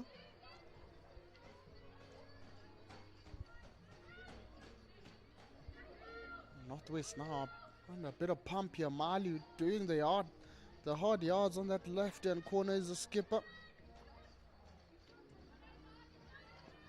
Forced to defend our Northwest now. Still with Duval. Trying to cause trouble here. They've won another quick hit. Province are looking to play this one quick yet. There's Duval. In fact, that's Ashley Thomas finding Mali. And this time around, Northwest managed to just keep them out. But it's again, they're going back to, what's working for them. I mean, they're defending really well, this Northwest outfit. Really, really well. Yes, we consider a goal so far in this tournament, but, they look so good here in defense in the Western Province of putting up some major pressure on them. It's a beautiful ball here to find. Emily Wilson, and still going is Wilson. Leaves it off for a teammate, and it's a big scuffle here because number 21, Stephanie Porter, is on the pitch, and when she's on the pitch, Tabang, you can see because the physicality just rises to another level. Yeah, it's certainly got up a step there. And as we say that, buzzer goes, and the first checker has come and gone. It's tightly contested, certainly Western Province with all the possession and territory. Northwest still in it, defending for their lives early on, with a couple of glimpses in attack as well. Interesting to see what will come in the second quarter. Don't go anywhere.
Well, back in time just for the second half of this clash between Western Province and Northwest, as we see two Northwest youngsters, Dlalane and Bauer, linking up on this right-hand side. Joined in commentary, though, by my co-commentator, Tabang Madi. And Tabang, from what we saw in that first chaka, What more would you like to see from either side here? I think definitely from the Northwest is I would like to see them be a bit more confident on the ball. I mean, we've got lots of talent and I've got a lot of girls who are good at carrying the ball. So I think it'll be optimal for them just to look to hold on to the ball a bit longer, and create. I think from doing so, that they'll create a lot better opportunities. As I said, that look at this open passage of play. They've really held on really well. Yes, that last pass doesn't go to hand, but they look so good on the ball, and they need to look to do that. But Western Province, and I think they did all the things well. Then I think the only thing they could do really better is just find the back of the net, to be honest. Certainly finding the back of the net will be the item on the agenda for the Western Province ladies. Here's a breakaway chance now, and I can tell you one thing, that making a break was Metu, who's wearing the number 12 jumper today. Here's a chance now inside the circle again. Western Province need to defend a bit, and there's a player there who's gone down.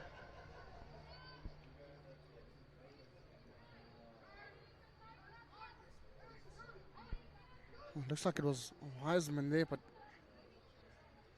back on her feet, ready to go. Lays it off to Masondo, finds Blouse on the right hand side. They've been penetrating that right all day long, but one thing's for sure, Northwest have been up for the challenge. There's a feisty battle there between the two.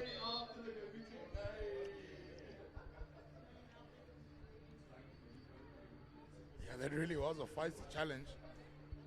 Umpires also had to have a word there just to make sure that the game keeps being played in the correct spirit.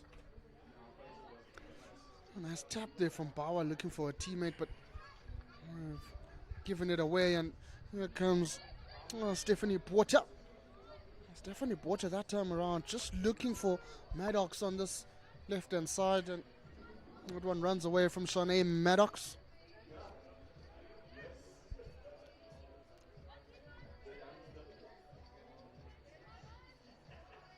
Northwest now currently playing with 3 at the back.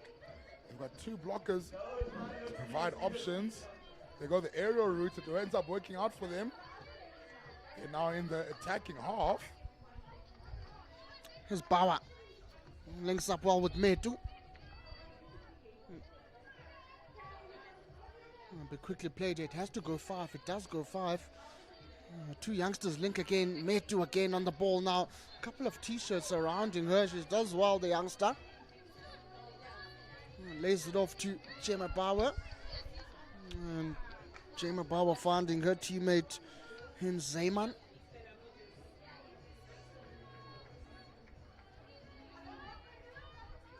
They're hit now just outside the circle here for Northwest, and this is a good start from the Northwest ladies, because they've been under pressure for most parts of that first chaka. Good to see them on the upper hand, sort of causing troubles here for Western Province. They decide to go all the way to the back.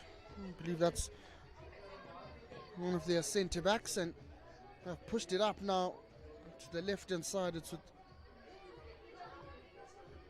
Metu there. Some really good sustained pressure here from Northwest ladies, really testing this Western Province defense, and so far they've been resolved. The ball didn't move 5. Very unfortunate, but really good amount of sustained pressure there from the Northwest ladies. Oh, certainly. I think they'll be quite pleased with how they've piled the pressure on here on Western Province. Maybe getting an outcome would be the desired option, and there's a breakaway now for Province. She was looking for Masondo, and that link up between Rebecca Caps and her teammate on the left hand side here with Zulu.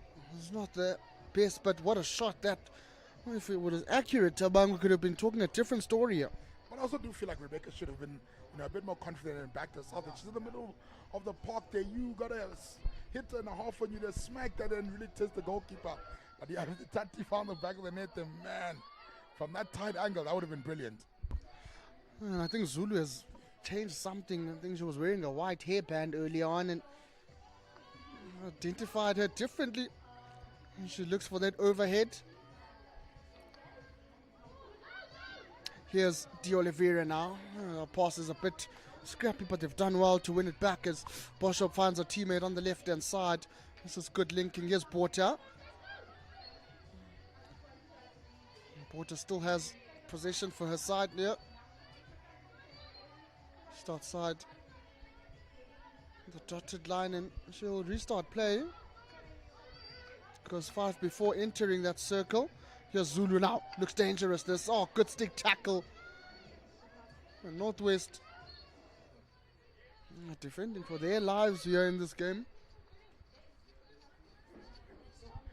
Defending for their lives. They definitely making their province proud with the effort they've put up here. I'd love to see them get up the park again and put this Western Province outfit under pressure like they did for those first 4 or 5 minutes here.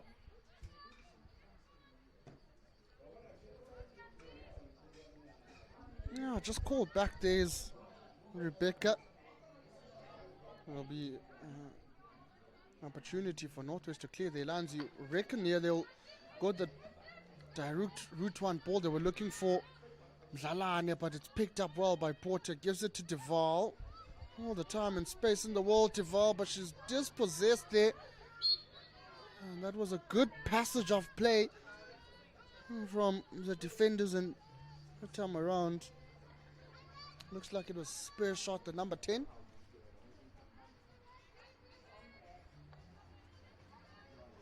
I mean, Tamang, it hasn't been one-way traffic for either side here, but double turnovers everywhere.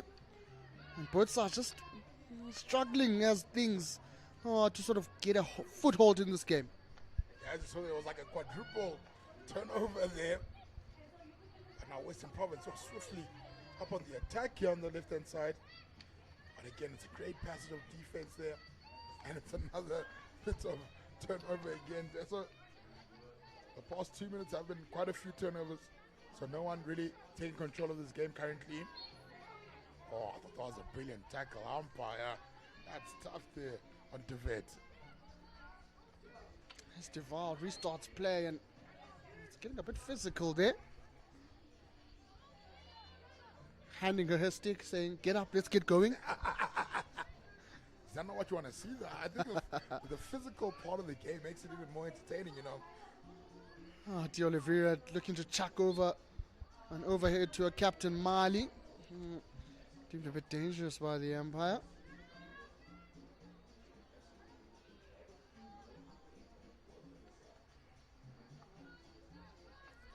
Here come Northwest again, looking to outlet now. It's been quite promising to see them also trying to outlet by connections, but they've lost this ball, and Ziwemali, the skipper, is piling some pressure on that right-hand side. I was going to say, Tamang, it's been good to see them outlet by interlinking 1-2 instead of just chucking over the overhead and trying to get out of danger. Yeah, but I think on that occasion there, you know, the left half passes the ball, but then she then runs away instead of waiting for the blocker to give back the ball so that they can try to outlet there. But luckily, this time around there, they get something on the left-hand side. Now they're going to look across field. Oh, but in saying that, it's another good intercept from Western Province. Zulu interlinking with a teammate inside the circle. It's still on here. A shot comes in, and the opener for the Western Province ladies. And job done. Winning the ball back in a crucial position again, Tabang. And interlinking 1-2. It ends up with Zulu, whose shot somehow bobbles out and finds a stick of her teammate in the form of Paige Thomas, who makes it 1-0. Yeah, look there. It was a turnover in the middle of the park there that, you know, Captain Devet is not happy about them. But in doing so, the Western Province went on and they kept playing. And that's the important thing there to see there. The Northwest ladies sort of stood back and were like, oh, okay. They thought the whistle was coming, but the Province ladies said, no, play on. And that's the biggest thing you have to learn, that you have to play to the refs or the umpire's whistle. Here's an interception now. A good run here from the number 9, Van Furen. Here's Van Furen looking for the short corner. And this is a cracking goal. And Northwest have responded in emphatic fashion here. Just after conceding that goal, Tabang, they back in it. What a way to respond. What a way to respond. Janssen van Vieren on that right-hand side. A brilliant pass into the center. And then finding the back of the net. It's a quick tap. Nothing the goalkeeper, Porter Jana Marie, could do about that one. And it's 1-1. Yeah, it looks like it was Theo van Janssen who scored that one for Northwest. He's under pressure though again now. And a short corner comes in here. And it's end-to-end stuff in the last 2 minutes or so, Tabang. Seeing circled entries left, right, center here from both sides. Right after that goal from Janssen.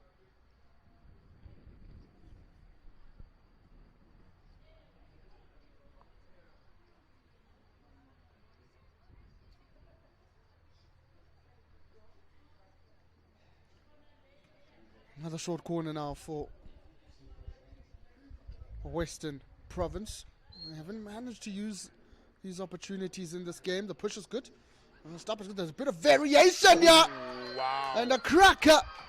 This time around, it's Boshoff on the right-hand side with the slap across the circle. In fact, bottom left corner, no chance for the goalkeeper. 2-1. 3 goals now in about 2 minutes. How did we go from 0-0 for a whole checker? All of a sudden, in the space of 2 minutes, we've got 3 cracker goals. These ladies really trying their best to entertain us here on YouTube, guys. Hey. Here's Deval. Oh, dispossessed is Deval. This is more like it now from the Northwest ladies. In, out. Oh, but some good defending there from Thomas. Oh, she does so well to get in front of the opposition, get the ball back and sort of relieve some pressure for her side. I love what these 3 goals have done. I mean, like, they've really picked up the energy. I mean, you're even hearing the benches actually shouting and screaming for each other now. They were so quiet before these 3 goals, but now there's a bit of an energy now that's coming to this game. It's so good to see. Diola Freya is playing in a very different position today, sort of occupying one of the centre-back positions on the ball. Looking to show a bit of skill. Be wary of not getting in trouble here. Just see that in, out. Looking for a teammate, but she's given away position in a very crucial position.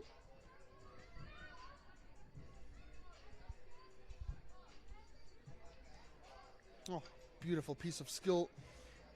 It's picked up by Deval and could go on the counter here. With Western Province, they've got Maddox on this left-hand side pushing up.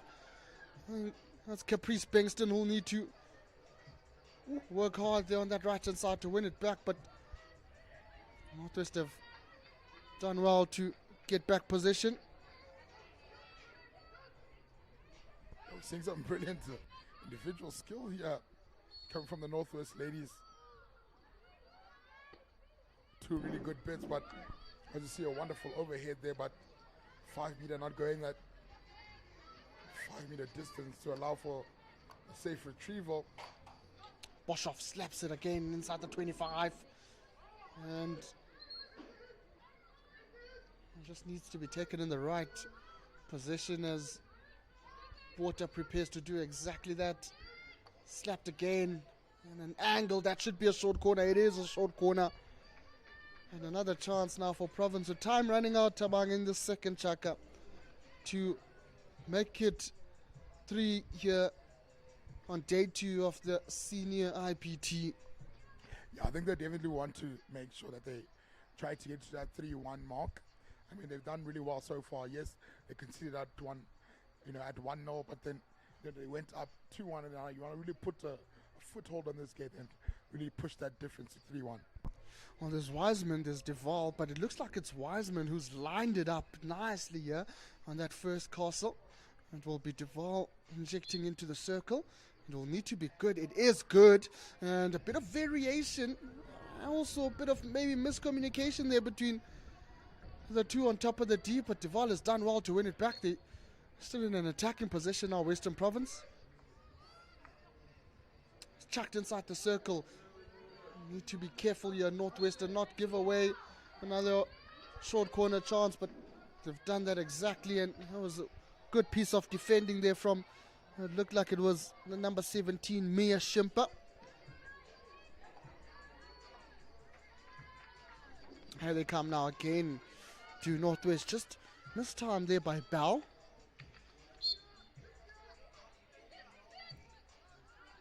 Maddox wins a hit for her side. Go to the left-hand side and waiting for it patiently was Maddox, but Deval inside the circle. This looks a bit dangerous, and a short corner is coming their way.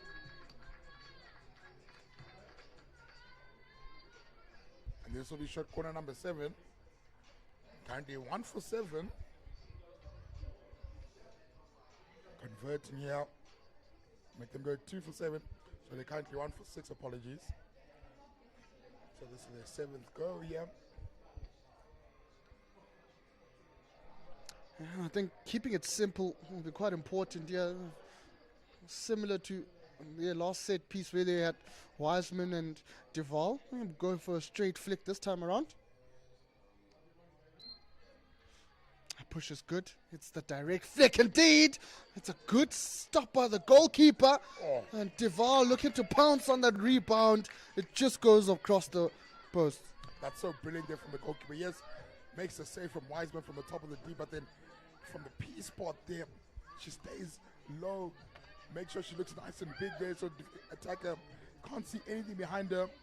And Kelly Wilson makes a second brilliant save there. Here's Gemma Bauer now for her side. She's got a couple of players making their way inside the circle. It's another circle entry. Shot comes in! A cracker! A cracker for Northwest. Right from the back, Tabang. Once again on the right-hand side. Gemma Bauer gets it, finds a teammate. It comes inside the circle. And it's another beautiful goal from this Northwest side to level matters up. They are so dangerous on the counter. When they get an opportunity to counter, so that's probably why they're going with this half-court press, because they've seen that as soon as they can get Western Province to be sucked into their half and they get that free space, they can create and score absolutely brilliant goals like that. That was phenomenal. It was Arisha van Niekerk that time around. Who made it 2-2 for her side.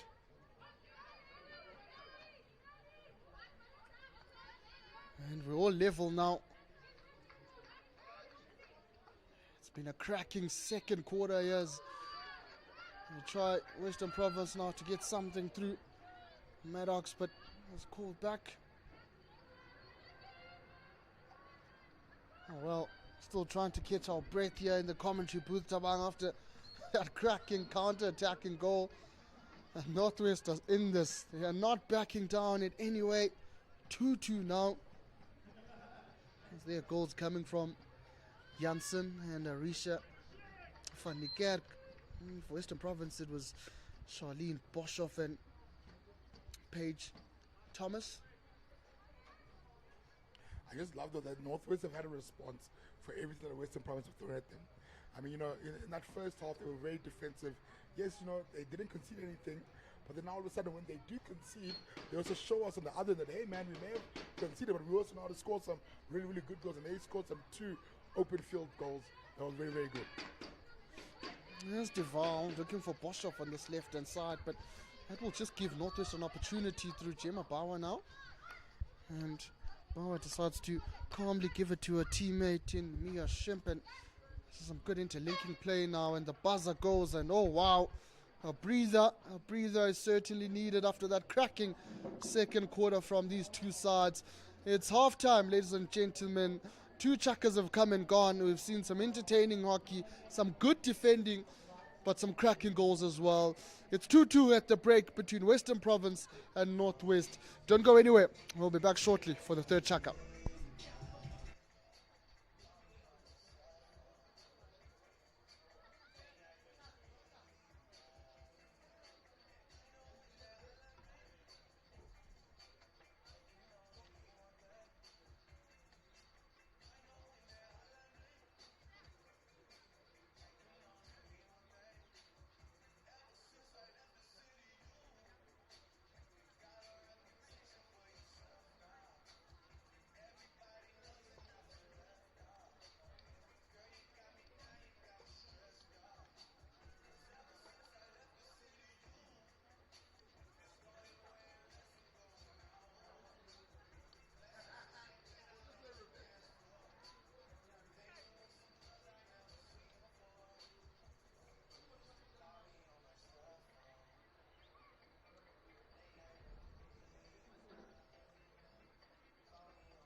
Well, we're back, ladies and gentlemen, for the third chaka. It's been a lengthy break, but the break has come and gone, and Western Province and Northwest have made their way back onto the AstroTurf. It has been a pulsating game, this, and many would have come in this one thinking Western Province were going to be runaway winners. Northwest have certainly caused trouble for the defending champions. I'm not alone in the commentary booth, joined by my co-commentator Tabang Madi, who's loved every minute of this battle.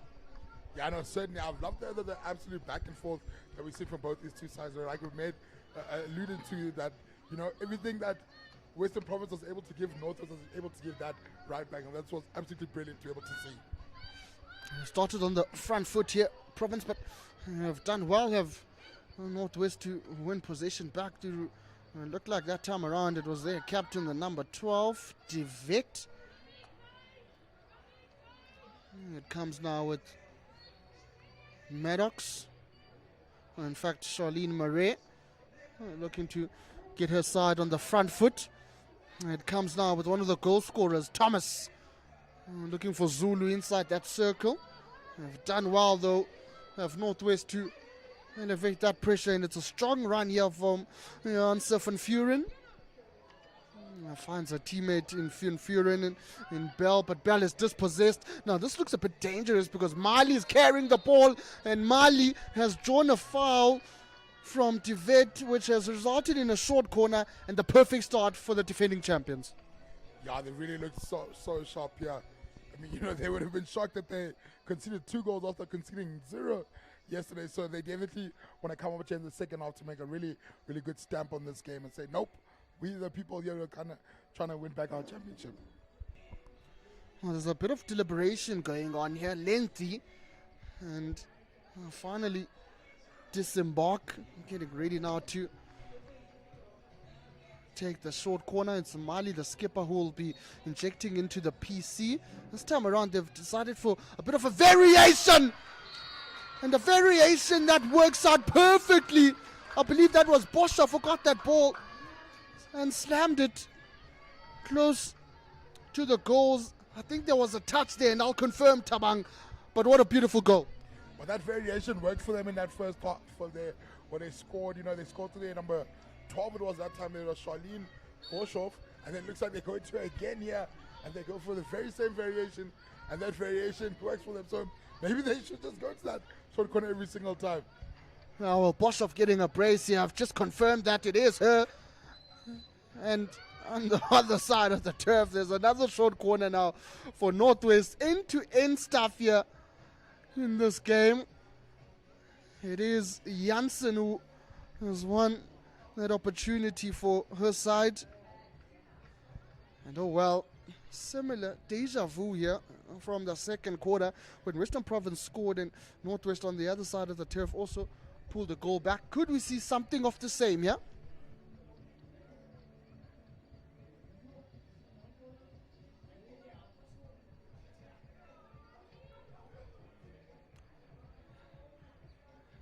Opportunity. I think there will be a straight poke here. There is, and it's in.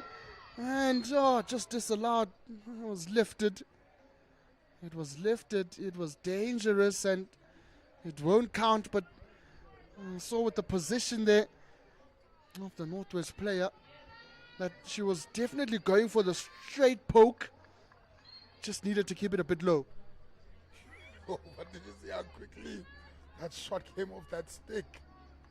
Oh, but man, that would have been such a great response. It actually would have been real deja vu there, that every single time Western Province have managed to score, Northwest managed to do the same on the other end. So no one yet been able to stretch away at their lead. I believe that was Alaska Zuman, the number 15, for Northwest to pose that threat there. We have an opportunity now. Is Bell looks to find a teammate on the left-hand side. They've done well here. They still have it. You're looking to use that baseline to their advantage, and a short corner's awarded. You could hear from the dugout the calls for Shorty, and the Shorty comes their way.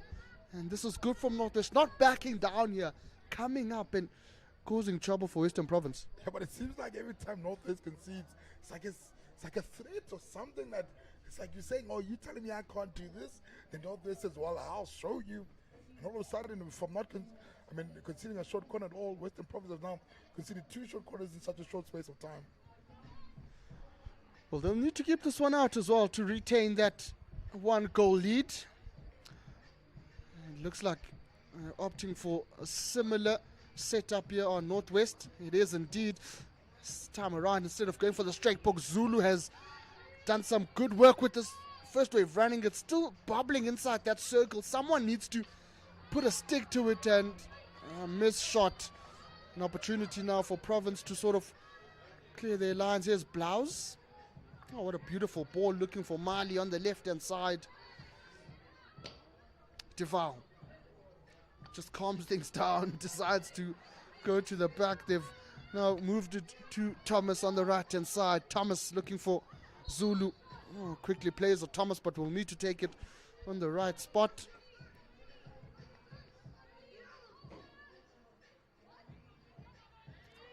Bit of hesitation here. Finally goes back to Boshoff.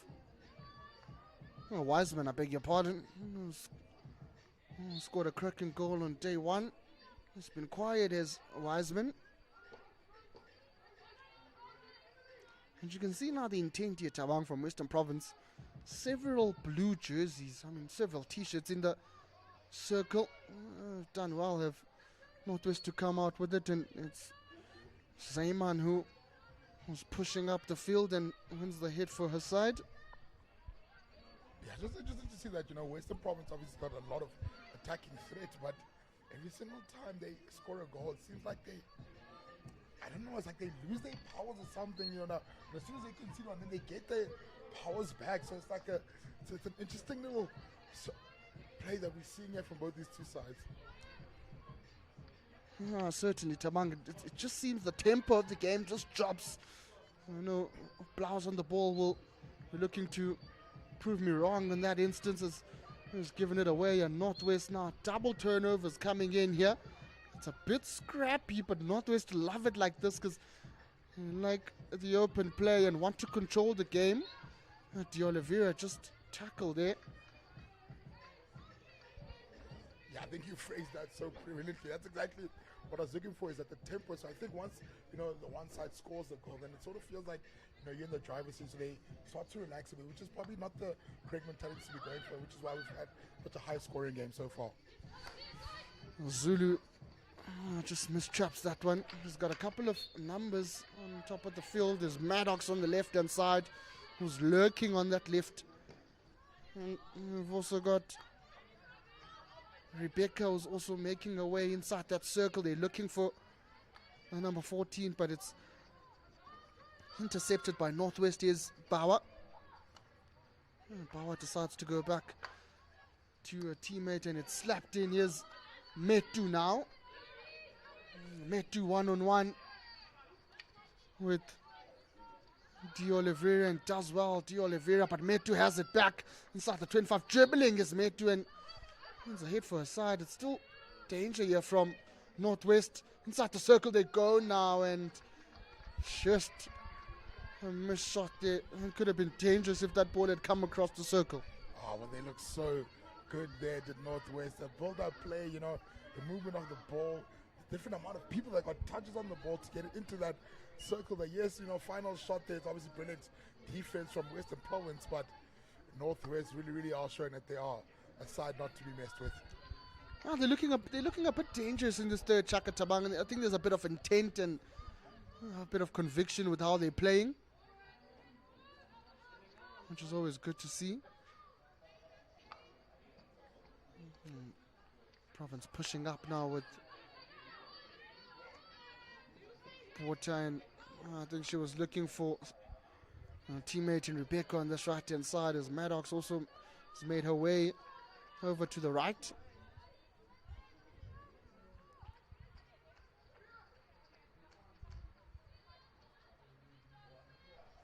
Another aerial here. Has dealt with it well as Stephanie Porter.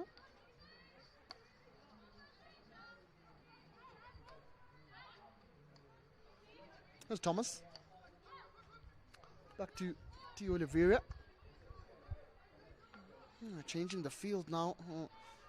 Western Province trying to open up this Northwest side. It's been a calm, relaxed press here from Northwest as Thomas tries to slam it past Jema Bauer. Slowed it down has Bauer. Porter still in play.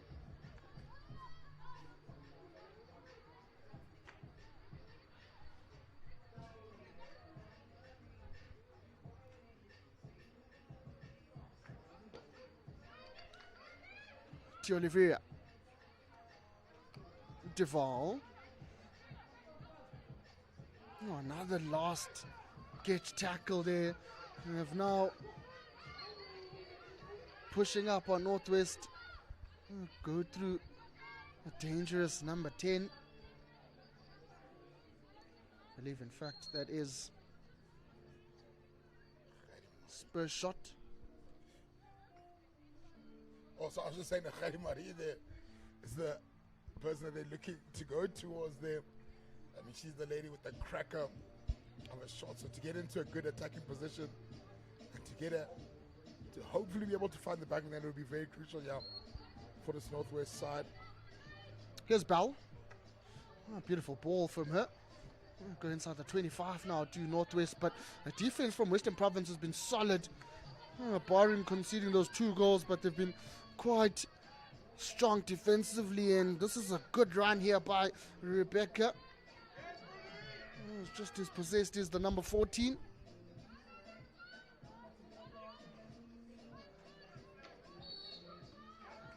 And wins a hit for her side.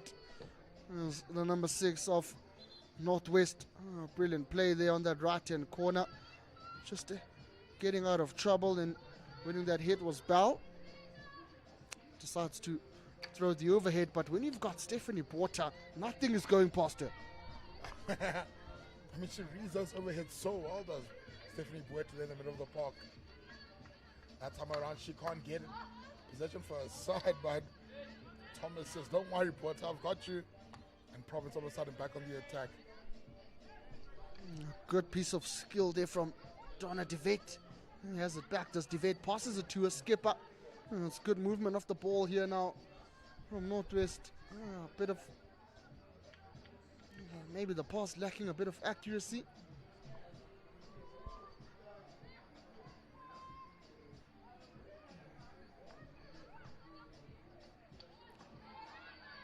Province looking to counter through Blaus, but won it back here of Northwest, and just needing a couple of numbers up the field.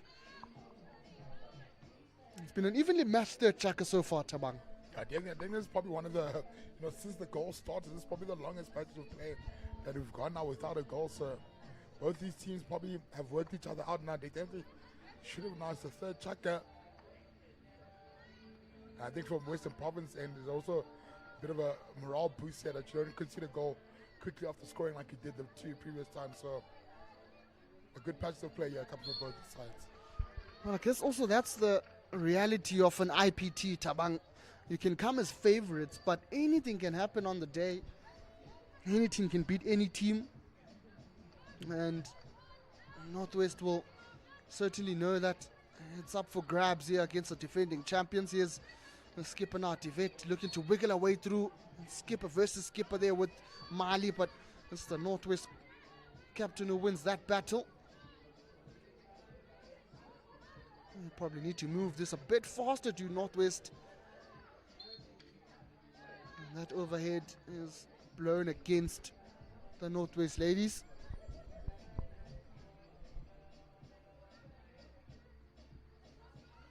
Obviously, the overhead rule being one of the most controversial rules within hockey.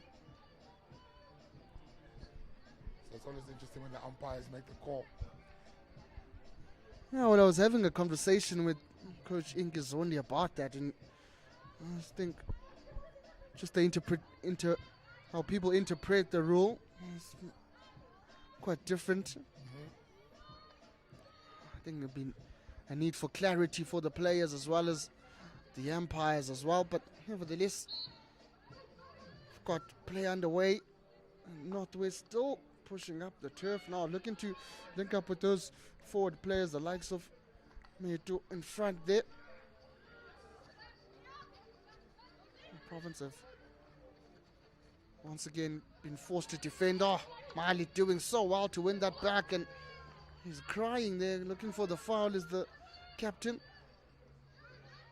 There's Northwest pushing up the field again. Oh, it's turning into a battle now. Double turnovers here, and there's a card coming.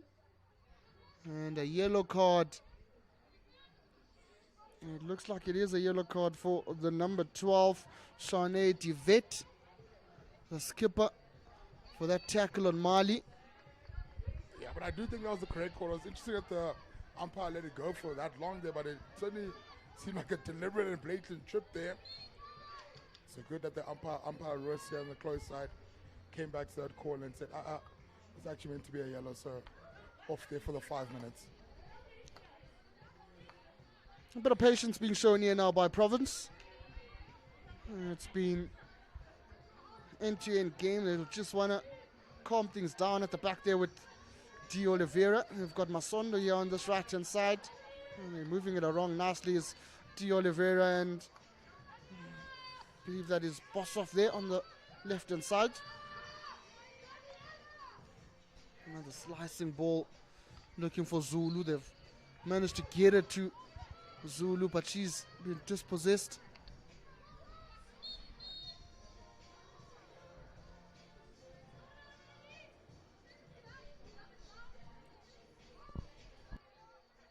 It's another card. The card this time now going to Uzulu. She's like a bit flabbergasted there, but I think the umpire on the far side says that Zulu was intentionally not dropping off and trying to slow down the attack of Northwest. So it's 10 against 10 here. But Western Province will have the extra man advantage for a bit longer.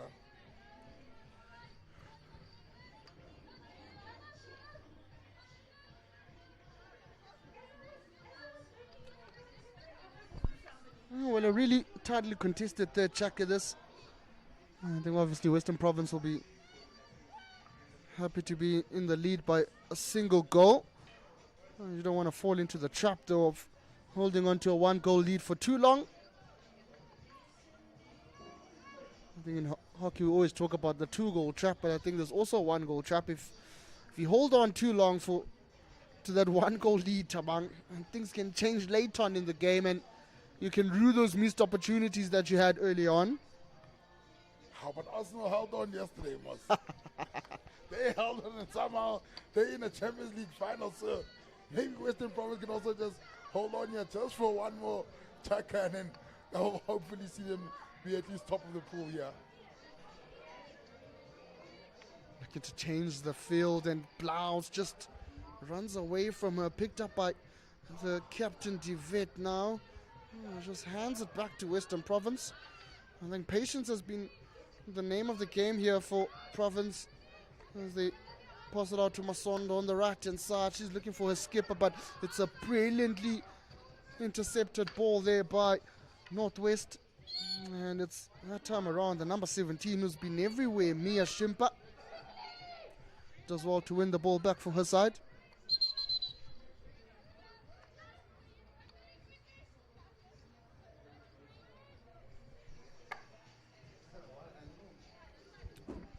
And it looks like that will be the final play of this game. Yeah, indeed it is the final play. That's how the third chaka ends, ladies and gentlemen. It's Western Province who lead Northwest 3-2 heading into the final quarter. Don't go anywhere. We'll be back shortly for the fourth and final quarter.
Well, we're back, ladies and gentlemen. Welcome back on the SuperSport YouTube channel for the fourth and final tracker between Western Province and Northwest. It's been an entertaining game, a game that's been controlled by both sides, really hotly contested. And it's Western Province who are leading 3-2 here as we approach the final 15 minutes. See the likes of Stephanie Borton now looking to link up with Maddox and getting an outcome early on here. I mean, Tabang, we spoke a lot about how hotly contested it's been and tightly contested for that matter. This is the final one. Crucial for both these sides. For Western Province to try and get another goal, extend their lead, but for Northwest to get back into this one. Yeah, I definitely think that, trying to get back in this one will be crucial for Northwest, especially with them being currently a player down. So they're really going to have to absorb a lot of pressure for about another minute and a half or so. But then once, they get back to 11 against 11, I'm sure Northwest have got a lot of legs in the arsenal there, so they're going to be able to pull something off here. But it seems like Western Province, they want to add to that lead. Oh, they definitely added a short corner to that. Yeah, that was a beautiful play there. I believe that was Rebecca Kapsu wiggled her way through a couple of defenders and earning a short corner for her side.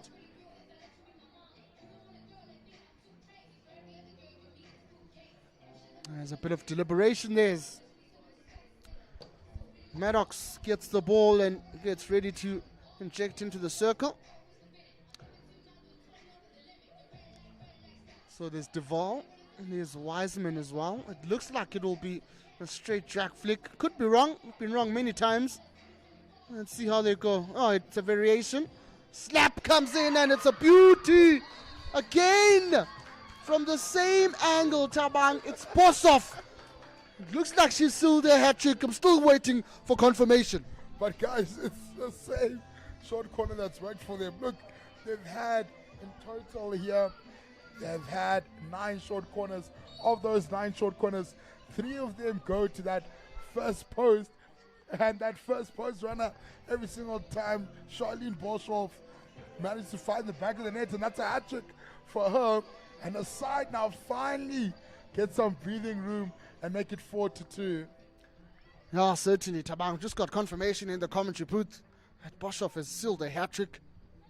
And it's a hat trick that has been scored in similar fashion, which is quite fascinating. They have decided to go there all the time of Western Province, and it's paid off. I mean, that actually really is fascinating. I wonder if anyone's ever scored a hat trick by scoring the exact same way all 3 times. Well, we've definitely seen it today here on the YouTube channel here on SuperSport. It was quite interesting for Western Province because on day one it was Wiseman who was chucking them in like it's nobody's business. And today it's Boshoff. Both the centre backs just putting their names on the limelight here on the at the 2026 Senior IPT. There's another striking run from, it looks like it was the number 9 there that time around of Northwest, who was looking to make inroads. Was Janssen van Vuren.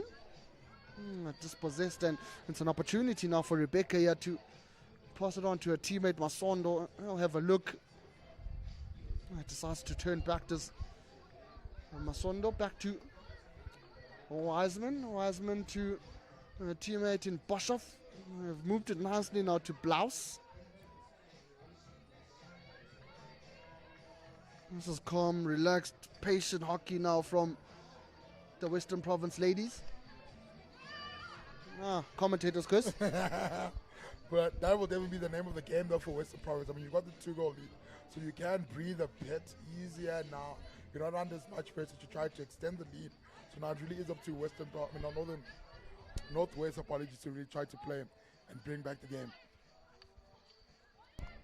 There's another bomb being thrown here by the Northwest number 6 Bell, who's done that all day for her side.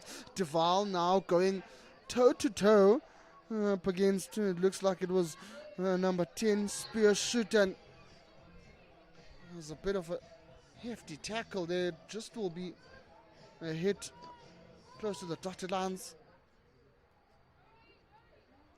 Joey really seeing some real frustration coming from the Northwest ladies, I mean, they are down by 2. So it's natural to expect it, but let's hope it just doesn't get out of hand. Well, they're looking for Maddox on that left-hand side. It just bobbles out the field. And Northwest now, much time left as Blows wins it back for his side, gives it to Duval, and Duval makes another striking run, looking to penetrate that circle, but they've done well because their captain DeVet has the ball and is looking up for a teammate, but that will be easily dealt with by the hat-trick hero, Boshoff. That's such a flex, a hat-trick hero, jeez.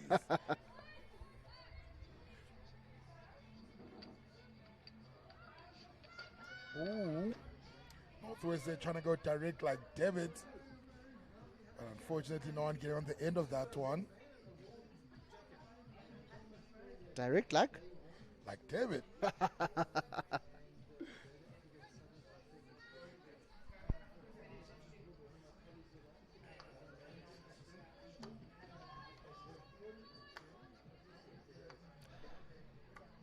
Oh, well, this result for Western Province Sabang, if they do manage to hold on for this, on this 4-2 and still to win, there's still a lot of hockey to be played, though.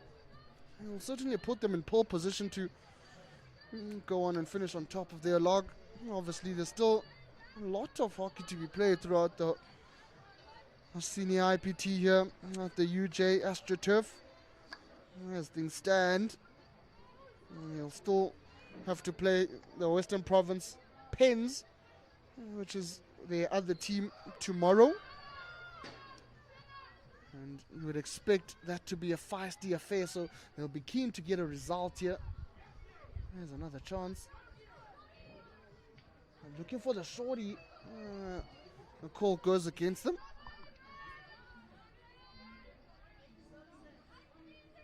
Yeah, I definitely think that Western Province versus Western Province game will be, I don't want to say a bloodbath, but I definitely do know that, whenever you play people you know and you've played against very often, you want to absolutely give it your all and not give them, an inkling or space. So that's going to be a very interesting game between those two sides.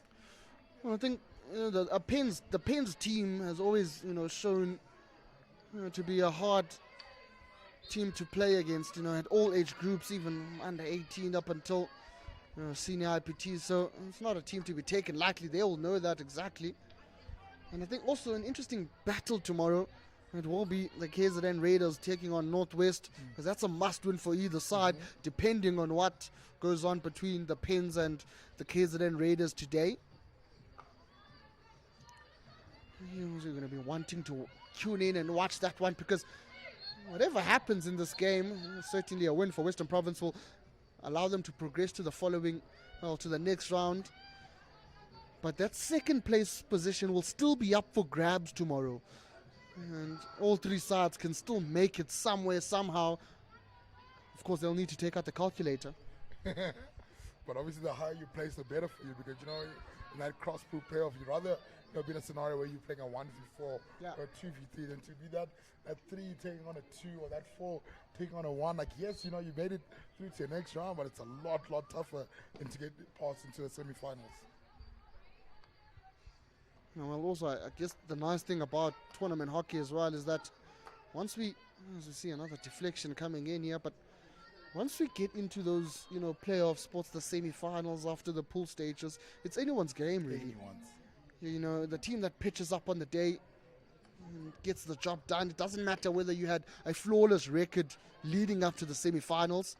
Here's Zulu now. Still going hard is Western Province number 10, and she's won a short corner for her side here. And I think now they're probably getting into the double figures, Tabang. Their 10th one in this game. But then they go to Boshoff again. I mean, it's worked for them 3 times, so it's Boshoff the lady to look towards here. She's the cheat code here, Tabang. Well, you can she's see. Positioned Yeah, there, I was going to say no. So she's ready for it. I was going to say she's in a similar position that she's been in all 3 attempts. There's also Zulu now on the right-hand side. I think they're going to switch this up, indeed. They were going to switch it up, but there was an early push out there. It looks like it was the captain, DeVet. And you just wonder after that, because Northwest sort of had an idea of what was going to happen. Will Western Province switch it up or keep the same structure? Push is good. Yeah, Boshoff once again. And that time around, it doesn't work out, Tabang. Oh, but very close there.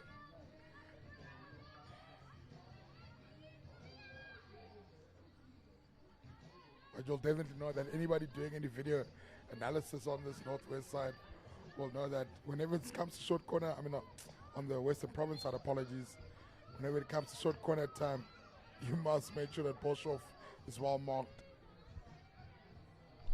Well, I guess also for Northwest, the one thing that's let them down is their first wave running. It hasn't been the best in this game. I was watching their game against the Western Province Pins yesterday. They were quite solid in their first wave running, as we see a yellow card now coming out here. I'm not quite sure. And it is for D'Oliveira in the number 6 jumper. I was a bit confused, was she there? Yeah, she was certainly confused, but umpire says that she never backed off the required 5.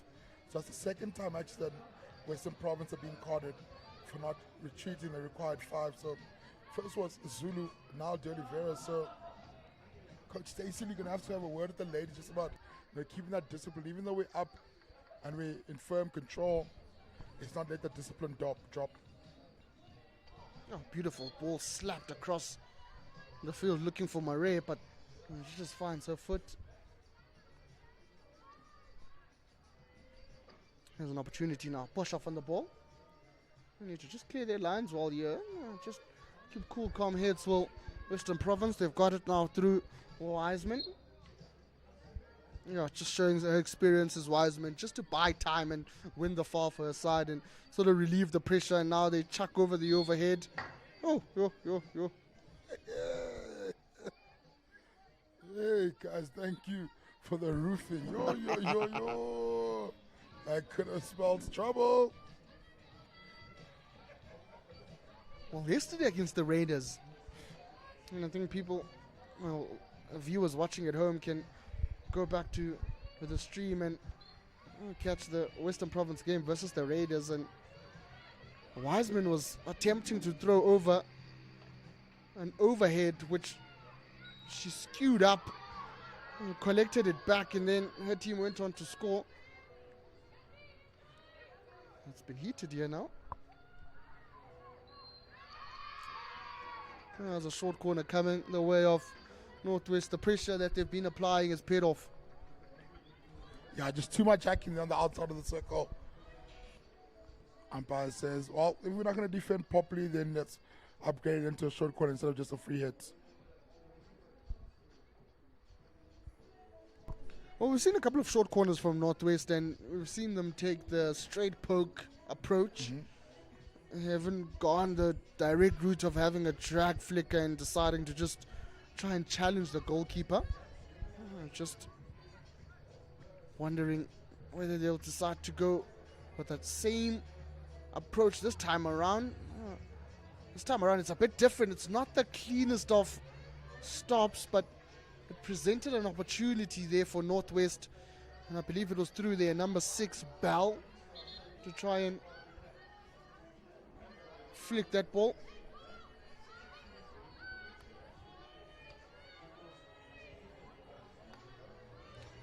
And moving it around now, Mzizi here at the back for the Northwest ladies. It's done well as Blouse to get in between that ball.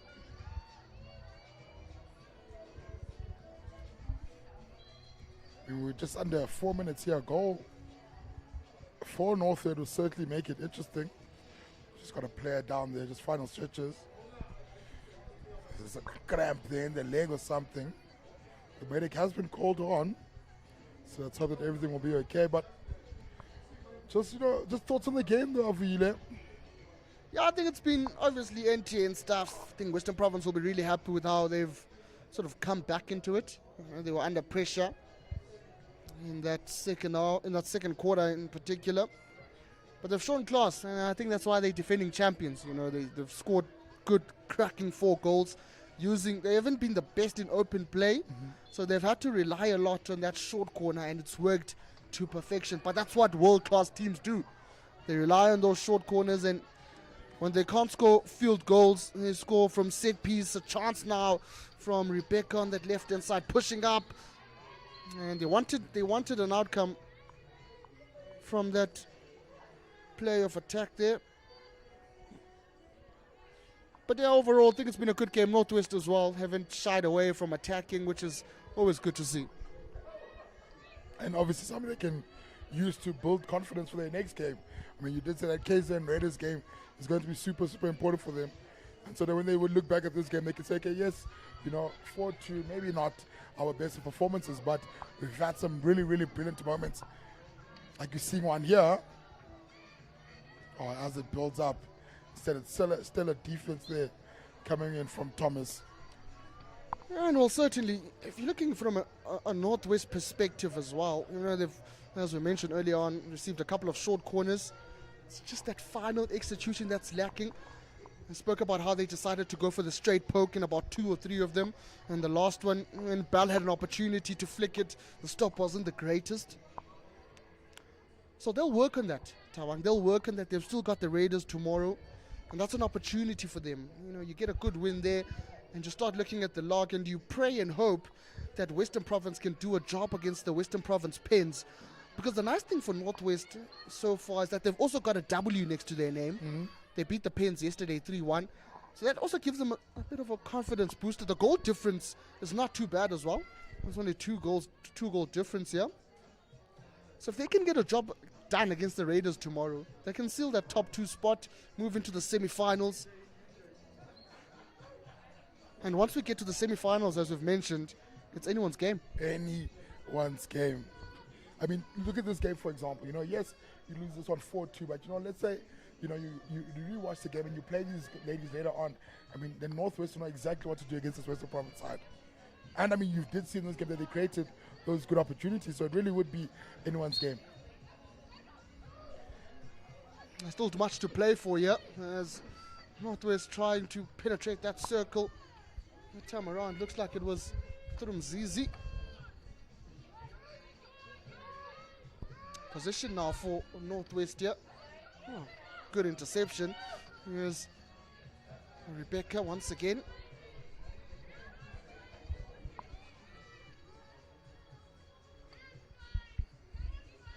And also, I guess the scoreboard says a lot, because you can see now from Western Province, not a lot of pushing up the turf. They've got Maddox here, who's just relaxing in midfield, directing play to the left-hand side. It gets all the way to, I believe that's one of the goal scorers. Here's Wiseman now on the ball. Finds Maddox. Maddox is dispossessed. That ball given a gift back to Blouse. I was looking for Dio Oliveira, who's just made a way onto the field after serving that yellow card. Inside the 25 they go to Northwest. They need an outcome from this opportunity. Inside another circled entry now. There's 3 defenders there. Oh, yeah. And it pays off. Yeah, it certainly does. And that's, that's definitely the stuff they need to take into their next game, is that they've created such brilliant attacking opportunities, but they just haven't capitalized on all of them. And that's why they unfortunately are not going to win this game. But it's a good sight to see. 4 short corners, maybe you convert one here, it's 4-3, it's a lot of a stronger performance. And second chaka, they were really, really brilliant for such an extended period of time. The third chaka as well, yes, they conceded early on, but they played so well for the rest of that game here. So I think, the moments that these Northwest side has created have really been good. And so they can hold their heads up high with that in mind. Here's another short corner. Variation played, and just hits the crossbar, and it ricochets off over the whitewash. And that's how it ends, ladies and gentlemen. The buzzer goes, It's done and dusted here at the UJ AstroTurf. It's Western Province, the defending champions, who march on and maintain the unbeaten run so far this year. 2 wins out of 2, a 7-0 win against the KZN Raiders on day 1. They've now doubled it up with the 4-2 win against Northwest. They'll play the Western Province Pens tomorrow, while Northwest will be looking to get back to winning ways against the Raiders. That's it from us. My name is Avuyile Saul. I was joined by my co-commentator Tabang Mari in the commentary booth. Don't go anywhere. A big clash coming up. It's Western Province Pens versus Southern Gauteng men.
last match of the day.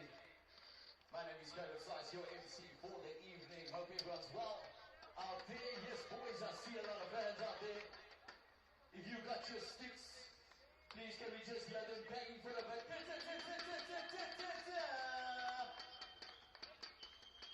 got a few out there. Thank you so much to the lady on the right. We really appreciate you. Thank you.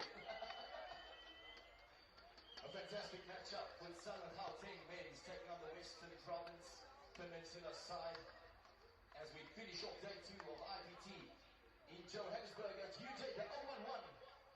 Looking forward to a fantastic evening. We got DJ Scott on the decks to keep the vibes going.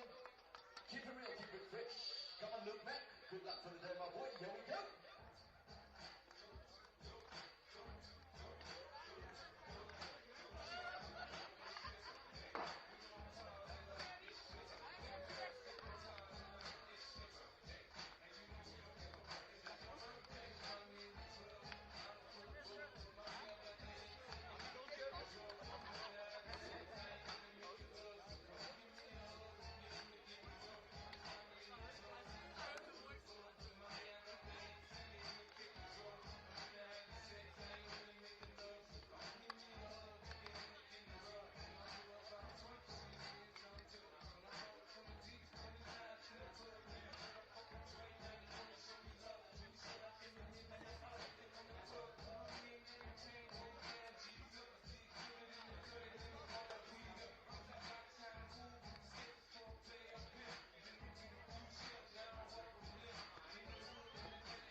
Two fantastic coaches at the helms of both sides.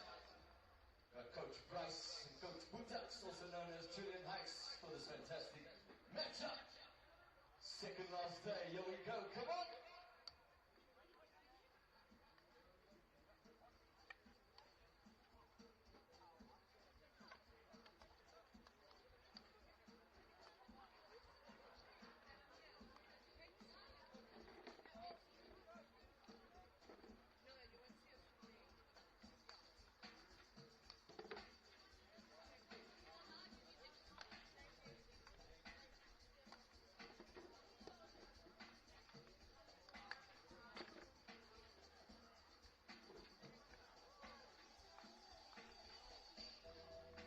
Both teams undefeated so far in the tournament, day 2 of IPT.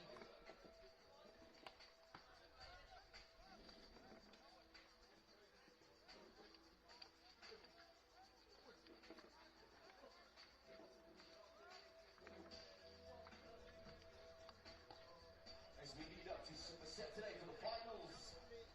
Fantastic week of hockey at UJ. Shout out to all the sponsors live on YouTube at the moment. Live streaming on SuperSport, your World Cup champions. Yeah, this penultimate game of the evening here certainly going to be an entertaining one. Both these two sides having won very convincingly in their previous games. The Southern Gauteng, or the hosts of this event, winning 5-0 yesterday, keeping a clean sheet, the only men's side to keep a clean sheet. And on the other side there, Western Province Peninsula winning by 4-1 it was. So both these two sides have lots of goals in them, so it's definitely going to be an exciting one. Yeah, Group B clash between two of the top teams, Southern Gauteng men with so far with 3 points, but ahead by goal difference by 5 goals. Western Province Peninsula coming through with also another 3 points, but only 3 goals to register, talking with 2. But talking stats, we've got some great players balanced between both sides. Who are the players that you would like to look out for? Yeah, it's even difficult to say now. Quickly on this Okay. Obviously from the Western Province Peninsula side, we've got the likes of James Flint, who's currently sitting at 2nd place in the top goal scorers, just registering all 3 of the 4 goals that have come from the Western Province Peninsula side. On the other side, we've got the Southern Gauteng men who are quite a star-studded side. Oh. Lots of experienced players all around. Got the likes of national players Ngubane had a phenomenal game last night. Oh. Very, very strong with the ball carrying. So good. Absolutely clinical. Oh. We've got the likes of Liam Romanis, the Brits lad there at the back. So good on the penalty thing, but just got run down quite too much yesterday. Then the likes of Gerald and Coco also coming through for that. As we welcome both teams on the clock. Repeat of last year's semi-finals. Southern Gauteng versus Western Province Men's. James Flint, we spoke about him a little bit earlier on, and we've also got the likes of a couple of players in the midfield, the likes of Matthew Oliveira, stepping into that side. But let's start off with The other locals in the crowd. captain. Let's go, boys. For the 0-1-1. Players to look out for. Quite a few players all around in this Western Province Peninsula side, and it's also very important that we also give a big shout out to the late Kasa, parents of Mustafa and Leon Kasim. Very, very. Ladies and gentlemen, welcome to day 2 of the Clash of the Provinces. We've got Southern Gauteng men's A side taking on Western Province Peninsula. We've got 2 big teams that are ahead in the Group B clash. Southern Gauteng ahead by goal difference against this Western Province Peninsula side. They also have got themselves 3 points. Players to look out for in this spectacle that's coming up. Yeah, so from a Southern Gauteng perspective, I think, Jamie Seal for me was super impressive. I know, Usihle Ngubane was absolutely phenomenal as well. And obviously you can't look at the Southern Gauteng team without speaking about Michael Horan. He is so phenomenal at the back end. He makes this hockey thing look so easy. I'm so jealous of him. Indeed. There's a balance of players both on the SA men's setup and in the indoor setup. So both teams will be coming with quite a plethora of skills across the field. Likes on the opposite side of the field, we've got Western Province Peninsula, who have got James Flint, who's also in the top goal scoring, top 3. He's got 3 goals registered, finishing second place so far. Hopefully we'll see more of him in this fixture that's coming up. Going to be exciting from both sides. So many star-studded players, and we'd like to give a shout out to the late Kasa Kasim, who's a stalwart in the South African hockey fraternity. And we're away with Western Province throwing an overhead to the Southern Gauteng side. I always find that to be such an interesting tactic, throwing the ball away to put a team under pressure to try to get the ball up, higher up, instead of why not keep the ball and keep the possession first of all and then see what you can do and how the other team reacts. Yeah, this Western Province Peninsula team might be one of those teams that would come off as an underdog side, but they've always come with strength in numbers and have caused a couple upsets in the past. They've won themselves a senior men's IPT2 in the past, so they have quite a reputation to hold up in this A section. I mean, the very fact that they made the final last year as a supposed B team is absolutely incredible. Indeed. Now Southern Gauteng with possession, picked up in the central space with some nifty work in the middle space by James Grieve. Kiwi on the left, driving, taking on Horan. Does really well to dispossess him. Free hit out. Yeah, so far this Peninsula side really putting Southern Gauteng under some real pressure here. I know it's very early on, but Southern Gauteng not managed to even get a bit of a foothold there in terms of possession. Yeah, day 2, both sides will be looking to play without any rain for a change. It's good to see that. Now, who will be controlling majority of this game? Simmons on the ball, tries to connect in that middle space, but cleaned up really nicely. Man on the ball looking to switch the channel to Jackson. Nice little short overhead to Ngubane, who carries down the left hand. Always looks to unbundle players in that space, but great defensive work by Western Province Peninsula. Nice little nifty skill there by number 19, Kiwi. Seems to be a good player with getting that ball nice and aerial every single time. We've seen it already on the left-hand side. Peninsula currently playing with 3 at the back. Only see one block in the middle of the park there, but they managed to get up the park though. That's the good thing for them. And here they're going to look to rotate the ball again.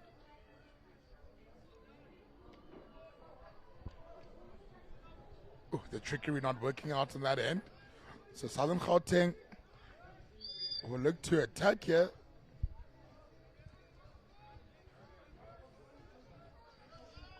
I'd say I'm sure we can speak about some key highlight moments we saw in Southern Gauteng's attack in the 4 quarters that they played yesterday. Maybe enlighten us a little bit with some of the key players that were very critical to those attacks. Look, I had everything looking at Jamie Seal. He had this one carry that he wins the ball back in the middle of the park.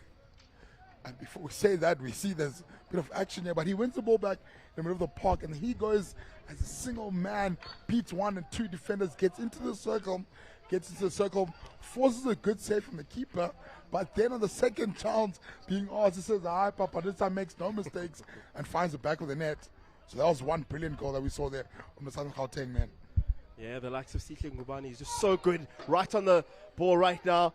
Plays on the hit, puts it right into the bottom corner, and that makes it 1-0 for Southern Gauteng men.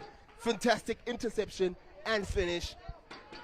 He'd be very proud of himself. But that's the thing about Ngubane, and you even saw it last night. Whenever he gets a touch on the ball, something happens. It's either he's getting a free hit, next time he'll get a short corner, and last time we also saw a couple goals from him. So he always manages to get an outcome for his side. Ngubane is so phenomenal. Indeed, once again on the ball. Good work by Hermanus. Finds the connection. Will it be another one? Ooh, just going shy of far post. Great work by the pair in the front. Some solid connections on the press line. Almost dropping on the deep 3-quarter, then stepping up, cutting off that and isolating the free centre backs. Good step by Ryan Mann. Just unfortunate not to have controlled it. Sorensen finds Keeve.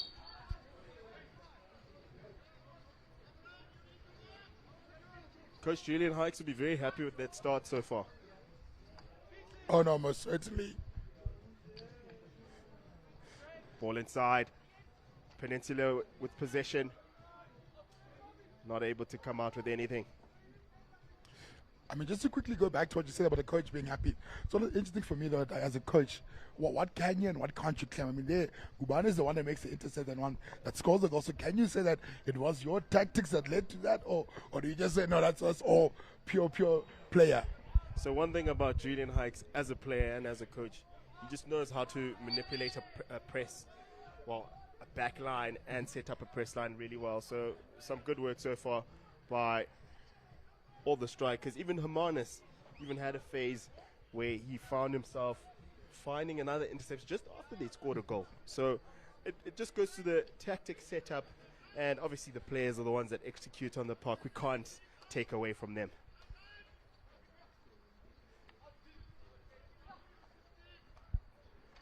Peninsula though, getting a good passage of play here. They've got 2 long corners.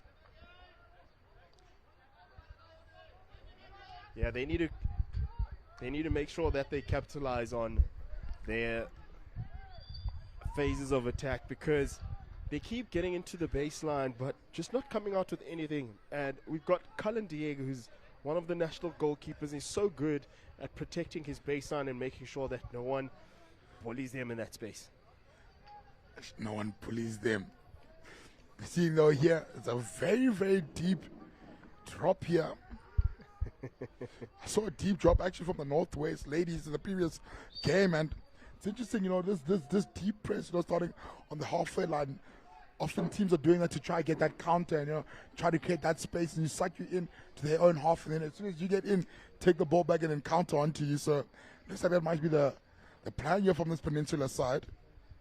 Yeah, we haven't seen too much of the Western Province Peninsula side making connections. Have their first phase of play in the central space, but very unfortunate for Peninsula's number 2, Lutando Jim. Great chuck. Played in space, picked up by Flint around the back. Just a short paddle.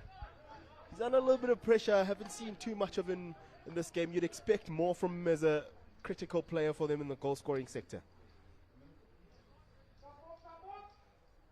Seal nice and nifty in that deep space.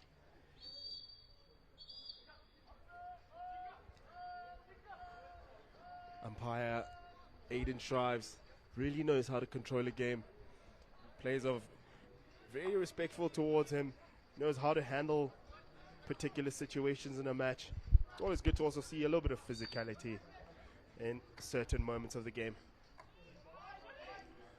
I also think it's good that he must stamp it out early on in the game, So you let the players know what exactly you will and will not be standing for.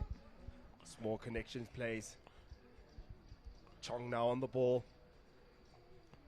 Finds teammates in the corner. Turned over by Peninsula. Will now receive quite a bit of pressure from Mpopo and teammates in the corner. But they're doing really nicely to keep possession. And picked up really nicely by Spusi Sochili.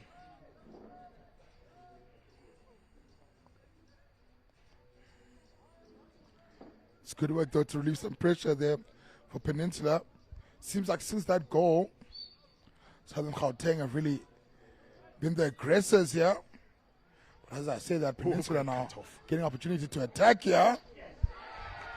And that's a phenomenal finish by James Grieve. Does really well to shimmy in the midfield. Cuts right through the center. Hot knife through butter.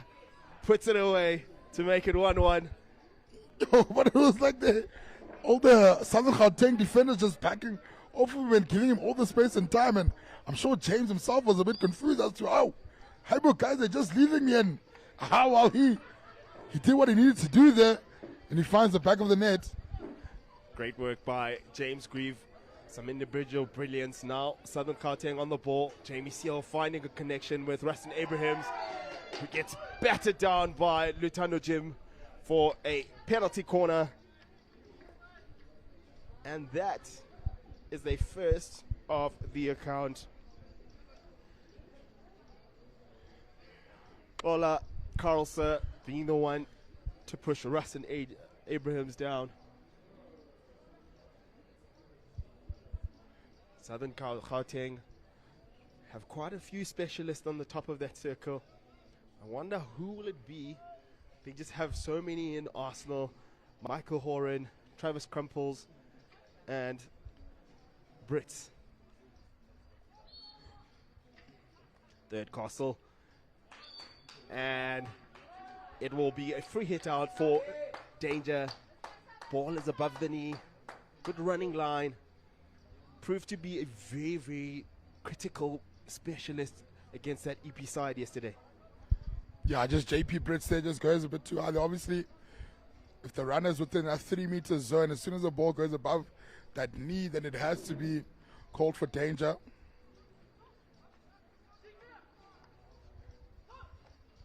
Running press set up by Southern Gauteng. Western Province Peninsula have absorbed pressure really nicely throughout this game so far. Capitalize on a runaway goal. Some individual brilliance from Grieve in that middle space.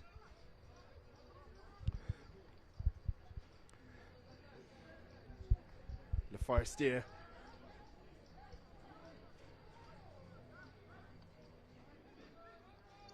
Turned over.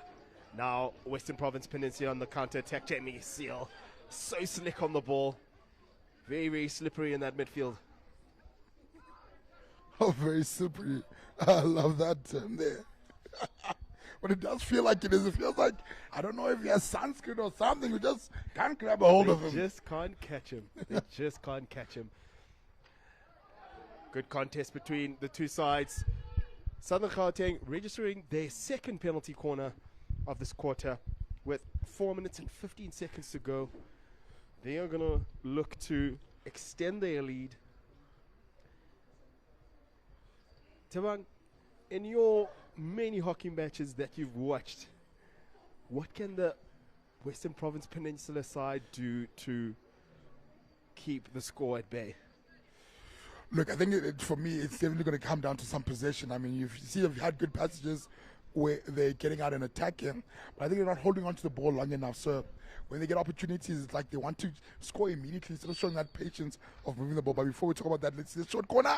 Oh, fantastic. That's a brilliant save. Great work by goalkeeper Sisego Sobegwa. With the right-hand save now. Runaway attack by Peninsula. Short connection by Reese Theonis. Youngster playing in the Western Cape. Stepped up in the senior side of things. Diego in space. Does well to keep the ball at bay. Crumples with a nice clean-up. Be a bit disappointed he didn't get his foot right through that ball. Sometimes get a little bit stuck on the Astro. Yeah, I think the Astro never not as wet as it was yesterday. Yesterday it was slick, it was sliding, the ball was moving, so just no rain today. So that's probably what the getting stuck or the break being pulled was. But you see, there you see again there, Peninsula I think their idea for this game is to be as direct as possible, because you've seen that happen so much. As soon as they get the ball, they want to play directly and probably not even give the Southern Gauteng time to get back and defend properly. So that's probably why they go so direct. Yeah, Western Province Peninsula now set up with two strikers playing an invert because they've set up in a back three, almost activating that running press. We'll try isolate the outsides as much as possible and win it in the inside. Now on the counter-attack, Theonis. Picked up nicely by Horan. Finds Chong. Picked up by Ngubane. Spins it around, but Sorensen comes to the party. Picks it up really nicely.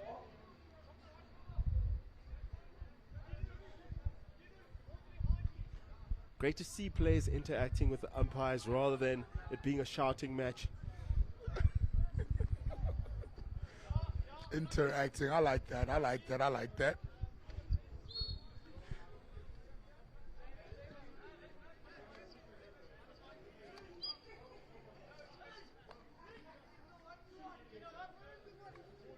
Simmons now taking on Kiwi. Does well to win the penalty. Free hit outside. The D Ngubane now in possession. Drives inside. Scrappy play on the shoulders of the circle. Oh. Very unfortunate with a little bit of confrontation between Ngubane and Sickle.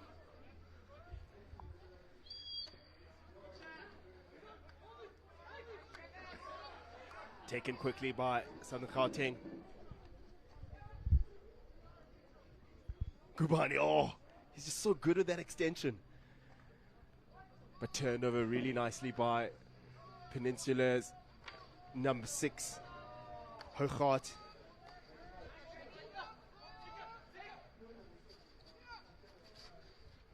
Connection picked up by Fullerton. Ngubane. Pressure from Sorensen.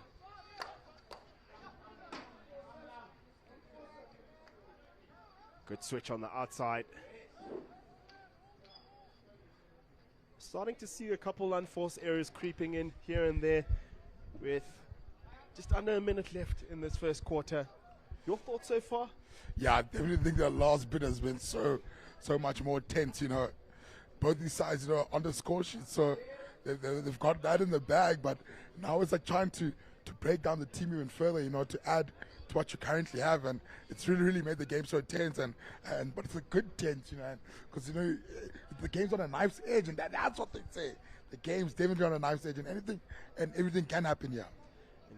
It's two teams that are fighting for a top position in this Group B, and both are held so closely, and that brings an end to the first quarter of this Group B fixture. Score is 1-1 with some great goals from both sides. We'll see you in the second quarter. Exciting game so far with both teams 1-1 on the board. Western Province Kings versus the mighty Southern Gauteng.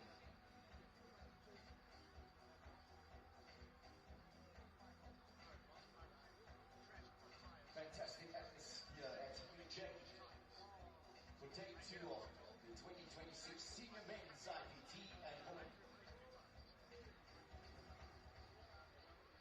DJ Scott keeping the lines.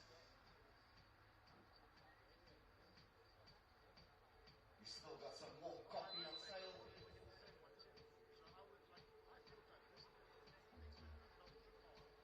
As we head into the weekend for Super Saturday, the finals. Shout out to all the teams and fans here today.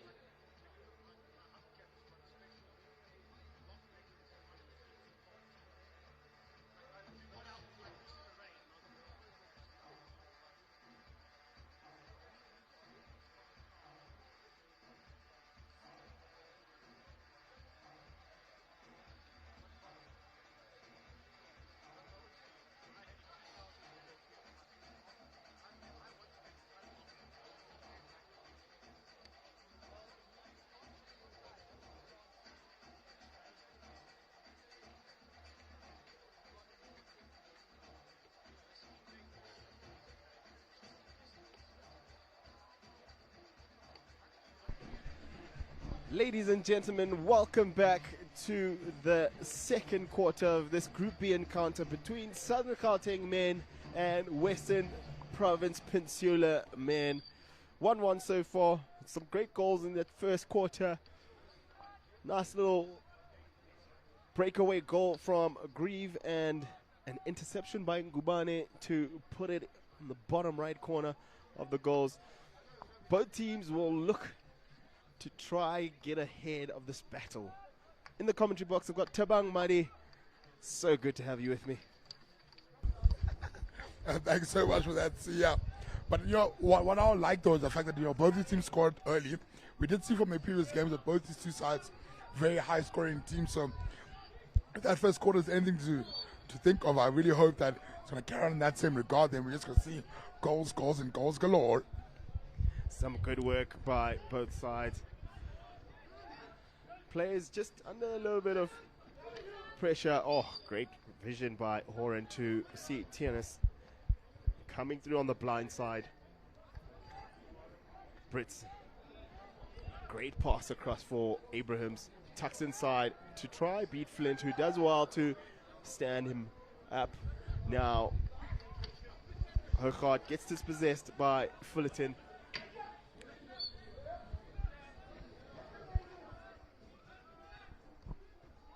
Some end-to-end action by both sides.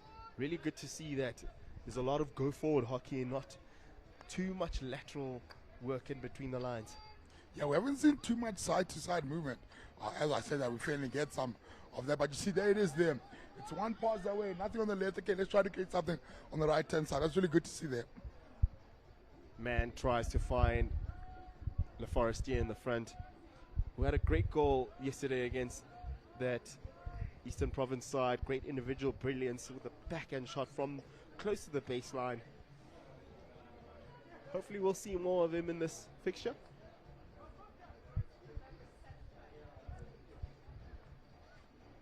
Connections by Peninsula. Doing really nicely by Bruins. Or Brains. Now, great line ball picked up on the right-hand side. But good experience by Ryan Mann to wait for the ball in the right space and take it outside of the D to get a free hit. Yeah, so cool, calm and collected there. Such great composure there showed by the number 17, Ryan.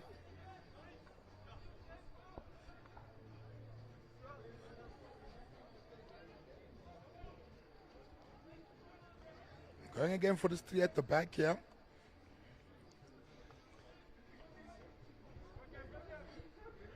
Southern side really dynamic with their movement, with shifting between a back 3 and a back 4. Just choosing the right moments when to extend and when to join back on that outlet.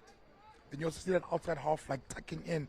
So sometimes he acts as a blocker, sometimes goes wider to make that back 4. Really, really great to see from the Southern team. Peninsula doing really nicely with the short connection. Now running on the right-hand side. Beats player. Tries to find a connection, but Dieka comes in to the rescue, and man does it even better from a defensive deflection over the goal line. Yo. But that deflection almost taking out the camera analyst there. Yo. Some great defensive work by Ryan, man. Does really well to get nice and low, touch that ball on the shot to go over the fence. So we'll wait for a ball from the technical table, or they'll throw it back in.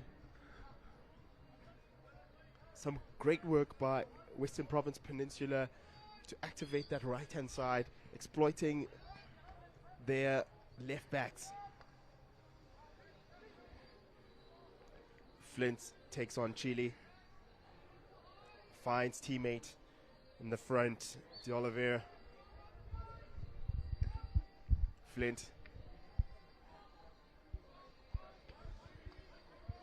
recycles to teammate Kirsten, but just not able to find that long ball inside the circle. Oh, they love to be so direct though. Peninsula are not about, moving the ball and keeping possession. They're about direct hockey, and that's some gorgeous hockey that we're seeing.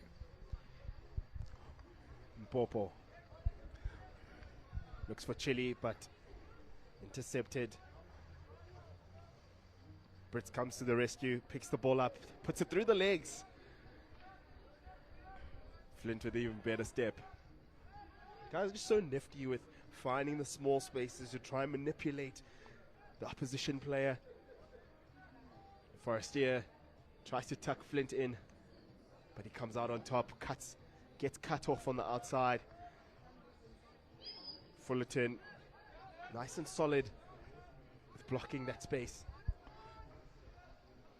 Brits driving in, finds a connection. Abraham's just not able to make something of that ball. Yeah, good passage there. Not outcome Southern Gauteng maybe would have wanted, but they're getting opportunities and creating some good stuff. Defensively though for Peninsula, they've done really well to keep them out. No circle entries so far in this quarter for Southern Gauteng. Yes, they do lose the ball in the middle of the park, but much rather lose the ball there than to get those circle entries. Seeing a bit of a shoulder-to-shoulder between the likes of Flint and Gubane, testing each other out in that space. Man finds Brits in the blocker space, takes on De Oliveira.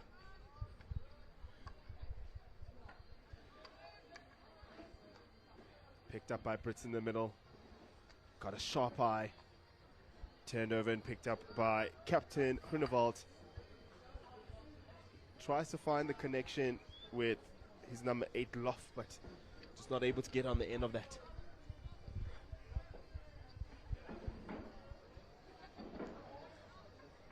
See, I know you were a striker. Do you think you'd have gotten to that ball there in time? I wouldn't say right now, but maybe back in the day, it might have been something that's possible. Now, long ball. Tries to find Gubane, but Flint comes out on top, and it will be a long corner. Southern Gauteng trying to find their strides in the second quarter, but just not able to capitalize yet. But maybe a couple more phases and a little bit more confidence on the ball, we'll start to see something. Likewise with the Peninsula side, they're so good at activating that fast counter.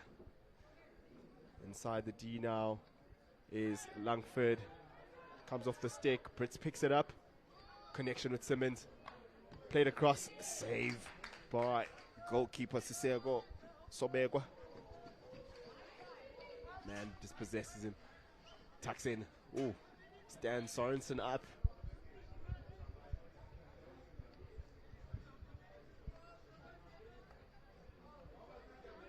Taken quickly by Jamie Seal. So silky. Does really well. Plays it across. Hermanes tries to get that shot off. Just dusts it a little bit. Oh, the build-up play though from the Southern Gauteng side is phenomenal.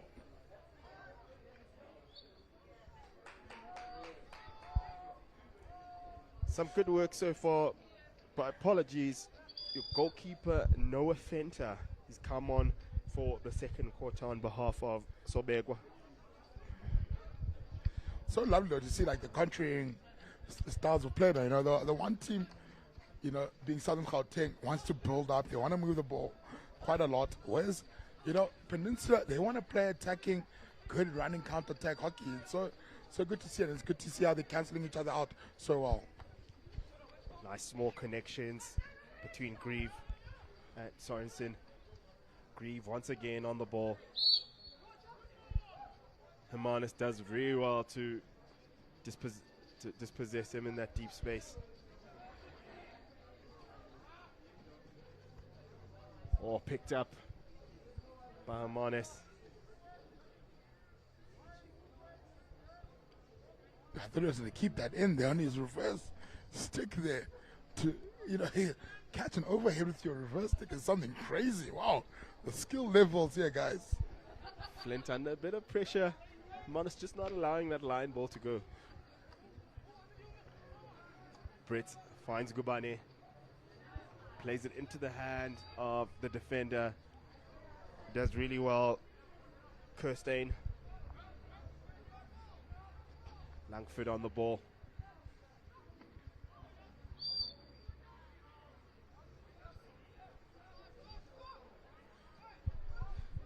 Gubane takes it quickly. Finds a connection. Does really well. The defender Grieve has registered himself a phenomenal individual goal. Cut through the center of the Southern Gauteng defense and puts it away on the bottom corner.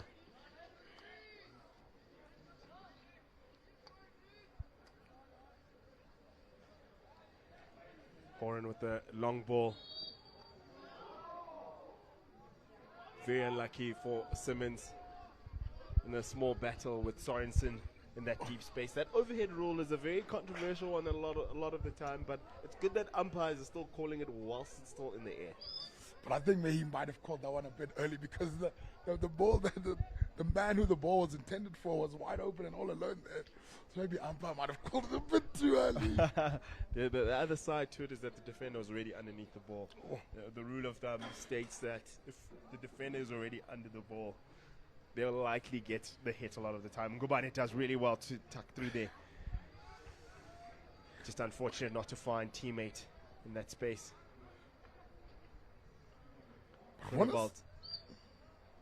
So just going back to that overhead rule, but should we want to see more calls, guys? Promote the attacking play, man. Look at you see that overhead throw there from Horan. That guy's throwing the ball like 45 meters, surely, man. Give it to the attacking team. Yeah, I think in the playoff phases we'll start seeing teams starting to take more risks in different phases. Right now it's all about finding those connections, and I think guys will play a lot better the more they touch the ball, the more they find the passes. The small stuff needs to be done well first before you can do all the big stuff. Oh, Seal so silky in that middle space. Oh, does really well once again. Oh, he'll be very frustrated losing the ball. Great work by Reece Theans.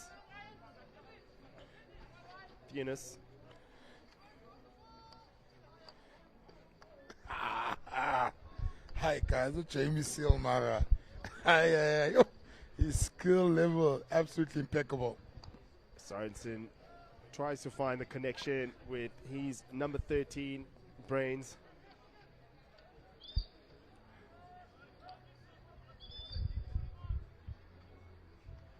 Connection with Captain Grunewald. Turnover. Seal now on the attack, supported by Brits and Le Forestier. Le Forestier on the ball now. He's going to look on the backhand. Great work by Peninsula's number 6, Zeke Hochart. Put some stick pressure as the shot is applied.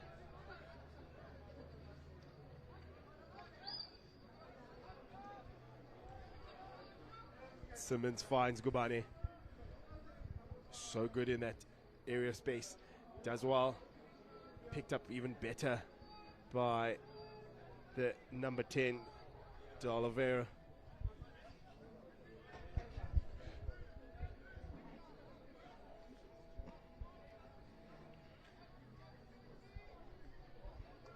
Southern Gauteng now in possession.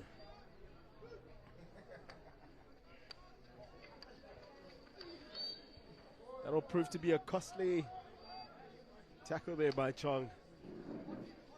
Peninsula got a counter attack out of that. That would have been a dangerous period of the game. And you know how good they are on the counter attack.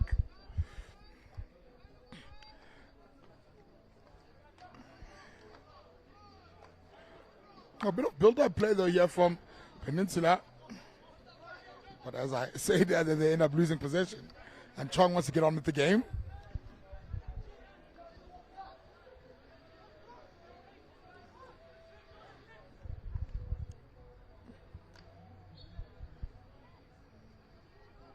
Bit of a premature overhead in that area of the field. You'd likely want to get small connections before going forward, or possibly even carry. I think from Chong's end he's going to say, but Cameron was calling for the ball, you know. Oh, Chile dispossesses him now at the possession, finds the far post, finds Le Forestier to make it 2-1. Great work by Spusiso Chile. Ball got to the end of his stick. Had the opportunity to take a shot, but decides to find his teammate. Now Le Forestier moving up to 2 goals in his registration of goals over the past 2 games. So look, their first time around, Chong tries to find Cameron through an overhead. Doesn't quite come to play, but then Spusiso Chile makes a brilliant intercept, and he finds Cameron absolutely. Oh, great ball by Abrahams. Trying to find Le Forestier on the overhead. You wanted an overhead, you got one. He's the hot hand, clearly. Because everybody's trying to look for him and trying to find him here.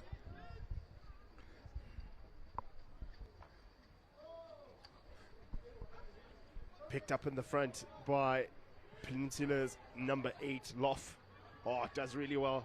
Gets in that space. Umpire says play on.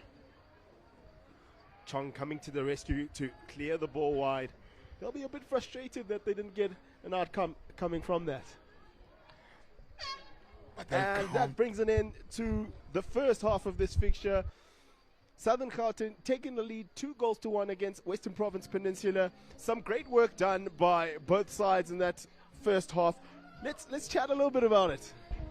Yeah, look, I definitely think, look, for me, this Peninsula side in terms of counter-attacking are so superb. I mean, you even saw that their counter-attacking is just so brilliant, and that is really how they're going to be a threat here, the Southern Gauteng side. On the other end, Southern Gauteng hold on to the ball so well, and they can even see them getting a bit more creative. I mean, now they're trying to chuck overheads. You saw them, there are 2 overhead attempts, them trying to go to Cameron there. So obviously they've got different tricks up their bags there. So Southern Gauteng definitely also someone to look out for.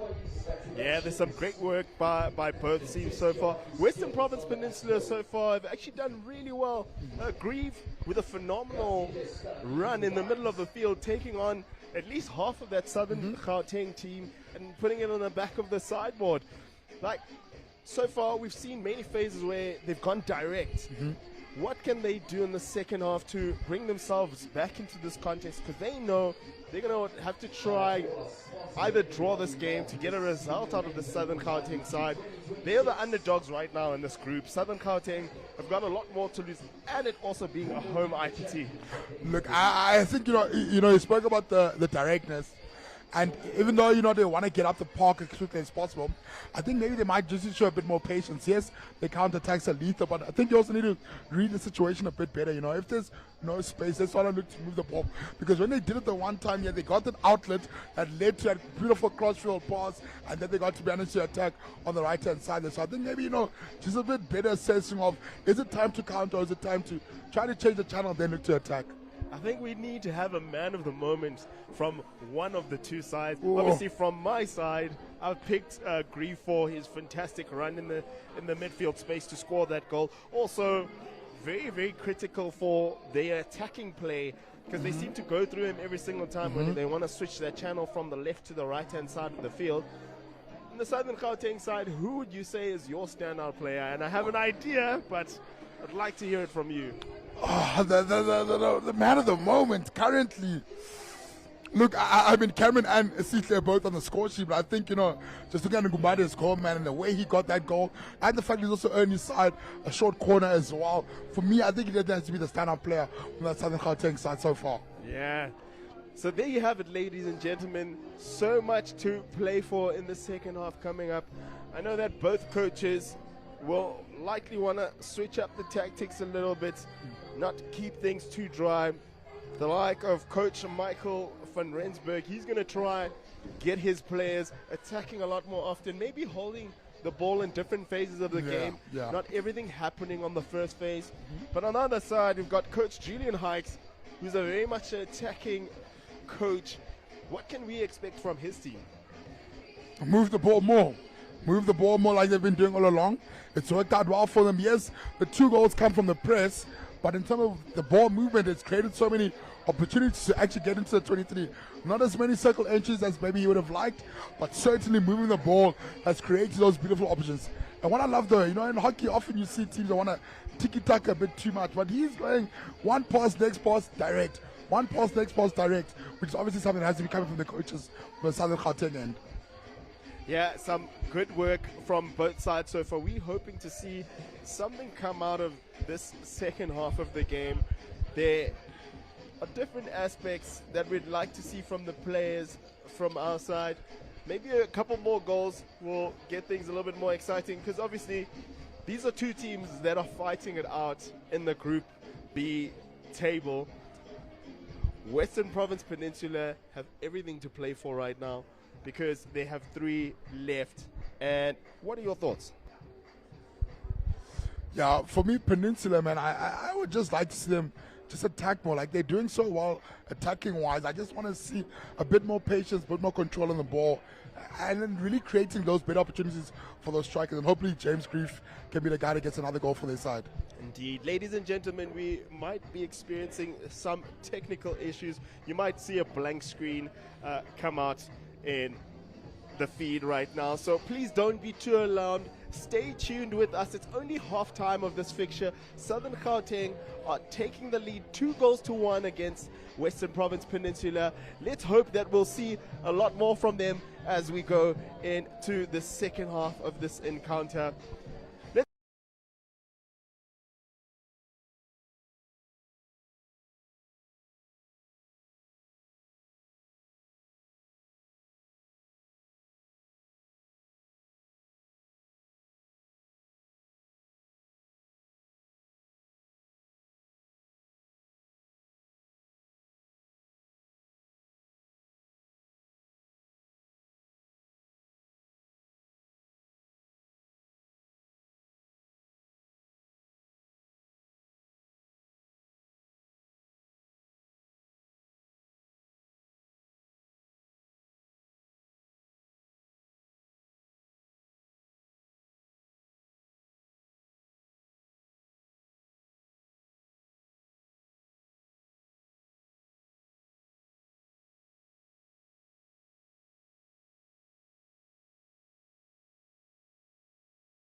Right now in the lead against Western Province Peninsula, who's second in the group.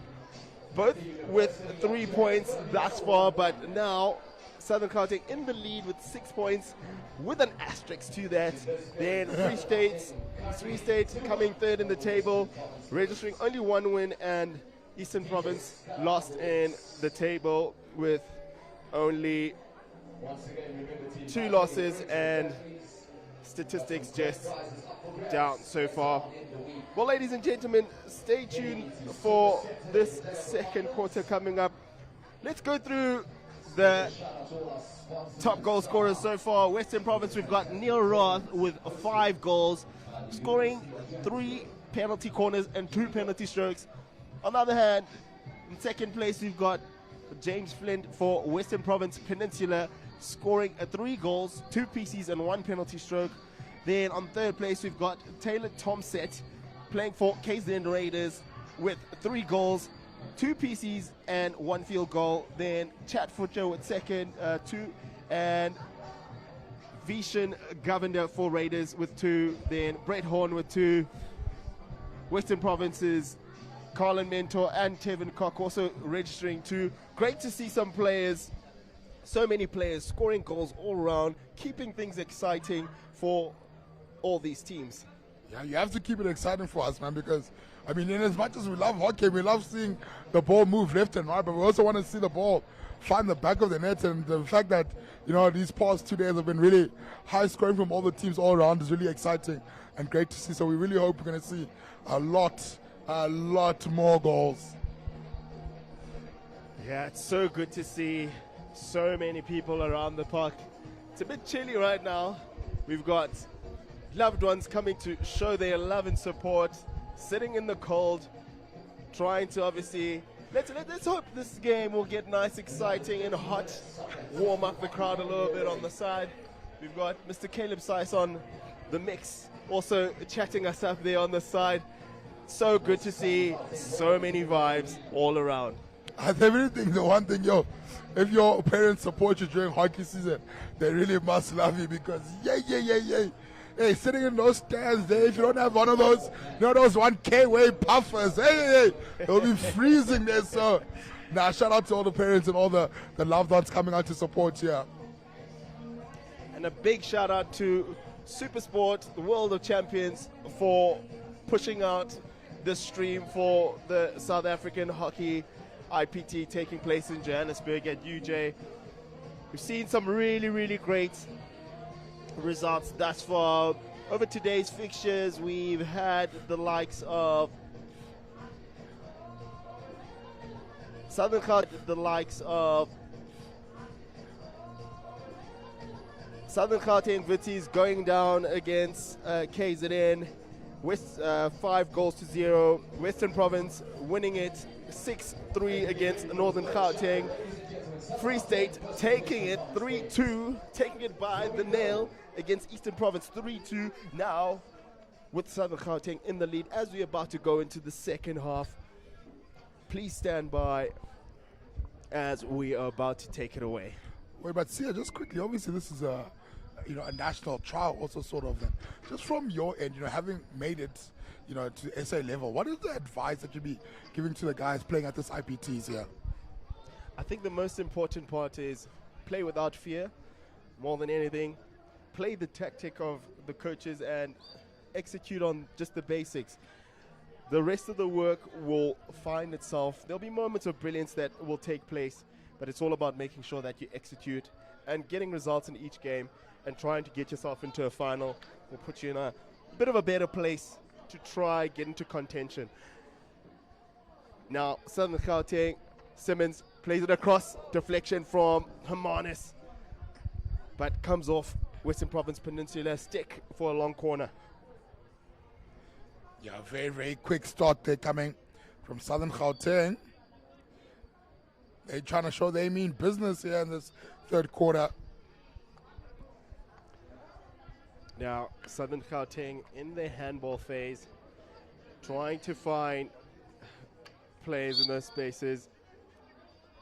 Hermanus doing really well, takes it quickly, connects with Langford, gets it back again, played across the face of the goals, but an even better clearance from Sorensen. Seal now on the ball.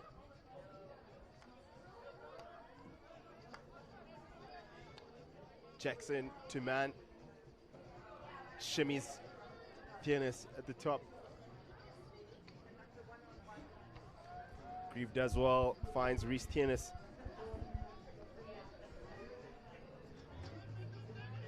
Under some pressure from Simmons. Turns Simmons on the outside. Tucks it in.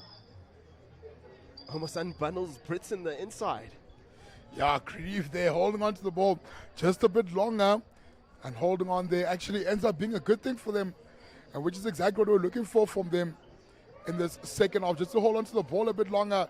And look, them, and they've got skill, they've got the ability to hold the ball, and hopefully this little patches of play will give them a bit more confidence to maybe even get onto the score sheet. Great pickup by Captain Groenewald, who finds teammate number 8 Loff on the right-hand side. Jackson does really well to slow him down just for that phase of the game. Grieve once again coming to the party, but Britt's showing he's a man up for the task.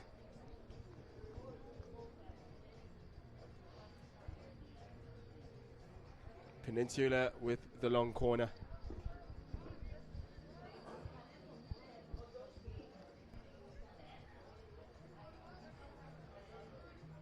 Good balance so far by both teams, with Southern Gauteng registering two penalty corners.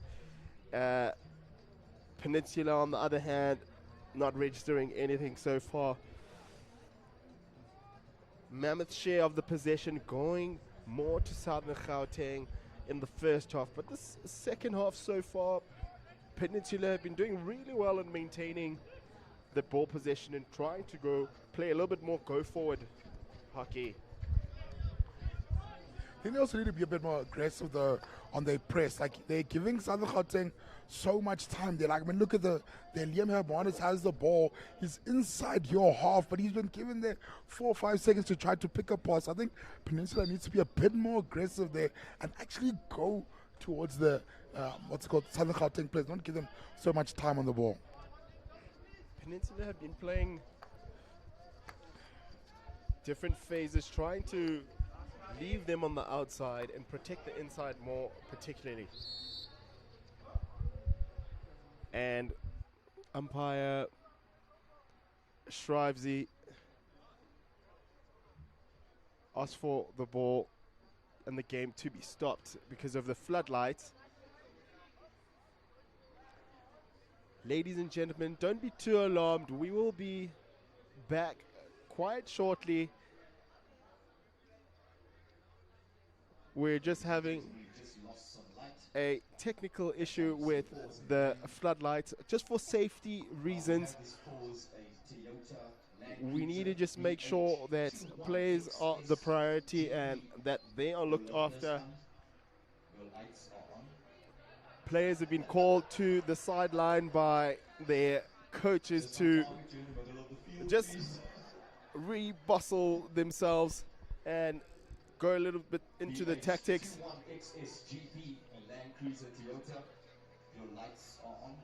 Ladies and gentlemen, stand by. We'll be back shortly.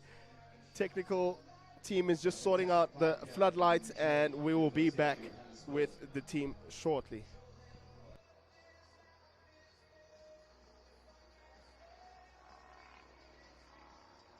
Current score 2-1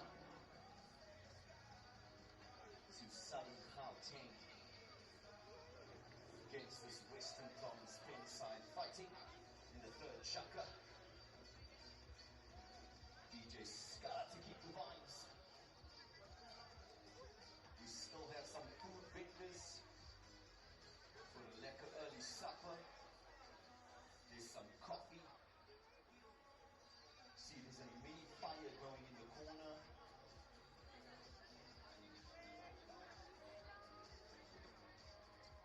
We're also selling some drinks on the mini pavilion over here. Welcome to the day, welcome to day 2 IPT. One more game coming up. Another Yoke Skate derby, Southern Gauteng versus the Northern Blues ladies section to finish the day.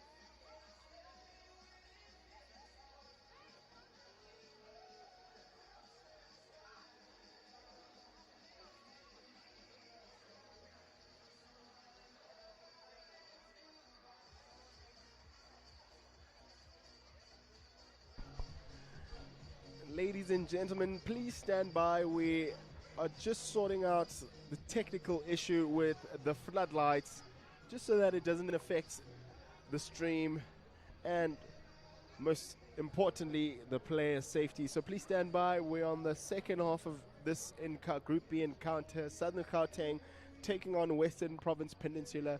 The score is 2-1.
While there is a break in transmission, just remember to invite all your friends and families for the rest of the week coming up. There'll be some fantastic prizes, some fantastic activations as we keep building hockey and the hockey community. Get your clubs, get your schools down to the University of Johannesburg.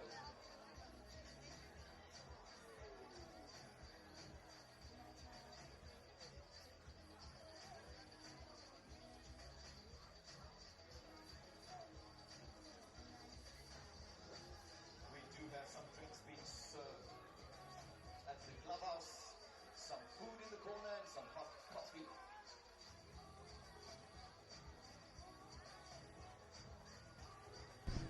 Ladies and gentlemen, please stand by. We are still waiting for the venue to sort out the floodlights. We will be back as soon as we receive any updates on the lights being sorted out. Right now, Southern Gauteng are ahead 2-1 against Western Province Peninsula. We'll keep you updated as we receive information.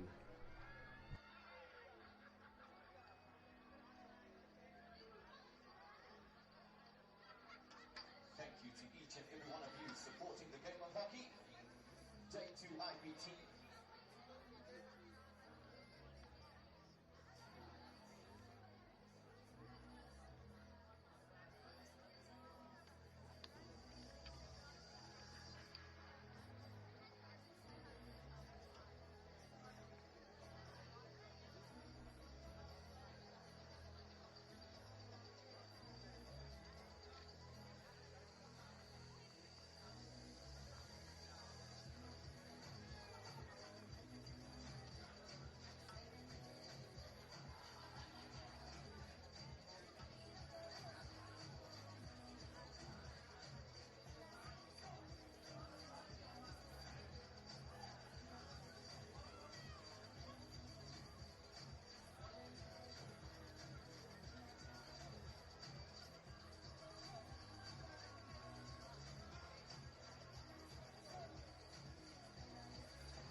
Ladies and gentlemen, apologies for the delay in this fixture. We've had some electrical delays across the board with the facilities.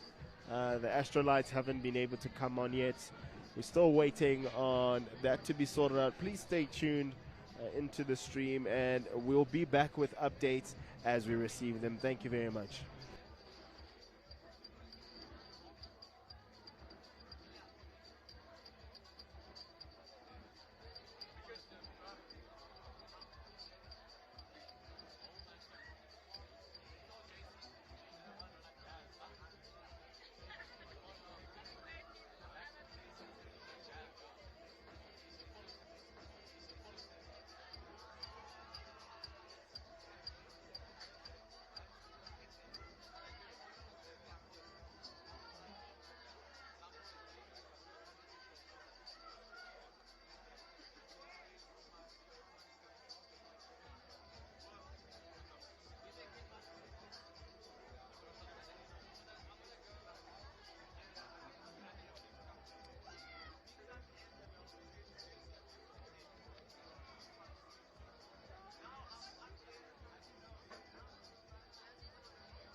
Just a reminder, next up we've got Southern Gauteng ladies versus Northern Gauteng ladies in a classic skate derby to finish off day 2 of 2026 IPT.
There are still some food vendors around if you're looking for an early supper.